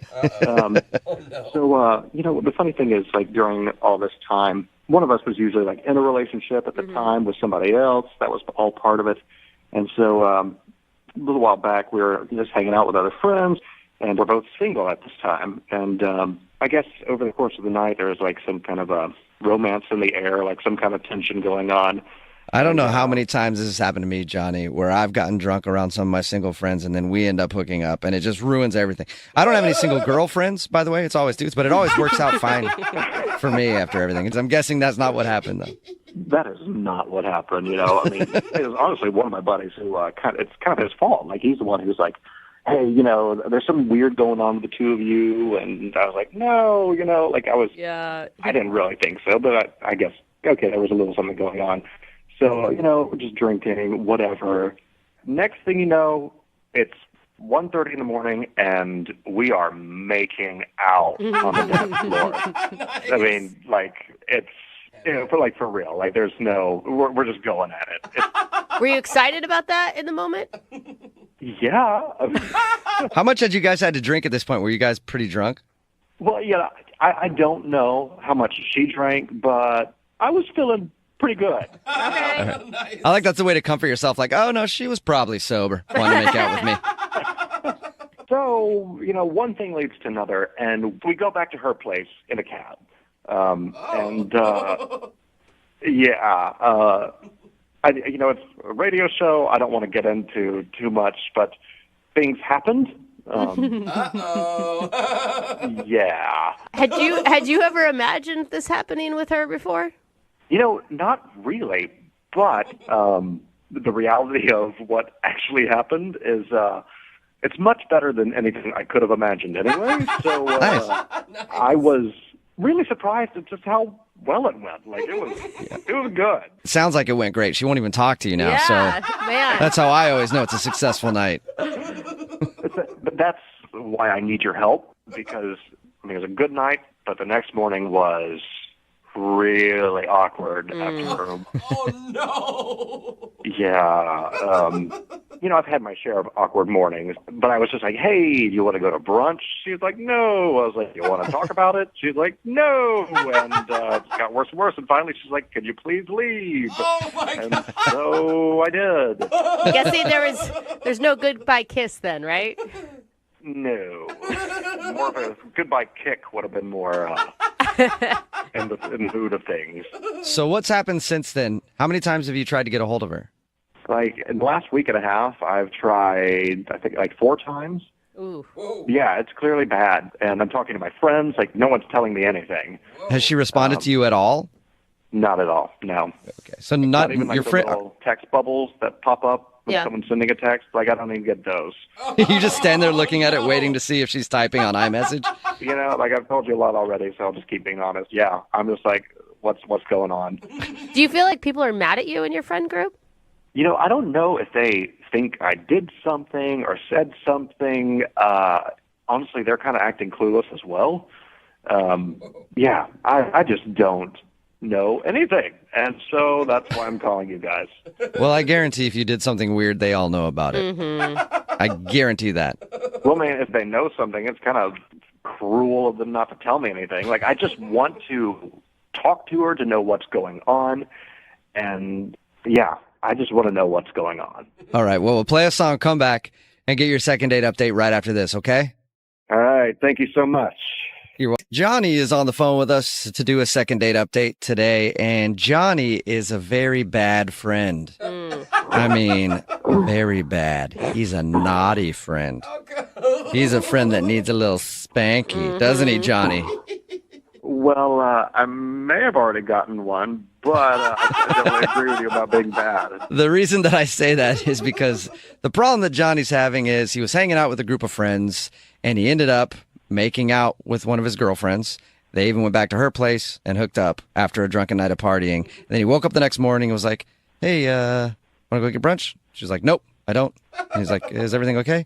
And she was like, yeah, everything's fine. Also, leave my place. Get out. And I never want to talk to you again.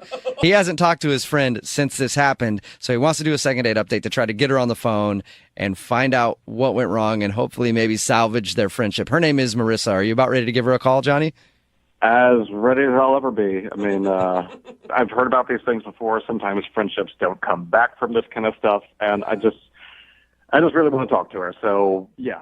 You also said that your friends aren't really talking to you about this whole thing, too. Maybe all of your other friends have stopped talking to you because they're scared you're going to sleep with them as well. That's a fear. Thought about that, Johnny? You know, that thought hasn't crossed my mind. No. All right, Johnny. I'm going to dial the phone number right now, get her on the phone, and find out why she's not talking to you anymore, okay? All right, thanks. All right, here we go.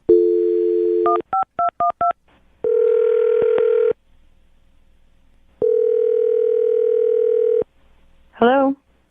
Hi, can I speak to Marissa, please? This is. Marissa, how are you? This is Jubal from Brook and Jubal in the Morning. I'm sorry, this is who? Jubal from Brook and Jubal in the Morning, the radio show? A radio show, okay. Mm-hmm. How are you doing today? I'm okay. Listen, the reason I'm calling you is because we recently got an email from one of our listeners asking if I could get a hold of you. His name is Johnny, and I think you know him very well, actually. Yes, I do. You do, don't you? That's right. Well, the reason I'm calling is we do a segment on our show called the Second Date Update. Johnny emailed us about you. He told us all about your night together and that you guys have been friends for a while, and you kind of made some judgment errors the other night. And Wait, are you serious, though? He called a radio station and told them about what happened? he did. He told us that you guys were hanging out at a bar and then, toward the end of the night, ended up making out and then went back to your place. He didn't go into any detail on that. If you'd like to give us some detail, I'd be more than willing to hear it. But he just told us that you guys spent the evening together, and then when you woke up in the morning... Wait. He told you that he spent the night at my house? He told you that? He did. He didn't go into any more detail than that. Everything else I've made up in my head, and it was fantastic. But he didn't tell us anything more. He just said he stayed the night over there, and when you guys woke up in the morning, he had asked if you wanted to go get brunch or something. You said no, and then you kind of asked him to leave. I cannot believe that he called a radio station and told you guys that he spent the night at my house. I mean, what an asshole. Like, I hope that my friends aren't listening to this, or... They don't know? I mean, some of them do, but it's not like I want this information broadcast literally over the radio. He didn't give us any information about what happened at your place, okay, if that's what you're worried about. But he is wondering why you won't talk to him now. I mean, is it just too weird? It is weird, but, I mean, I don't know. It's kind of embarrassing, If it's embarrassing for him, then why not tell us since he's the one that wants to hear it anyway? Okay, I guess. I mean, I think he's gonna flip out if he hears this. What? Yeah, but he already put your business out on the radio. Why not put his out there then? Sort of revenge. Friendly revenge. Yeah. I mean, we're not friends anymore, so... What? Whoa, is that bad? Whoa. Yeah, it was bad. It was that bad. What was so bad? Just what you guys did? Like the quality of it? I thought you said he didn't tell you anything about it. He didn't. I'm just making that up. I just really want to know exactly what happened. But no, he didn't give us any details. You just said it was bad, so I assumed you were talking about, the quality of what happened. No, I'm talking about what happened afterwards. Okay, That same well, night? what happened? So after we were together, we're just lying there, talking or whatever, and he said something. It's bad. I don't want to say. Oh my God, I'm dying. I know. I really want to know. You have to tell us now. You can't just sell it like that and then end it. Okay. So he leaned over to me and he's like, "That was amazing." And he's like, "I've always had a thing for your mom." What? So now I know what it would be like to be with her.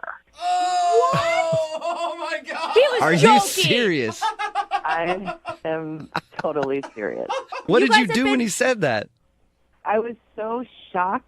I mean, I I think I went to the bathroom maybe. I don't remember. And then How did you not kick him out? I mean, listen, I have a hot mom, and I know what it's like to have guys talk about your hot mom. I cannot imagine what that would be like in that moment. I mean, I would have kicked him out, but I came back from the bathroom and he was already passed out, and so I had to wait until the morning. I mean, it was terrible. Oh my God. You had no idea he was fantasizing about your mom this whole time. I know, it's so weird. It's totally disgusting. I mean, I would have been freaked out anyway, even if we were just still friends and he had told me that. But to tell me that after, Yeah. All right. I guess I understand why you don't want to talk to him again then. Exactly. I mean, I don't want to talk to him. Like, I'm totally freaked out. Yeah. Well, it's a little unfortunate that you don't want to talk to him again because he's actually on the other line listening and wants to talk to you. What? Yeah.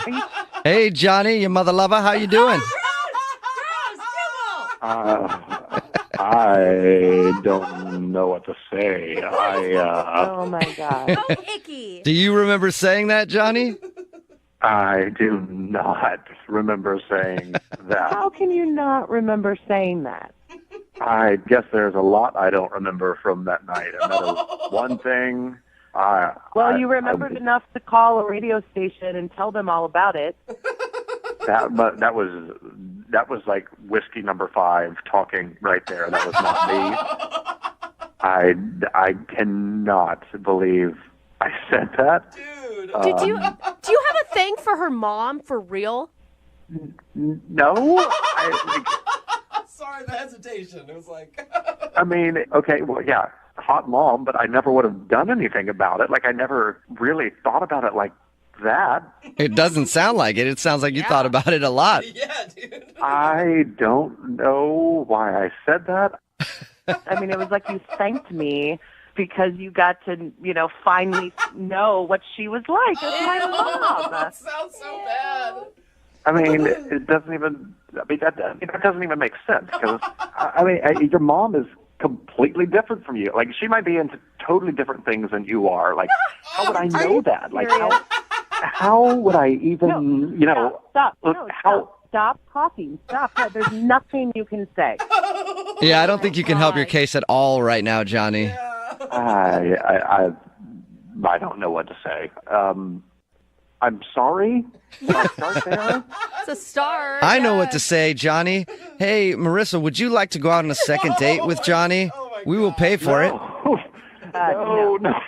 No. I don't want to go on a second date, Marissa. Clearly, that's not a good idea. I obviously drank too much that night, and I really screwed this up. I really just want to make amends. I want to be friends again. Can we just meet up? I mean, I'm not bringing my mom. Is there any way that, Marissa, you guys can reconcile and still be friends after this? I mean, not right now. I need some time. Like, it's just too weird. Yeah, but think about what a funny joke it's going to be in your friends group eventually. Brooke. Yeah, I mean, maybe eventually it will be funny. All right, so can Johnny hit you up in like a couple weeks and maybe you guys can talk and try to be friends again? He can try, yeah. Okay. Well, there you go, Johnny. It's sort of a successful second date for you. I can't believe I said that about her mom. I don't. Thanks. I guess I appreciate it. Hey, Marissa, thank you for your time. I really appreciate you being honest with us and telling us what happened. Mm-hmm. You're welcome. Thank you. And for me personally, I really like doing a second date update with you because it reminded me of how it would be doing a second date update with your mom, which is awesome. Text in at 78592 that says, drunk words are sober thoughts. It's Brooke and Jubal in the morning. Talking, of course, about today's second date update. This dude, Johnny, wanted to call his friend Marissa. They didn't really have so much of a date, but they did go out one night and were drinking and stuff, ended up making out, going back to her place, and then doing the romantic dance, if you know what I mean. He woke up the next morning, tried to talk to her, smooth things over, like, let's go to brunch. She was like, no, get out. I don't want to see you again. And then she wasn't talking to him at all. So we called her, got her on the phone, and found out what went wrong. Apparently, after they were done doing the do, he rolled over to her and said, oh, man, that was so good. I've always thought your mom was really hot. And now I kind of know what it's like to be with your mom. And he didn't even remember saying it at all. You could tell from the sound of his voice. He was so embarrassed.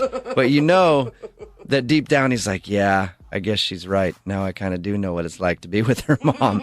So she obviously was disturbed by that and did not even want to talk to him anymore, let alone be his friend or anything. Yeah, no friend is going to want to introduce this guy to their mom from now on. He's got like some sort of mom fetish that he just needs to come clean about. And now she knows that. Text in at 78592 that says that, hey, Brooke, you said your mom was hot. How old is she? Okay, a lot of people real are texting cute, in at guys. 78592 wanting to hit on Brooke's mom now. No, she is, though. Jubal, you will agree with me on this. She's 65 years old and she's a beautiful woman, but you don't need to hit on my mom. My whole life people said, oh, if you look like your mom when you get married, maybe I'll marry you. You know what? I have very explicit words for you type of people. Let's say that again. 65 years young. And let me tell you, Brooke, your mom is very, very spry looking. She's 65, but you can tell there's still a lot of youth in there. Yeah. Keep texting in at 78592 your thoughts about Brooke's mom. I'd like to hear more of that. I'm sure all of us have been in that situation before where you're out and then somebody comes up to you and they're like, hey, you remember me? And you can't think of their name. That's the worst. How do you handle that? Normally, I have my bodyguard punch them in the face, which is why I don't have a lot of friends anymore. It's weird. But it's always tough to figure out how you handle that. You're like, hey, yeah, of course I remember you there. Oh, God, here you are. And that's what happened to Penny, who's on the phone today for a second date update. Her email said that she ran into an old friend, but he didn't really remember her. Oh, no. I guess they still ended up going out on a date, though. What's up, Penny? How are you? Good. How are you? Not bad. Man, was that moment awkward when you realized that this guy that you were excited to see didn't know who you were? Yeah, it was really awkward, especially because I thought I would have been memorable because we were like sort of friends in middle school. Dude, that's messed up. So you knew him from middle school, you said? Yeah, Okay. we knew each other in middle school and we didn't really hang out in the same groups, but like if we had a class together and we didn't know a lot of other people, we would usually like try and sit next to each other because he was always like really funny and would make me laugh during class. So wait, did you just like randomly run into him out and about? Yeah, I was at this fair thing and I saw somebody that looked like him. And then when I got close enough that I was like pretty sure it was him by profile, I just like said the name Christian loudly. And he turned around and then I knew it was definitely him. Oh, So that could have been kind of weird the way you did that. Yeah. Just walking around. Christian! Oh, cool. He looked. If it's a big group of people, I figure like you say a name, like somebody might just think you're talking to somebody behind them. So what happened after you said his name? He turned around and you know that look people have where they're like, crap, this person knows me and I definitely can't place them, but their face is kind of familiar. Yeah. He definitely had that in his eyes, so I sort of started talking and then I just realized he could not remember my name, so I told him who I was. Okay. And then after you told him your name was Penny, did he remember you or was he still like, no, not ringing a bell? No, he remembered, but you could tell it was like an effort of like opening an old file cabinet, trying to remember. So what was that like for you? I mean, were you insulted or were you fine with it? Well, I don't know. I feel like he looked really cute, so I was like a little bummed. Well, you're hot enough that I'm going to let that one slide. Yeah, like I was a little bummed about it, but I wasn't going to like let that deter me from talking to him. So how'd the conversation go after he finally remembered who you were? It was fine. It was very like small talk. He just looked really good. Like he grew up really well. He lost a little bit of the baby fat, which I said out loud, and I probably shouldn't have. Wow, you lost your baby fat. You're not so fat. Look at you. Yeah. Wow. Good job, buddy. Way to overcome adversity and be good looking when you got older. Yeah, well, anyway, so I just told him that I thought he looked really good, and then he kind of said the same back. So wait, did you guys go out on an actual date, or did you just hang out at the fair and have weird conversations about how much weight you've lost? No, we talked for like 5 minutes, and then our friends were kind of trying to like go to different things. So he just said we should hang out sometime, and he let me pick the restaurant, and we just like so we could continue chatting and kind of catching up, and you know. Okay. And how was the date? It started out really well. We kind of like reminisced a little, and then it got a little awkward kind of in the middle. A friend of mine, a guy friend of mine, ended up being at the same restaurant, and he came over and sat down with us at the table. God, you run into people that you know all over the place. I know. It's weird. He just sat down at your table. Yeah, I don't know. It's hard to, like, if you knew him, you would be like, yeah, that makes sense. But it was awkward because we were kind of like right in the middle of the date. Right. Yeah. But then, I don't know, I sort of saw it as like a positive because he gets to see somebody that I work in the same industry with. He got to learn a little bit about me and just kind of like see that I, have like a community around me and stuff. And it shows that you're like a popular person. Yeah, like I have friends. I'm not weird. Did he stay for a long time? He probably stayed for a good 15 minutes. Dang! Okay. On a date, that's You're a like, long hey, time. you're dropping hints all over the place. I'm on a Yeah, date. but it honestly didn't feel like 15 minutes. Like, I was surprised when I realized it was. We all got along really well. Like, It wasn't until after he left that it kind of started to feel like maybe it disrupted the date a little bit. Do you think it could have been the French kiss when you kissed your friend goodbye? No, that didn't happen. You didn't say that. What are you imagining in I'm- your head right now? That's not what happened? It Oh, was okay. not a three-way in a restaurant. I thought that's like it's a coworker of yours. That's naturally what happens when they say goodbye. No, it's not. Okay. No, my coworker. So not that. All right. But Christian couldn't have been upset by that. I mean, it's out of your control. Yeah, I don't think he was upset. It was just like, you could just tell he was kind of uncomfortable. Like, Maybe it ruined the momentum of the evening. it kind of just plateaued from there. Like, it was like an awkward side hug when we left. Oh, that's what I was going to ask you. That was my next question. Was how did Right. it end? Awkward side hug. That's usually a great sign No. Yeah. at the end of a date. Yeah. It's not. Man. You know what? Maybe he hasn't grown up very much. Maybe he's still awkward around girls, and like it was uncomfortable for him to give you a hug. Maybe. I don't know. I felt really good about the date in general, so I didn't really know, like, if he thought I was, like, dating the other guy or was interested in the other guy or if that guy was interested in me. I just didn't really, it was really hard to read him at the end of, like, how he thought the date went. All right. And have you talked to him since? I've reached out a couple times, and I feel like I've kind of gotten the brush off a little. So I just kind of want to get a hold of him and see if I can, like, explain my side and just clear the air. If that guy was the issue, I wouldn't get panicked about it because that guy might not be the issue. There could be a slew of other issues that you don't know about, Yeah, maybe it wasn't as good on his side as I thought it was. I was going to tell her it sounds really salvageable, but apparently not. You never know.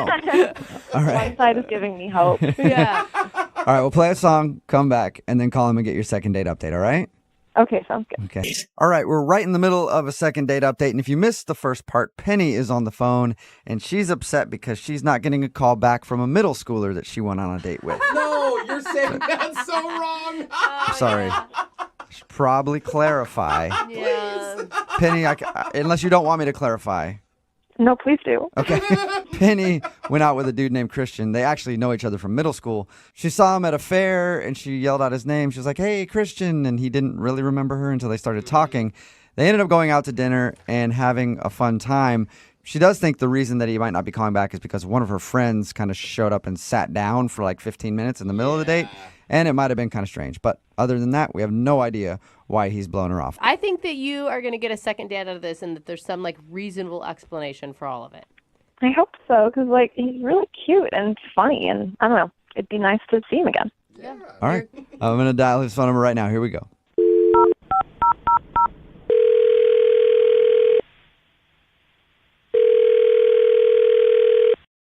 Hello? Hi, can I speak to Christian, please? Yeah, this is Christian. Who's this? Oh, Christian, cool. I just want to say that you don't know me, but I know you very well.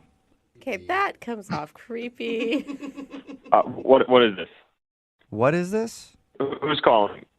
Who's calling? That's a really loaded question, Christian. Who is anybody, really?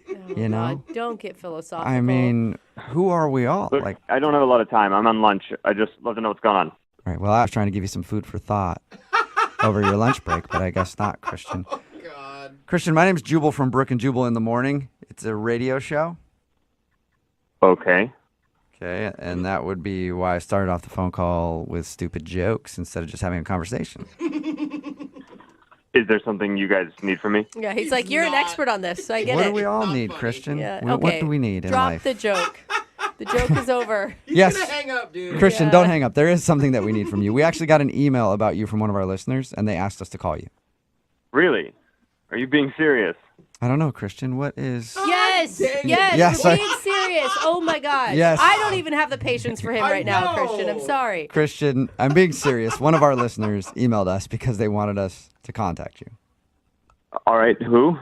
Her name is Penny, and you guys actually know each other from middle school, and then you guys went out on a date a little while Oh ago. my God. Honestly, I want Penny to leave me alone. No, that is not the response I was hoping for, Christian. What? Christian. Yeah, I really. I'm sorry, guys. No offense to you, but I don't need to hear from her again. You don't. Well, why? Why are you so upset? We talked to her. She sounded nice. She scammed me. I don't know. That's all I have to say. What do you mean she scammed you? She said you guys had a lovely dinner date and that you're cute and you make her laugh. Like, whoa, what a scam. That's really sweet of her, but that is not how our night went. Well, what happened? Because we talked to her and she said everything was cool. Well, did she tell you about her friend who sat down at the table? She did. Yeah? And did she tell you that they attempted to scam me? No, she. How? She didn't tell us that. What do you mean? Well, both of them were clearly part of some, those things like multi-level marketing schemes, like pyramid schemes, and they tried to run one on me at the table. What? What? They tried to get you to buy some cleaning products or like a pair of ladies' tights or something and you weren't into it? No, actually, it was water filters. Oh, you're kidding. They're trying to sell you water filters? Yeah, not a joke. They were trying to sell me some pure as Amazonian rainwater water filters. Look, man, it sounds like you're upset about that. I think it sounds fabulous. Oh, come on. On a date, it's Are you not. sure you didn't just misconstrue what they were talking about their work and you just thought that they were pitching you or something? It was just way too coincidental. Her friend comes over to the table. Oh, they both love selling water filters. Oh, they want me to sell water filters. Oh, you have a pamphlet on how to sell water filters. Oh, wow. What's next? Okay. Excuse me, Christian. This is Penny on the phone. I don't feel like I'm really being fairly represented right now. Am I allowed to cut in? Even if you weren't, you just did. So that's fine. You're on the phone now. Well, I feel like I'm being dragged in the mud, and I want to defend myself. Why is she on the phone? Are you? Is this all part of this scam? Are you all trying to sell me water filters? No, Christian, not yet. Not yet, at least. We're not in the water filter business, but it sounds like Penny is. But we did sort of scam you because, she's been on the phone listening this whole time. I'm just really surprised, Chris. That just sounds. I feel like you're making it sound like I was there to sell you a water filter. It was like my friend just happened to be there, and it. Just because we like what we do doesn't mean that we're trying to sell you a water filter or make you a water filter salesman. Do I think it's a really great gig? Yes. But you don't have to. Listen, you got to put yourself in my shoes. It was all way too coincidental in there, Penny. Suddenly he's just at our table and has a pamphlet to show me how to sell water filters. Yeah. I have 3 pamphlets in my purse right now. You just walk around with them. That's part of it. That is so weird. Yeah. It's not weird. It's like carrying a business card. It's not like carrying a business card, Penny. No, because you're trying to involve everyone around you in your little pyramid scheme, and It's not a pyramid not everyone scheme. wants to be a part of it. Well, I'm not trying to involve everyone. I'm just saying, if somebody I like wants to be a part of it, I want to give them the opportunity to. And I wasn't even the one that brought it up. He did. It's not like I was trying to sell you anything. Yeah, but you were the one who was like, wow, you should totally do this. It's such easy money. You can keep your day job and make, I don't know, you had all these statistics that you were pulling out. And it felt like the date turned into you trying to make money off of me. You know what I mean? I was just trying to be honest. I wasn't trying to sell you. And that's genuinely how I feel. You can make an extra $5,000 a month. That's not a joke. That's a lot. Look, Penny, I want to believe you because otherwise I had a good time. But the coincidences were just one after the other, and it made it so strange. I feel like it was one coincidence that he showed up. That he showed up and you do a bad commercial, running through a bit is what made it feel weird, Penny. But it was, all of the things you said in those 15 minutes felt like I was watching some happy-go-lucky commercial on television. I'm honestly, Christian, I don't know what to tell you. It was a coincidence, but it's after we started talking, you actually seemed genuinely interested in potentially selling, which is why we kept going. Like, are you? Are you still trying to sell me on this? And no, I was never interested, not even then, and certainly not now. I just wanted to go out on a date with you. I mean, that's all I wanted to, but if I think that you're interested in, I mean, if you don't want to sell, obviously you don't have to. Like, I could just get you a good discount on one. Oh my gosh, Penny, Hey. what are you doing? That's pretty Penny, sweet. Penny. Dude, you got to think about the fringe benefits, Christian. I feel like the water filters have brainwashed you, Penny. No, they didn't. They're good water filters. Okay. I mean, I feel like you guys haven't even tried. You would probably really like them, and you're on the radio. Like, I have a few. I could email you guys a couple advertising things if you wanted to. No. Penny, yeah. Penny. Everybody else might not be into it, and it's kind of illegal to do that, but I'm in. So send that to the station. No. But let's Do get back not, to the Penny. second date here. Let's. We'll talk about our money-making opportunity behind the scenes. We need to talk about your date with Christian. Christian, would you like to go out on a second date with Penny? We will pay for it. I absolutely no. I don't want to go on a second date. I don't want to be scammed anymore, and I don't think you guys realize what's happening here on the radio because you're being scammed too. Okay. Jubal is allowed to be scammed. I feel like it's fine. Yeah, whatever. You guys say that until I'm in Ibiza hanging out With that water with filter Penny. money. Yeah, exactly. With a boat named Filter. Yeah. Look, I know you guys are all joking and making fun of me, but I'm not kidding. Like, you could make enough money to buy a boat if you were good at selling. Yeah. Oh, wow. You got that boat money. I know, Penny. That's why I'm in. We're good. Oh, God. I think you're pulling my leg. Yeah. Yeah, I would never do that to anybody. But Christian, You don't ruin a good business opportunity when Yeah, it knocks no. on your door. Christian, are you sure you won't go on another date? Absolutely not. Even if she didn't bring up the water filter stuff, like you liked her. Yeah, all that aside. I don't know if I can not bring it up. It's a part of my life. All right. Well, I stand wrong. Well, I'm sorry the second date didn't work out for you, Penny. And Christian, thank you very much for your time. Appreciate it. Yep. Yeah, and you have fun struggling with those conventional water filters, the ones that burst into flames. You try to use them. Ooh, you're good already. Yeah, see? Can I privately send you the link to these? Because they're really good. Send it along, Penny. Oh my God. Brooke and Jubal in the morning. Got a text in at 78592 says, I don't know what to think about that second date update, but I do know that I'm going to be rich now. Thank you. So, if you missed today's second date update, Penny wanted to call this dude named Christian. They actually knew each other in middle school, and she saw him at a fair. They decided to actually go out after they reconnected. But the reason he wasn't calling back was because during her date, she ran into a friend who she works with. They work in the same field. They do like a pyramid scheme type thing for water filters. Yeah. And they spent like 15 minutes pitching him on why he should sell these water filters.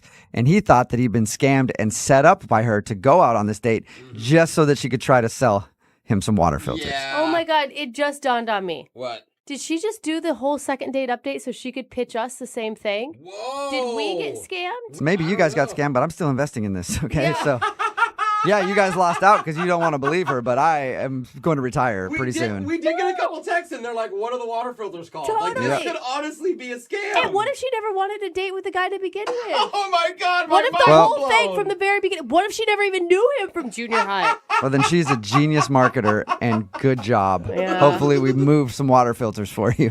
The guy on the phone to do a second date update today had a very awkward moment on his first date that most people can relate to. Okay. You know how when your date starts off and you accidentally run over a pedestrian? Whoa, what? Yeah, that is so awkward when that happens, It's isn't it? a little more than awkward. What's up, Joshua? How you doing? Hey, Brooke and Jubal. Is he calling us from jail? Because I'm pretty sure it's a felony or something. I'm not calling from prison, no. Oh, so you didn't get caught? No, I definitely got caught. Oh. All right. Tell us a little bit about what happened because your email just said, I need a do-over because I ran over somebody. Oh, my God. And that's very confusing. It's like, line? all right, we'll do a second date update on that. What does that mean? So here's what happened. I met Kara on eHarmony. Okay. She's great. And we decided we're going to go to a concert because we both really dig on music. And I pick her up at a coffee shop, and we're talking, and it's awesome, and I'm just really into the conversation. And then I accidentally ran over somebody. No, you don't just throw that in there so casually. Like I pick her up, the conversation's great. Oh. And then also, yeah, we heard a little thump, and then I realized, did it again. Ran over a person. Speed bump. Okay, so people freaked out, but it was not my fault. Wait, okay, but clarify for me. When you say ran over a person, do you mean like full speed ahead, like thump over a person? No, I was at a stoplight. It had turned green. I don't know if the guy was hurrying to get somewhere, but he darted in the road, and I figured that it was clear to go. I didn't see him, and Tara yells, "You hit somebody," and I said, "What?"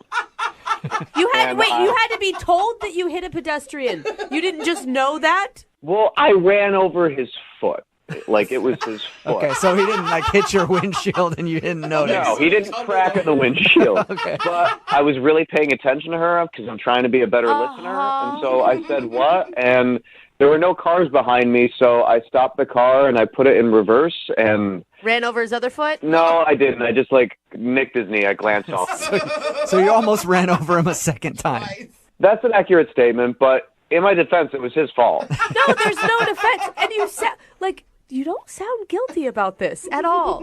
I have thought about this a lot, and I don't feel bad about it because this guy ran in front of the car, and I stayed. I filed the police report. I got into a little bit of an argument with another person that was on the road about what had happened, but I think that she did not see everything that happened. Right. Wait, what was your date doing the entire time you're filling out a police report? Well, she left. Okay, so she took off. And what did she say to you about the whole situation? Did she say anything before she left? Well, she stayed around and she was screaming a lot for a while. I can understand But that. again, I don't think that's me. I think that she had a family thing that it was bringing stuff up. Another So person. you're blaming past baggage for her wanting to leave? I don't think it was about me. Okay. What was she screaming? I mean, there was a lot of the "oh my gods." There was a lot of "this shouldn't be happening." And is that the last you've heard from her? I mean, I was shouting her name out as I noticed as she was leaving, and then the police officer was really stern with me paying attention to him. Yeah. Oh, yeah. They usually So like she you. might have said something else, Okay. but I didn't hear it. So her walking away while you're filing a police report after accidentally running over some guy's foot is the last thing you've seen of her. Yes. All right. Which, could actually be good for you because she sounds like a key witness in all of this. And I don't think that it was the other guy's fault. But it was his fault. I have been to court about this. No charges are being pressed. Yeah, because she wasn't there. Dude, you hit him twice, man. The second time was a glance. So I disagree with the term hitting twice. Look, it was an accident. It just happened to take place with a really cute girl on a first date, and I just need a do-over. And it will be a do-over where we take public transportation, or... Is that because your license has been revoked? I still have my license. It's just provisional, so I cannot drive at night. Okay. So have you tried to call her since then, though, or will this be your first attempt to reach out? I texted her, and I told her, "Hey, I know that was crazy. Sorry about the guy. The guy's doing okay." And nothing? No response? It's funny, when you see the little ... dots with the text sometimes. Yeah. I think I saw that right afterwards, but then nothing. Nothing was done. So she thought about responding to you and then stopped herself. Yeah, it seems like maybe she started to say yes, of course, and then she was just nervous. All right. Well, we'll play a song, come back, call her, and get your second date update, okay? I appreciate it. Yeah, man. The following is a true story about real-life events that have actually taken place in our judicial system. The names and dates have not been changed. They're the same. Yeah. They're the same names and dates because it's really not that big of a deal, but it sounds cooler if I talk like this. And Joshua is on the phone today for a second date update. If you just missed the first part, he ran over a dude on his first date and had to give a police report and has had to go to court over it and everything else. He was found not guilty of any crime. He says that the guy jumped out in the crosswalk when he was not supposed to be in the crosswalk, and then he ran over his foot. And then when his date screamed, "Oh my God, you hit somebody," he reversed and sort of ran over the guy a second time. Yeah. And then his date, Kara, who we're about to call right now to figure out why she's not calling him back, even though we already kind of know, Definitely no. left while he was giving the police report, and he hasn't been able to talk to her since. Josh, I mean, do you have an idea of how to come back from this? Because I don't think it's the accident that's so much the problem. It's your nonchalant attitude about running over a pedestrian. Again, like the guy didn't tumble in front of the car and smash my windshield, and I didn't go, what? He ran in front of me, I got his foot, and then I kind of nicked his knee on the way back. All right. It wasn't like you targeted this guy out of nowhere, like, hey, hold on 1 second. This guy needs to get run over.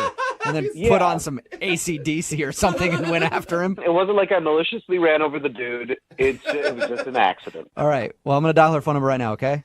Okay, cool. Thank you. Thank you. Here we go.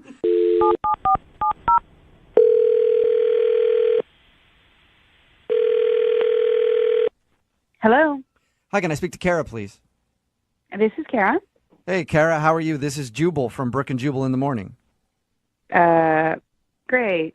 This is weird.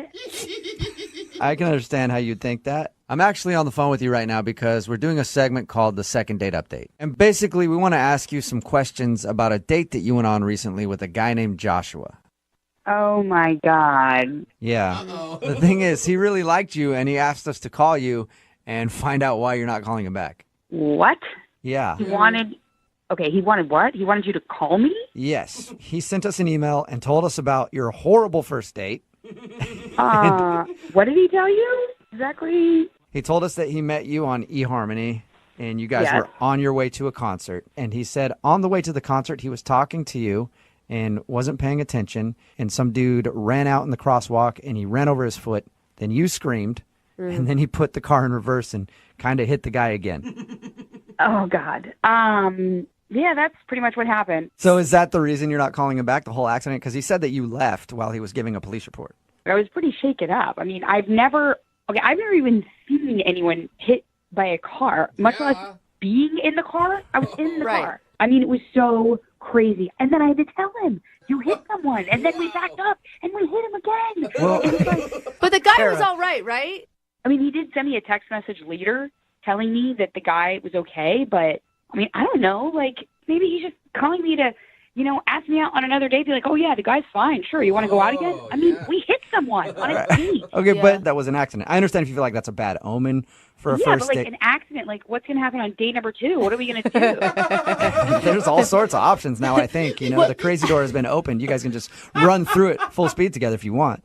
I'm cool not going through that door. Like, I'm good. Why wouldn't you text him back, though, after that and just say, hey, that was too much for me on a first date? Look, there were other reasons. That was not the only reason. I was just done with that date. Wait, there was more than hitting a pedestrian.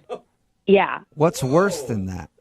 I mean, I'm not saying it's worse. Like, I'm not saying we, killed a family. Like, that would be worse for sure. But, I mean, I was on this date for, 10 minutes prior to the incident, we'll call it. I got in his car, and Joshua wears an ungodly amount of cologne. Oh. It was like being in the back of a cab in Istanbul. Yeah. Just horrible. Okay. Instant And you know what? migraine. Depending on the cologne, that could be worse than running over a person. I mean, that person was okay. If I stayed in my car much longer, I would not have been okay. So that's why you left. You didn't actually leave because of the pedestrian. You just didn't want to ride home. I'll be honest, it was like, dude, my asthma was going to be like, hello. Like, there was no way. There was no way. And I'll be honest with you, I don't understand how it is that he could have sprayed that on himself in the morning and was like, yeah, I smell good. Like, no way. Excuse me, can I talk now? What's going on? Okay, that's Joshua. He's on the other line and wants to talk to you. Kara, what is up? Why are you saying this? You know that's not true. Joshua, look, I did not know you were on the phone. And I am really sorry that you had to hear it like that, but it is true. I'm sorry. I put on a little bit of cologne because I cared about the date. I wasn't swimming in it. I'm sorry. Like, I feel bad kind of right now.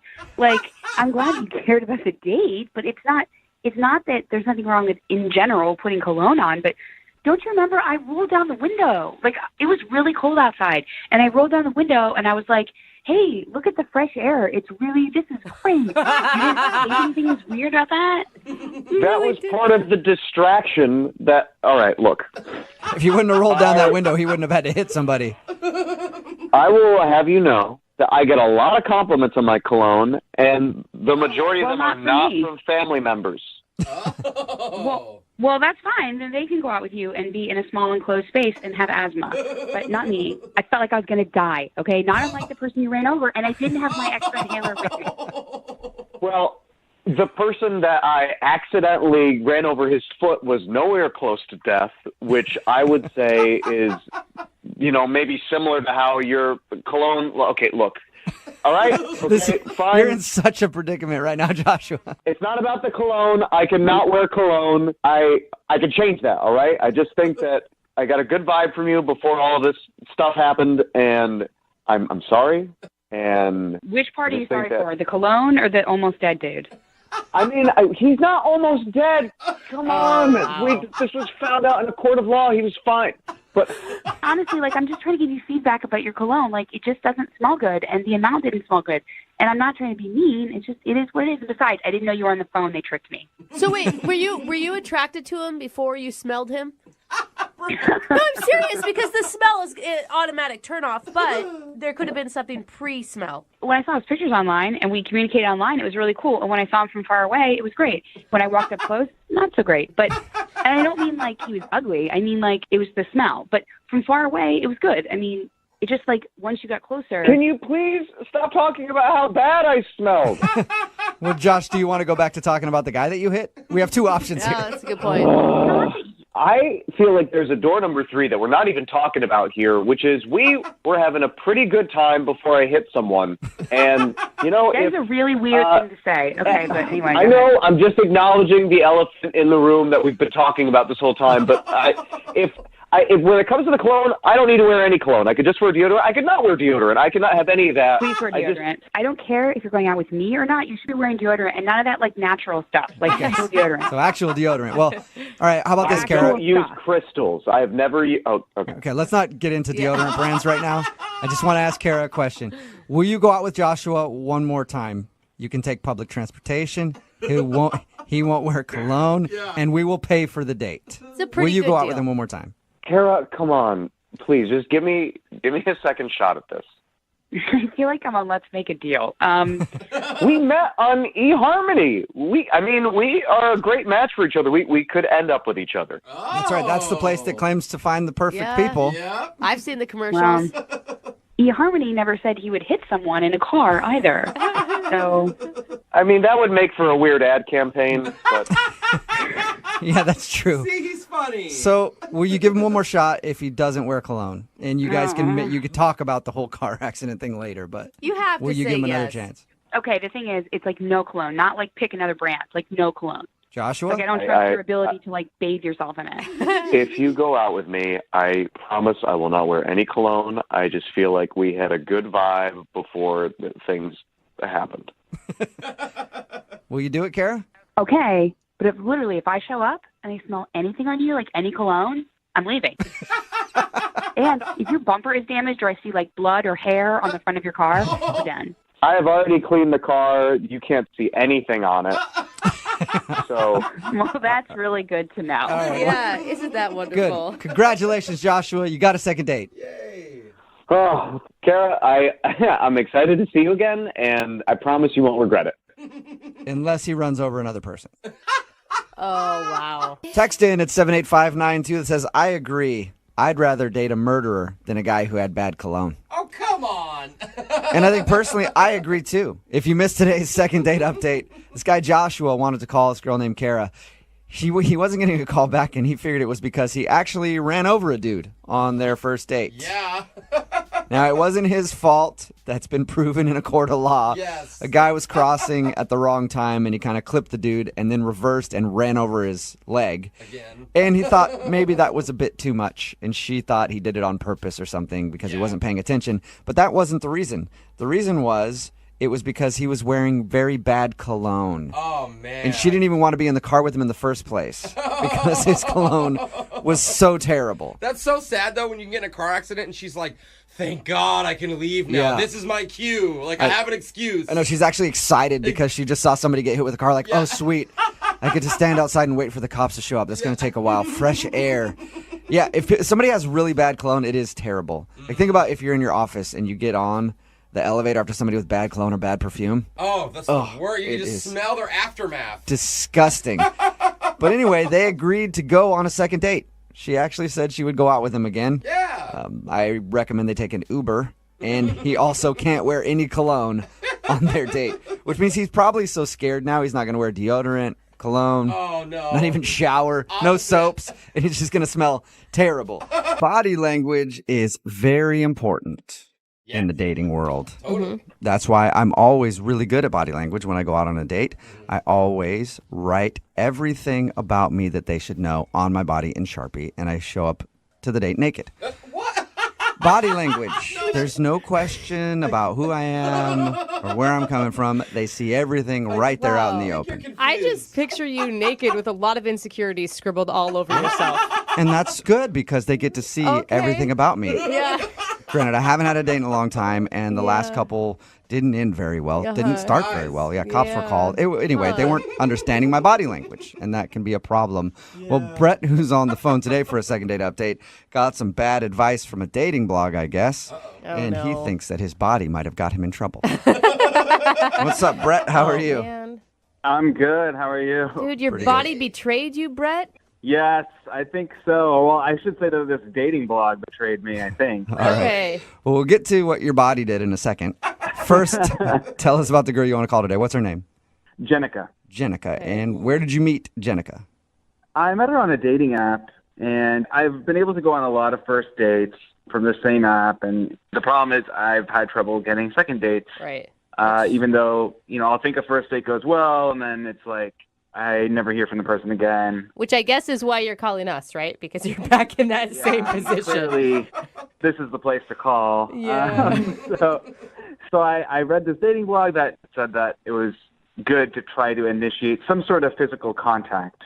So you tackled her as soon as you saw her. Absolutely. Yeah. I mean, I figured football was the way to go. But like, how do you do that without seeming creepy? So I'm like, trying to think, like, maybe I can read her palm or, like, touch her feet under the table. What? I thought you were trying not to be creepy, man. Well, I mean, think about it, though. Like, you're just meeting someone. Yeah. I mean, what other ways are there to try to initiate that physical contact? I don't know, like maybe you could do like a high five to start and then see where that goes, if it lingers at all. Yeah, you do the high five, and when your hands touch, you interlock her fingers, and you hold her hand there and stare into her eyes. We all know that. I don't understand why you have to touch someone. Well, I think the idea behind the blog post was right, that it's like, that way, there's a chemical connection and you can like feel that between the two people. There's like that spark. I mean, like that makes sense to me. It just, the problem was that it was like in the back of my mind the entire time. So I feel like I was like 20% in the date, 80% like, how do I touch this person without looking or feeling like a creep? All right, that can put you in a very tough situation. So, how did you touch her? How did you touch her? I mean, sounds weird to say, but did you initiate some personal touching? So yeah, so I was like, let me do this. I actually did have to go to the bathroom, so I got up and I was like, okay, when I come back, I'm just gonna like put my hand on her shoulders and then like say something charming or something, So wait, can I ask? I'm sorry. Can I ask real quick? Were you guys sitting at a table? Were you at the bar? Like we were sitting at a table. Okay, so you. I would I guess come up behind her. Oh. And I know. So how did that work for you? Well, okay, so the first time I chickened out, and then I said I had to go to the bathroom, and I didn't really have to. Again, like 15 minutes later. Whoa. And I decided to just come up behind her, and I just was like, "Guess who?" And yeah, so I tried to grab her shoulders like kind of gently, but as soon as we made contact, she like jumped, and so it was not ideal. Okay, so you scared her. I guess. Yeah. All right. And Kind of on purpose, kind of not. Yeah. did it seem like she got over that, or was it weird from that point on? Yeah, I mean, she laughed a little. It wasn't like it didn't like derail the date. Okay. Like I said, I thought the date went really well, but maybe she had already like written me off. I'm not sure. Okay. And when you said guess who, it wasn't like deep in inner ear and creepy, right? Like, guess who? Mm-hmm. It's your date. Exactly. No. It was nothing like that. I was really just trying to be friendly. And Okay. how did things end? Did you get some physical touch there at the end? There was a hug at the end, and that's it was good. a nice hug. I mean, it wasn't like the longest lasting hug, but it was a hug, and it gave me the impression that like, oh, okay, like a second date is definitely in the works. Cool. So, I mean, did you talk to her since? Have you texted, called? I've tried texting, and I have not heard anything. Have you tried texting her explaining that you didn't feel like you touched her appropriately or enough in the first date and you'd like a second chance at that? No, I have not tried that. Although, if that's what you guys advise, I would probably not do it. Oh, yeah. Well, you're a smart man. All right, well, we'll play a song, come back, and then call her and get your second date update, okay? Okay. All right, hang on. Today's second date update is proof that you should be very careful when taking advice from dating blogs. Yes. Because you never know who's writing them. You know, for example, I've got 3 right now. What? All under different aliases. That's frightening. And Brett, who's on the phone for a second date update today, got some advice from a dating blog on how to connect with somebody physically on your first date without coming off like a creep. And he thinks he came off like a creep, which is interesting because I want to see where he got his information from. Brett, was the dating blog that you read by somebody named Lady Mariah? I don't think so. Okay. Well, what could it have been? Lady Beyonce? Ladies. And why are you... Definitely not. Okay. Last one. Hot blogging mama. No. No? Okay. You didn't go with Lady Gaga on the last one? I thought that was just a softball for No, you. that's my blogging mama blog. It's a good one. Okay, yeah. Okay. But yeah, apparently it wasn't one of mine, Brett, so I didn't steer you in the wrong direction. But either way, you think the fact that you were really kind of focused on trying to get some touching started on your first date might be the reason you're not getting a call back from, what's her name again? Jenica. Jenica. Okay, we'll give her a call right now and see if we can find out why. Any last thoughts before we do that? Yeah, no, I would really just love another date with Jenica where, I'm not going to be so in my head about the touching part. Yeah. I probably wouldn't tell her that because if you didn't creep her out on the date, you probably will after. Like I was just thinking about touching you the whole time. Good point. All right, well, I'll dial her number right now, see if we can get her on the phone. Here we go.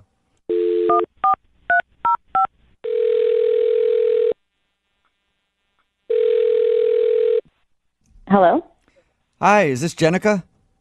this is she. Hey, Jenica, how are you? My name is Jubal from Brook and Jubal in the Morning. What? Hey, Jenica.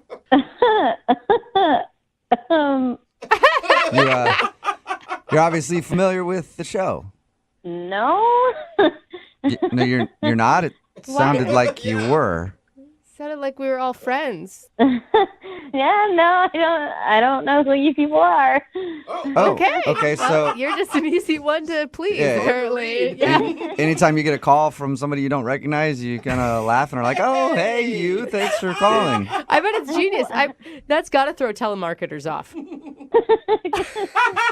All right. Well, Jenica, it's a radio show. It's called Brook and Jubal in the Morning. Okay. Okay. Anyway, I'm calling you today because we do a segment on our show called the Second Date Update. So, a dude named Brett emailed in about you.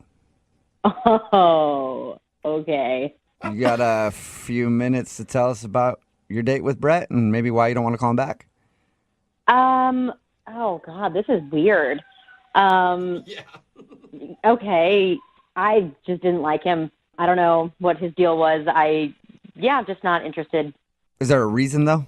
Did he do something strange? I mean, this is strange. I mean, everything about this and the date was a little strange. Was it awkward right from the beginning, or did he work into awkward for you? It wasn't awkward at the beginning, but what was weird was that he got up to go to the bathroom, and he was in there for like 10 minutes. So that was a little weird, and I kept looking over at the bathroom to see, when he was going to come back. And when he finally came out of the bathroom, I noticed that he came out of the women's room.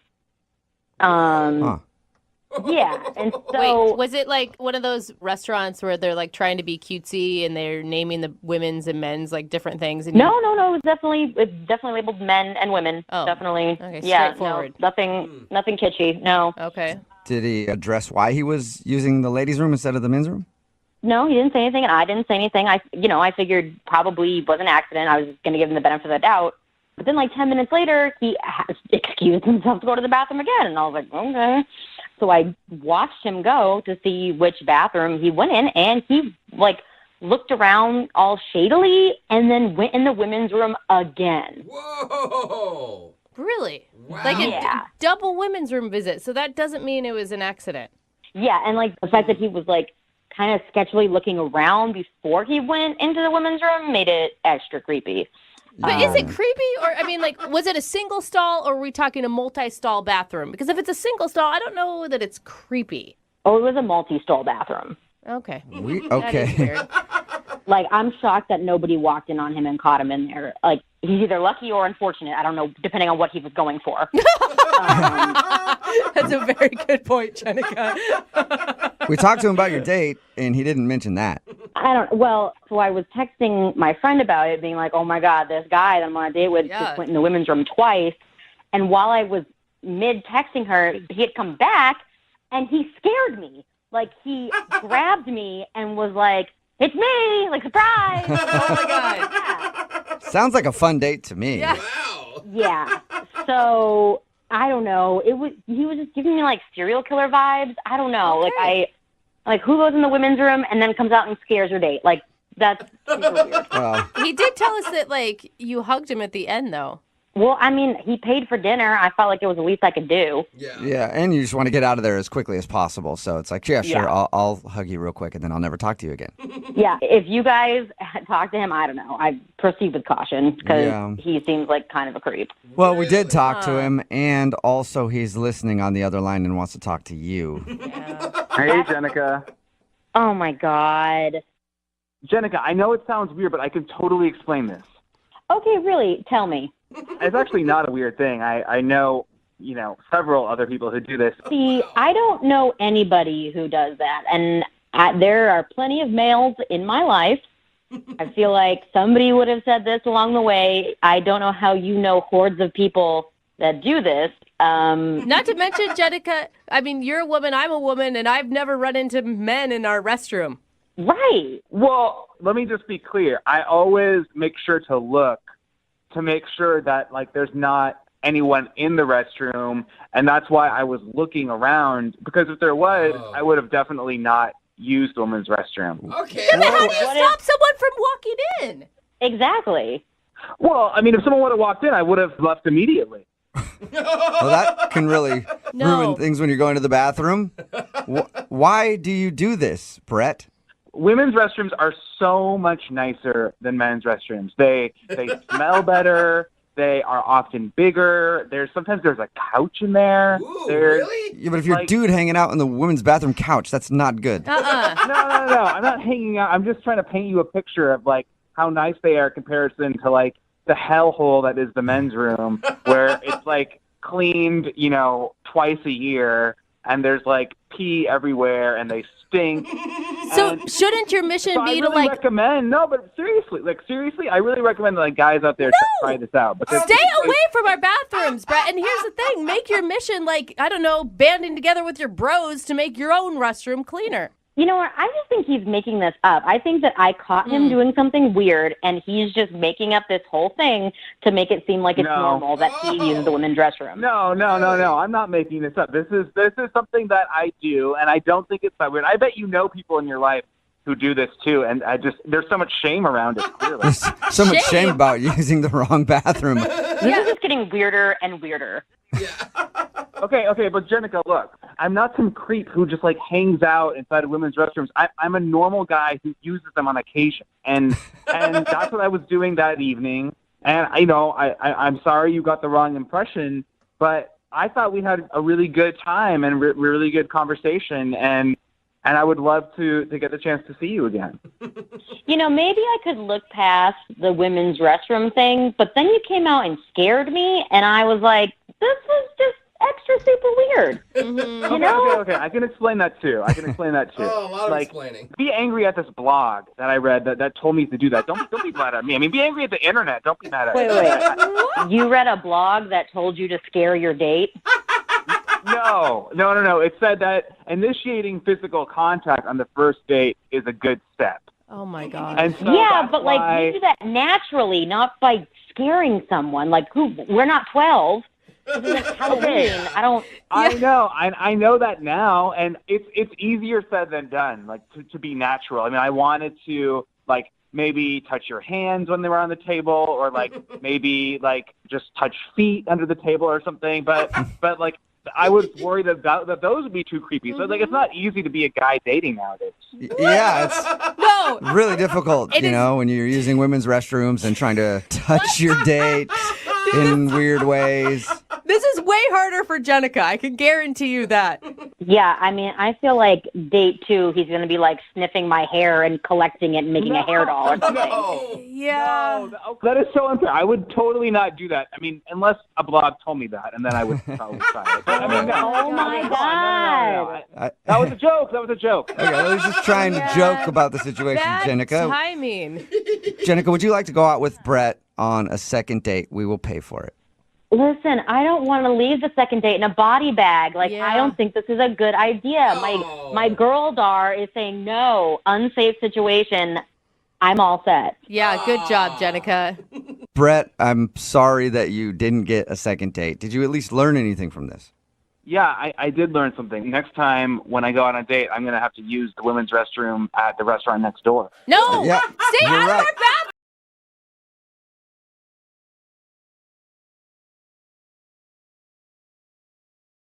Sometimes in your life, you wish you could go back and right a wrong. Yeah. We all have that. Like for me, I used to bully this kid named Boutros when I was in elementary school. No, with the name Boutros, it was easy, wasn't it?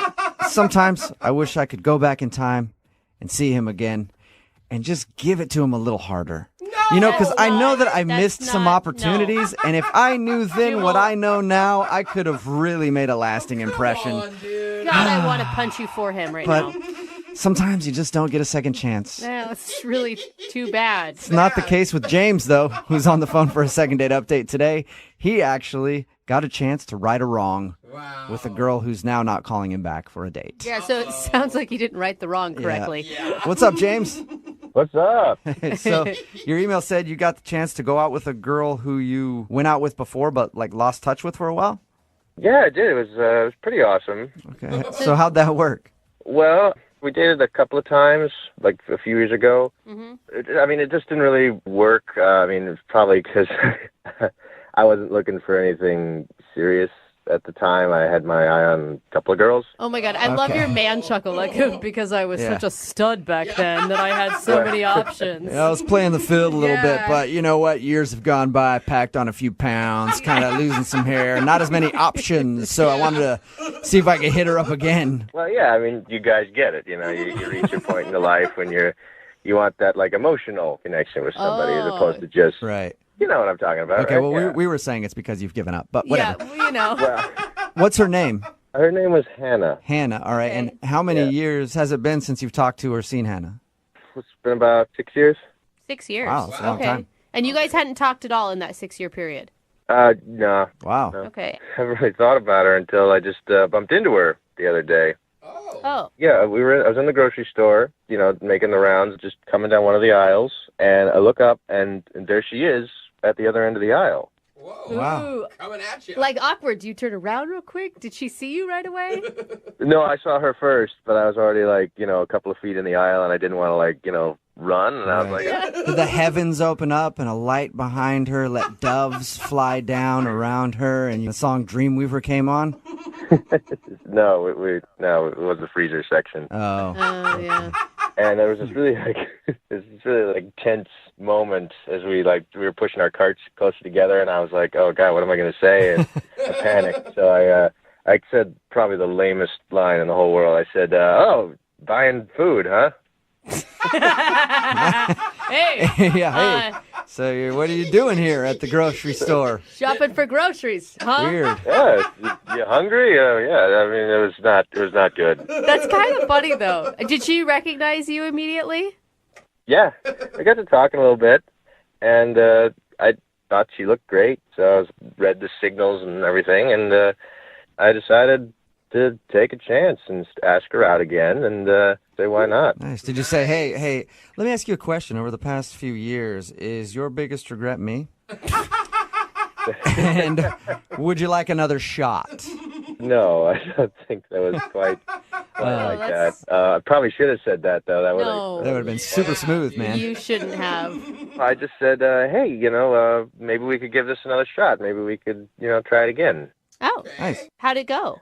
Well, I thought it'd be cute if we went back to the same place that we went on our very first date. So it was the same coffee shop that we went to on our first date 6 years before that. Oh, that is cute. I don't know that that's cute. I mean, you're talking about dates that didn't work out 6 years ago. So why would you want to rehash that? Well, I thought it was cute because, it shows I remembered Right. where we went. Okay. Okay. And your first date with her 6 years ago was not a horrible time?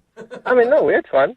Okay. I had fun. So how was coffee shop first date redone? How did that go? I thought it went fine. It's a cute little place. It's got board games and stuff there. So we did this thing where we were going to play Battleship. Okay. And at one point, she even put her hand on my leg, and it got really flirty. So good. Yeah, I mean, I had a much better time than the first time, and I thought she Did you did tell too. her that?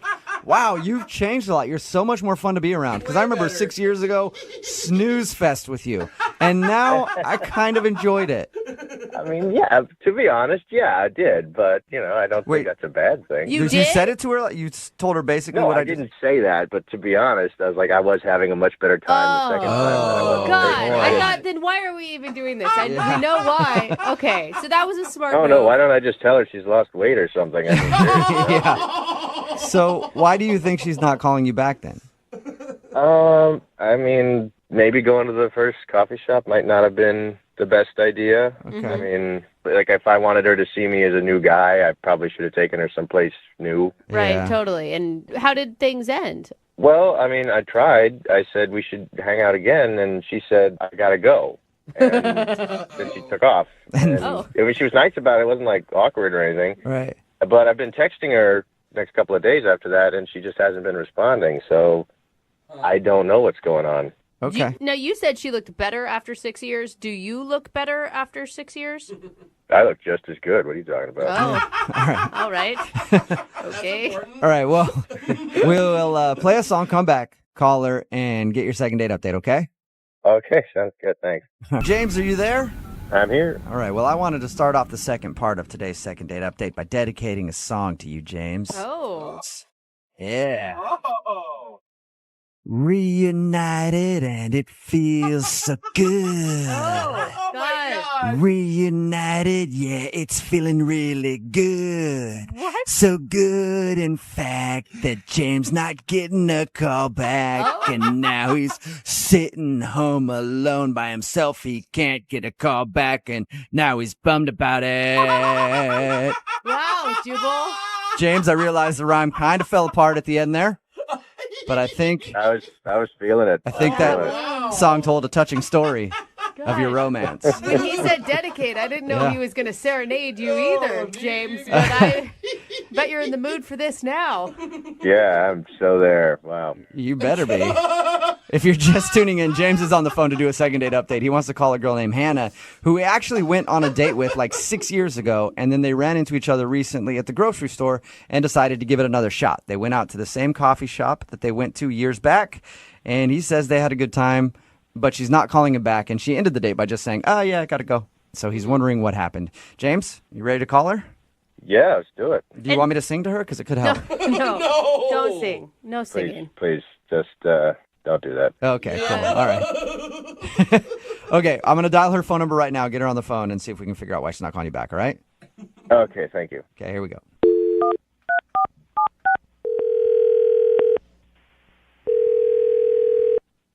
Hello?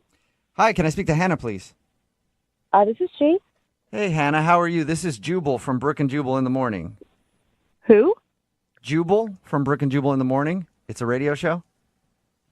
I don't really listen to the radio that much. Oh, well, we play all the hits all the time. It's one of the things that we do. Another thing we do is we try to reunite people. Okay. And somebody recently emailed us about you and is wondering why you're not calling them back. What? Really? Yeah, his name is James. Oh. Mm-hmm. Okay, so I think you might know the James that I'm talking about. You two actually went out on a date or a few dates like 6 years ago and then recently went out on another date. Yes, we did. Got it. Yeah. So James listens to our show and he emailed us because he's wondering why you're not calling him back after your date. He still hasn't figured it out. No, he's Apparently not. He's totally clueless. Clueless is a good description of James. Why is that? Look, I just think he's really confused about everything. What do you mean he's confused? Like what he wants in life, or? Well, maybe, but I think like when we went on this date, he was very confused about who I was. So are you not somebody that he used to date years ago? I mean, we dated, but Okay. So James had this big surprise, and he was going to take me out to where we went on our first date. Okay. Yeah, he told us that. So I was really excited, and then we ended up at this coffee shop. The coffee shop where you had your first date 6 years ago. No, he took me to a different coffee shop. Oh, so he mistakenly took you to the wrong coffee shop. Yes, exactly. So that's enough reason not to call him back, though, because he doesn't remember 6 years ago the exact coffee shop you went to? I can forgive him for getting the place wrong, but it just continued to get worse. Okay, so you didn't call him out on it right at the beginning. No, I didn't. I didn't want to make him feel that bad. So how did it get worse? Well, he just kept bringing up memories that we had from our first date. Mm-hmm. And I just didn't remember anything that he was saying, and I just kept nodding my head. So That's pretty funny. Do you think he remembered the first date and you don't? No. I mean, I have a really good memory. And at first I was like, oh my gosh, am I crazy? But then I just was like, no, I'm right. He's confusing me with someone else. So he's reliving a first date that he went on with another girl and putting you in her shoes. Yes. And then he was trying to make it so romantic. And I had no idea what he was saying. What was your favorite memory that you guys didn't share? We were sharing all of our passions in life together and how I liked hiking. And I mean, I don't like hiking. I hate hiking. So he's remembering everything from another date that he went on, or maybe multiple dates, I don't know, but he thinks it's all you. Yes, I'm like allergic to nature. I had no idea what he was saying. Oh my God. I just can't believe you didn't take the opportunity to call him out on it. Just for the sole fact that the embarrassment is kind of funny. No, I mean, he was just trying to be so romantic. I mean, I think his eyes were welling up, and I was like, I can't just break his heart there. Well, he obviously had a really good time with somebody at that coffee shop at some point in his life. Yeah, you should find that someone. Hannah, I bet you he'd be surprised to know that he got it wrong, because he told us that he was sure that he went to this coffee shop with you and you guys played games and had a great time.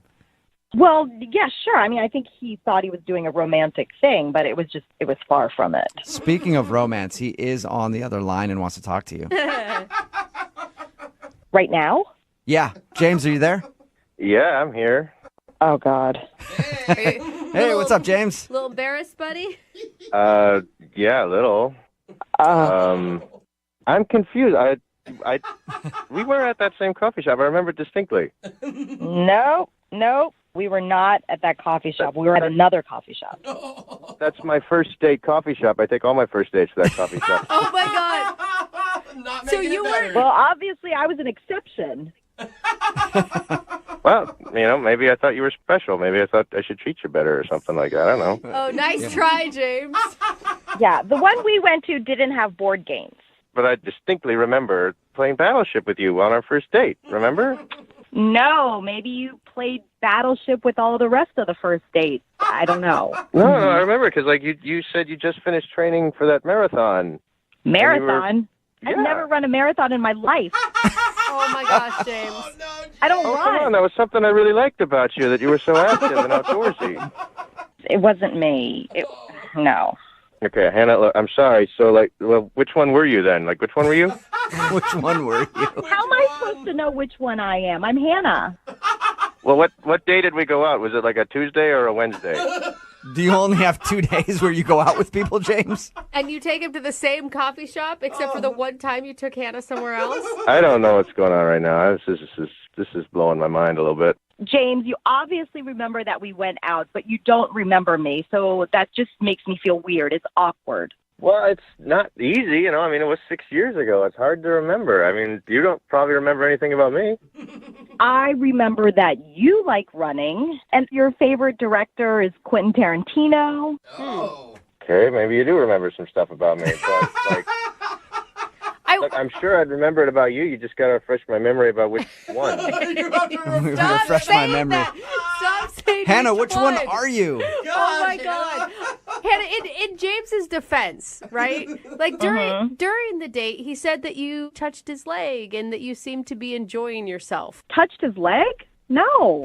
I never touched his leg. Yeah, I never touched your leg, James. You did. I remember you. You did. No, I would not have touched your leg. Are you sure that wasn't You're getting it confused with another date that just happened. Yeah, maybe there was a different date where somebody touched your leg, James. Oh, man, James. Are you just trying to make me look bad right now? Or are you just going to say no to everything I bring up and remember? Because, that was you. That was definitely you. No, I'm telling the truth. I'm not putting anybody out there. I can't believe this is happening right now. All right, well, I'm sorry if I can't remember something that happened 6 years ago, but, I had a good date with you this time. Well, in that case, Hannah, would you like to go out with James again on another date? See if he can remember your last date fully by the time you actually go out. We will pay for a second date if you'll go out with James again. I just can't. It was awkward for me. You were just reminiscing about these things that happened with someone else on another date, and I can't come back from that. Come on, Hannah, but just please. I really did have a nice time with you. I think, you know what, if this other woman made an impression on you, I think that you should just try to find her, find the girl that likes hiking and Battleship and just go and seek and find her. Maybe she's the one for you. I'm not. It could be 6 different people. Well, James, it sounds like you've got some work to do then. Yeah. Well, yeah, I guess so. I am sorry that I forgot who you were, Hannah, but you seem like a very special person. So. That was almost it is. Yeah. It's almost sweet. Well, Hannah, thank you for your time. I appreciate you telling us about your date. Thank you. You're welcome. And James, I'm sorry you did not get a second date. That's all right. At least you'll remember this one, for sure. Brooke and Jubal in the morning. I think everybody in this room can agree on one thing. Nature blows. What are you talking about? I love nature. Nature ruins everything. It's always in the way of a really cool area that you could build a sweet building. Oh my gosh, you're awful. There's bugs and stuff out there that can hurt you. Uh-huh. And then dates. Nature ruins dates. Really? Don't ever go on a date in nature. And if you need proof of that, we'll ask Josh, who's on the phone right now for a second date update. Once again, the curse that is Mother Nature ruined his date. What's up, Josh? How you doing, guys? Please tell me you don't agree with him, right, Josh? I don't know. There's ups and downs, right? Because I thought it was a great idea before this one. So I don't fully agree, but there's moments. Okay. There's moments when Mother Nature's just a Yes. Yeah, exactly. And this sounds like a case of just that, Josh, according to your email. So before we get into your situation, what's the name of the girl that you want to call today? Her name is Rachel. Rachel. Okay. And where did you meet Rachel? I met her on Tinder. Okay. And did you guys connect because you both love the great outdoors? I mean, kind of, yeah. We were talking about a couple things to do. You know, we matched up, and she likes hiking. I like hiking. Doesn't everyone like hiking on dating profiles, though? Yeah, that's the standard thing everybody puts. I like hiking and I'm into food. It's like what you put down when you can't think of any real, true hobbies that you have. But I do. I actually do like hiking. I always go hiking with my dog. My dog's name is Girlfriend. Oh my God, that's really cute. Or desperate. Either way you look at it. Josh, I'm telling you, you've already won a lot of brownie points. Yeah, she's a good dog. Okay, so you do want to do a second date update with your dog, or you wanted to call this girl Rachel? Now I'm confused, Josh. I want to call Rachel because she's the gal. She's the person that I wanted to. Yeah. So how did hiking go with Rachel? It was nice. We met in the parking lot. And then we walked down the path, got to there. It was about like 10 minutes into the day. We were laughing. We were having a good time talking.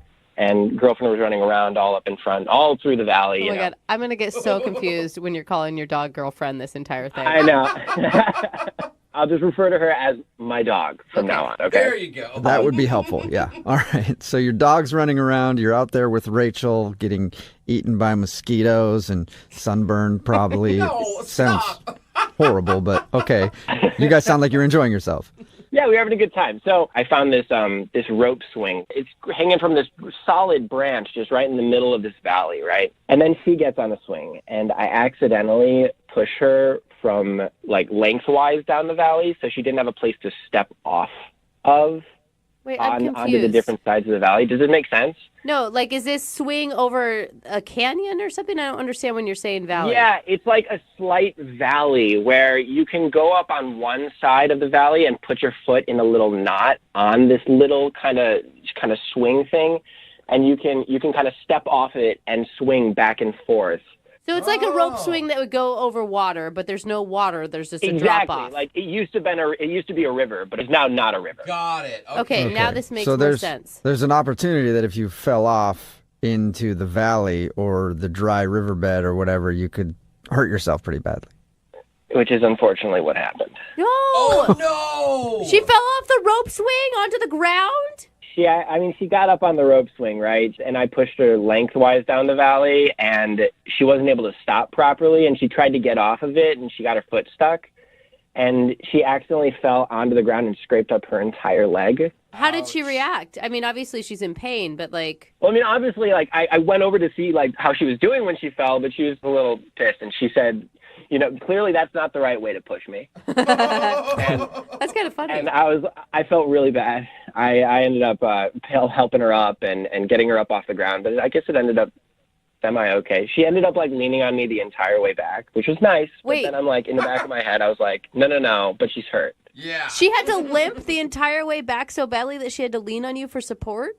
It was kind of cute. Uh-huh. Great plan, Josh. I like it. What happened at the end? Did she just get in her car and leave? No, like, I asked her, I was like, so, I mean, this is, like, a terrible idea, but why don't we do something safer next time? How's that? Let's actually just go to dinner or something like that. Oh. And you said you've been texting. Has she stopped talking to you, or you guys are still kind of talking? It's kind of like, it's just off and on. Like, she texts me, I text her. I really don't know. Like, it seems like she's blowing me off, but I don't know. Ooh. Okay, well, we'll play a song, come back, call her, and find out if she is blowing you off. And if she isn't, it might ruin your chances of getting a second date, but we'll see in your second date update coming up right after this. If you're just joining us for today's second date update, Josh is on the phone, and Josh is what we refer to as a swinger. That's right. That's a good point. And that might have ruined Josh's first date because Josh took his date for a little swinging action, and apparently when you swing too hard, people get hurt. You know what I'm saying, Josh? Yeah, possibly. Yeah. Yep. If you missed the first part of today's second date update, Josh took a girl named Rachel hiking. They went hiking, and then they found a rope swing on the trail somewhere, and they swung back and forth on it. He did fine, and then when he pushed her the wrong way down like a little ravine or something, and she ended up falling because she couldn't get off the swing, and she scratched up her leg, and then they ended the date after he patched her up and sent her on her way. And she's been texting with him, but kind of giving him the blow-off, so we're going to find out if it's another case of swinging gone wrong when we call her in just a second. Any last thoughts, Josh? No, I hope you guys can get to the bottom of this. She's very beautiful, and she was really fun. She had like a super symmetrical face. What? Okay. That's okay. I mean, yes, she must be very photographic. She's very photographic. You know what they say? Symmetrical faces are good genes. You know that's a thing, right? Josh, I thought you were so normal until you just started analyzing the distance between her eyes. Sorry, it's just I don't know. It's something that I noticed about. Anyway, she's very beautiful. And just leave it there. Okay. Here we go, Josh. We're going to find out why she doesn't want to go out with you. I'm going to dial her phone number right now. Here we go.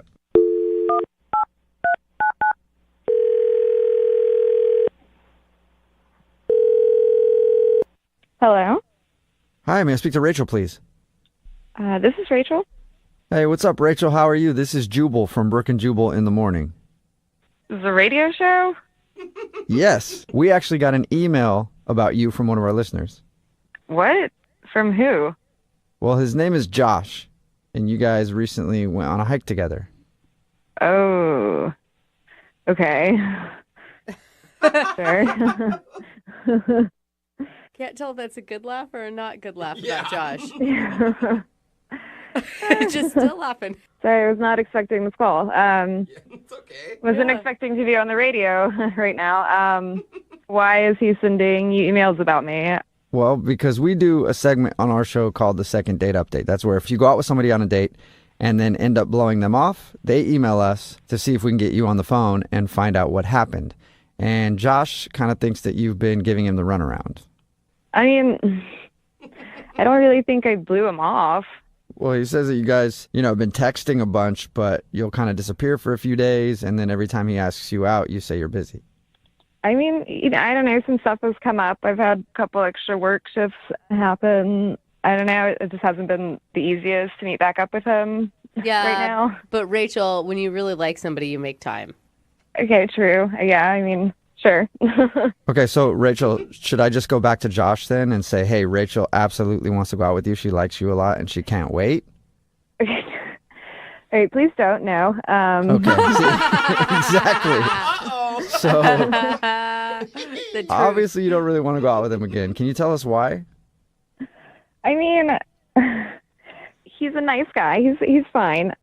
He just has some weird habits, I guess, or a couple of weird tendencies I found out. I don't know.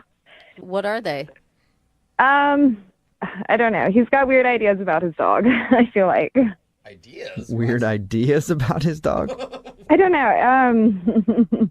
He told us that the dog's name was Girlfriend, which I thought was kind of funny. Yeah, charming. Yeah, it was kind of cute, but then I don't know, it's just kind of creepy in the long run, I felt like.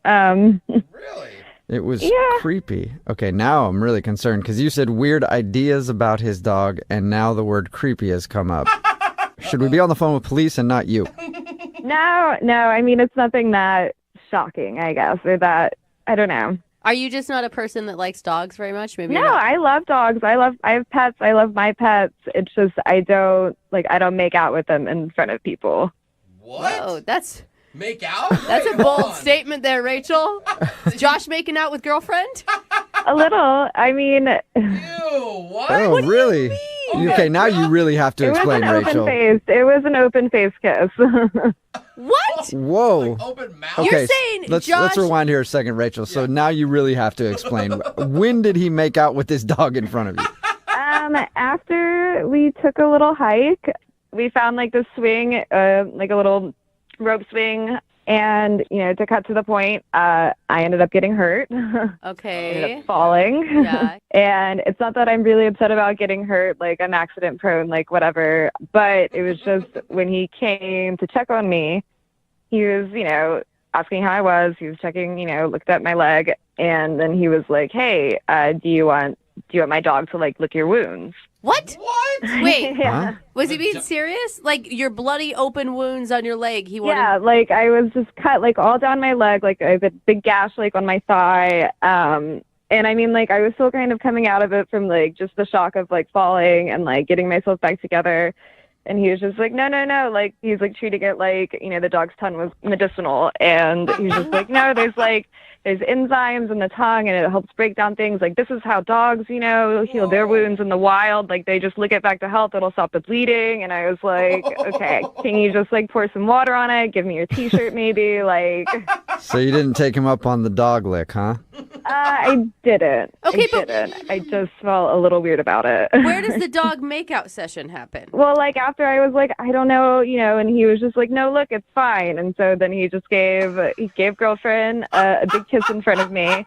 And that just made me wonder, how much more is he doing this? Is he carrying around mouthwash? Was he expecting me to kiss him after that? I don't know. It was there's a few thoughts in my head after that. And I hate to ask for more graphic detail, but was it like tongue to tongue dog kiss? Like he opened his mouth? Yeah, the tongues kind of came out. There's definitely some licking exchanges on the faces. They were licking each other. Yeah, there was just a lot. There was a lot of licking action around the mouth. Just full lip contact on the nose. Excuse me. There's nothing wrong with that. I think a lot of people would argue with you. Is that Josh on the phone? Yeah, actually it is. He's been on the other line listening and wants to talk to you. Are you serious? Hi, Rachel. I had no idea that was what the thing was that you thought was weird. I mean, it was a little off-putting. It was just, it irked me a little in the end, I think. Okay, but no, let me explain. I wanted to show you how clean a dog's mouth was. I wasn't making out with the dog. I wanted to show you how clean it was, so it would lick your leg. All right, well, your tongues were touching, so it really looked like you were heading for a makeout sesh to me. Well, yes, our tongues were touching, but that was just to prove to you that dogs have clean mouths, I mean, that's fine. I've had a dog licking before. I just don't do it like that on purpose. I understand. It's fine. I mean, I'm just not trying. I'm not trying to have that dog be my doctor right now and lick my wounds. No, I get it. I thought it would be good. I thought it would be useful. I don't know. Josh, one, I don't know that your facts about dogs having clean mouths are true. I think that's an old wives' tale. And two, why on earth would you think it's a good idea to, one, kiss your dog and then offer to have your dog clean up, essentially a stranger's wounds? Mm-hmm. The simplest way that I can actually say it is that dog saliva has a lot of white blood cells in it it's very good to help clean out wounds, clean out scrapes, get all the gravel outside of, Look, even if you have a sunburn, girlfriend can lick that right off for you. Oh my gosh, Josh, that is so wrong. Josh, it sounds like you've done a lot of research in finding reasons for your dog to lick you. Not to lick me. No, just to heal. No, just stick with aloe vera, Josh. That is weird, man. Tylenol, stuff like that. To me, I don't know. It's a little gross. I mean, we were out in the woods that day anyway, so you don't know what she was already licking up off the ground, what she was sniffing, Anything that goes in that mouth is going to be cleaned out by that mouth. Okay, Josh. All right. Let's leave Good point, the mouth Josh. out of it. That's what they say, right? Oh, All right, Rachel. Why did well, you Rachel, after hearing everything that you just heard, Josh and his dog would love it if you would go out on a second date with them. Would you be interested? We will pay for it. I'm sorry, but I think I'm going to have to pass. Yeah. Yeah. Probably for a lot of reasons. You definitely would always be second tier to girlfriend anyway. Exactly. He's already got one girlfriend, so I don't want to be number two. No. Yeah. You're making a mistake, Rachel. This girlfriend's just the one little facet of my life. My tongue, it works in many different ways, Rachel. Oh, that's so gross. You hear that, Josh. Rachel? I'm hoping. Are you sure? You're sure you don't want to go out with Josh and his mysterious tongue?